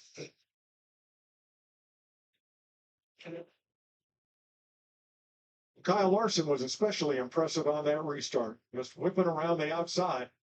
This car was completely out of it. I was watching him go through 3 and 4 all day long, completely sideways. That first stage, Cliff Daniels told him, just bear with it here, hold on to it, got big changes coming. And Never gave up. They're learning with this new body. I mean, you know that when you have a new body like that, you have to work through some balance issues and what the car likes, what it reacts to, what's working. So a little bit of all of this learning is on the fly. You learn some in practice and some in qualifying, but as you go through the race, now you're starting to hit on things that are starting to make the car better. Okay, I'm glad you said this. We're learning. There's a kid leading this race that just learned something. What did he learn that he could put to better use this next restart? Well, he learned that Kyle Larson's going to go to the top side if he goes to the bottom, but if he goes to the top, he's going to go to the bottom too. So he's going to go wherever you're not. I'm not giving him the outside. No. Again. Regan? Well, Mike, Ty Gibbs out front leading the race. A big part of that was the quick pit work that happened on the stop previously. Jackson Gibbs, which is Ty's cousin. Tell me, do you guys practice these man-ups that you have right here, like in pit practice, or is that just something you do instinctively? I think he just has fun trying to run me over each time. So I just get better at just avoiding that each time, I'd say. Well, that's some fancy footwork there. We enjoyed watching it. What do you think about Ty being up right? The jump was a little unnecessary, wouldn't you say, Jackson? Yeah, I think you're right. That's my brother Miller. I mean, quotable. All right, Mike, we're having fun down here. These guys are out front, and it's looking good for the 54. I think that'd make a great Olympic sport, jumping over and across a speeding, accelerating race car. We see it every week. It's routine here. Family tradition going on right there. Gibbs family. That's cool to see. Clint, I agree with you. I don't see how Ty can afford to give Larson the top lane on this restart. Well, I want to see where he chooses. It's going to be his choice first. It's going to be so important, but I think I'm going to pin him down on the bottom, and I've learned my lesson. Let's go back to the last scoring loop crossed before the light came on, and that is how close it was for our ghost car. It's a game of inches. Yes, it is.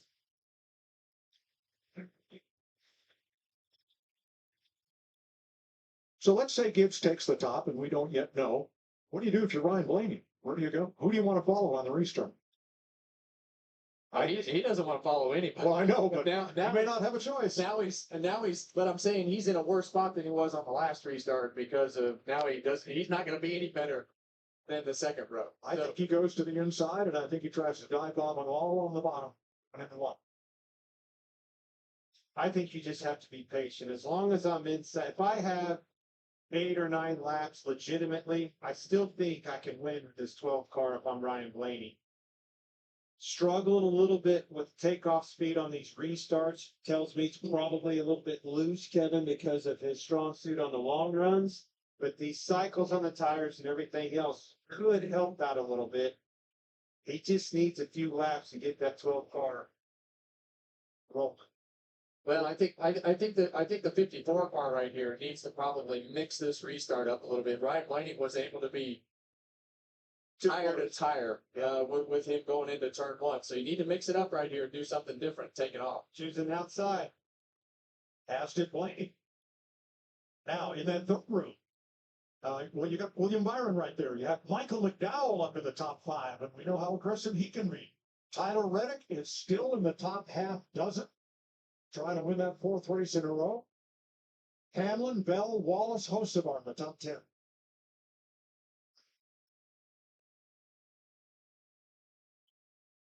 If they're not 4 wide going into turn 1, I'll be a bit surprised. Well, it actually worked out good that Kyle Larson was second. That keeps him from being able to go. I don't know how the heck Kyle Busch and SVG are in row 6. I mean, they've had multiple flat tires, multiple spins. Same can be said for William Byron in the 24, who had a flat right front tire at one point. Now he's all the way up in row 2.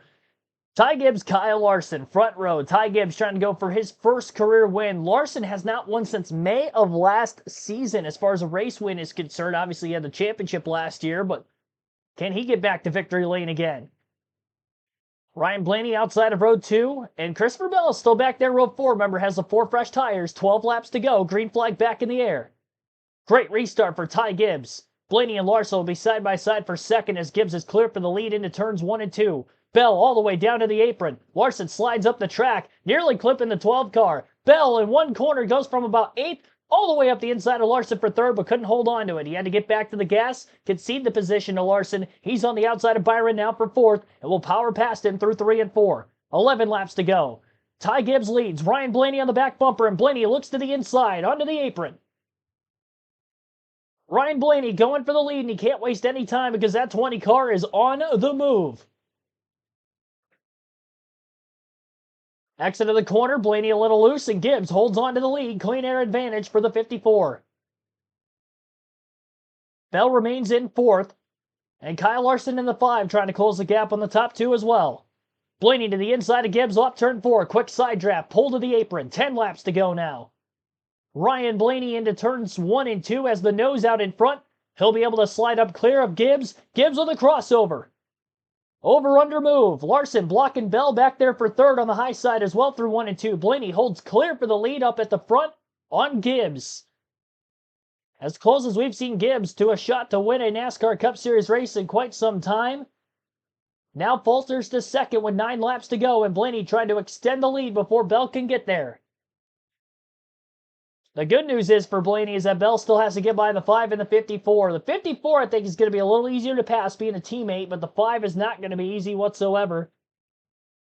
And I don't think it's going to be long before Larson's got a shot to get by Ty Gibbs as well for 2nd. And we could have a 3-car battle for that 2nd place position in the next lap or 2. Lead is 0.4 of a second between the 12 and the 54. Blaney leads, Ty Gibbs in 2nd, Kyle Larson is 3rd, Christopher Bell 4th, and William Byron in 5th. Tyler Reddick 6th, Denny Hamlin 7th, Bubba Wallace 8th, Michael McDowell 9th, Shane Van Gisbergen in 10th. Looking for his 3rd top 10 of the young season.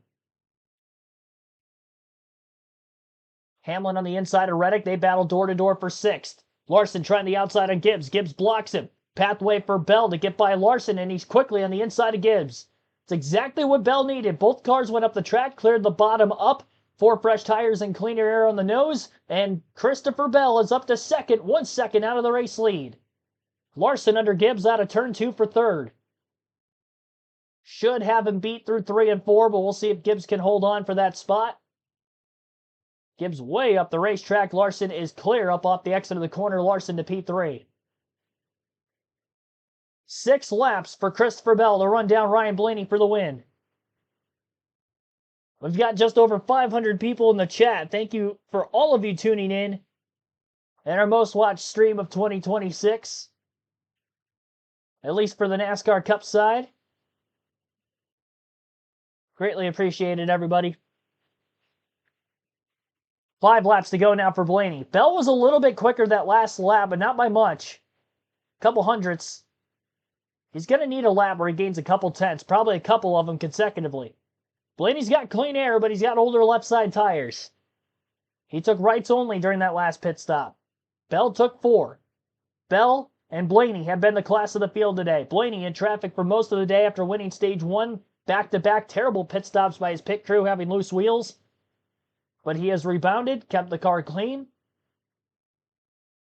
And same for Bell. He's kept his car clean, but mainly because he's leading a lot of laps. Out in front, Bell won stage 2. He's led over 100 laps easily today. This is the second time Blaney has led, and the first time since winning stage 1, where he led only about the final 12 laps of that stage. Passed his teammate Joey Logano, who started the day on the pole. Both Penske cars that were in the race obviously earlier, Cindric and Logano, have crashed out. It's up to Blaney to try to get the Penske sweep at Phoenix this weekend after Joseph Newgarden won the IndyCar race yesterday afternoon. 7/10 of a second lead now as Bell was able to close a couple tenths that last lap. 2 laps to go at the line for Christopher Bell. Bell trying to win 3 straight spring Phoenix races. Larson is falling by the weight side. He's almost 2 seconds out of the lead now in 3rd. Hamlin still closing on Ty Gibbs for 4th. Off of turn 2, still about a half a second difference between Blaney and Bell. Bell's going to need something extraordinary as they come to the white flag. 1 lap to go for Ryan Blaney. Bell is there, but he's got a bit to close in just 1 lap, 1 mile to get there. Through turns 1 and 2, the lead is still about a half a second. Both cars charging around the bottom of the racetrack. Blaney a little bit lower as he glues the right side tires to the yellow line. Up off the exit of turn 4, this time by checkered flag in the air, and Ryan Blaney will win his first Cup race of 2026. Back-to-back wins for Blaney at Phoenix. He has now finished in the top 2 in 6 of the last 8 Phoenix races. I say easily, hands down, this is his best racetrack in the Cup Series. Unbelievable job. Robert Goodrich, thanks for another $5 super chat there late. Like and subscribe for more action throughout the season. Yes, indeed. Like and subscribe, everybody. We'll be back again next weekend. You're going to hear from your race winner, Ryan Blaney, here shortly. We'll go over the race statistics here first. 12 cautions, 23 lead changes, 86 laps of yellow in a 312-lap, 312-mile race. We finish under the regulation length. 3/10 of a second, just under 4/10 of a second margin of victory for Blaney over Bell. Ryan Blaney went on to lead 28 laps today, a stage win in stage 1. Christopher Bell, who won stage 2, finishes second in the race, led 176 laps today, but does not get the win. 12 laps led as well for Ty Gibbs, 5 for Denny Hamlin, 1 for William Byron. Ryan Preece led 4, 73 for Logano before his crash out after starting on the pole. 13 laps led for Josh Berry on an alternate pit strategy at one point. And that's it. Those are the only 8 drivers, to lead at least one lap today. Burnout for Ryan Blaney. I don't see that much. Well, the car's smoking. I don't know how much of it. I wasn't paying too much attention to see if it was a burnout. He doesn't do many burnouts. Back to back for Blaney in the desert. Jamie Little is with him on the front stretch. We'll go over the finishing order as soon as the interview is out. Today, on his way to a very popular victory here.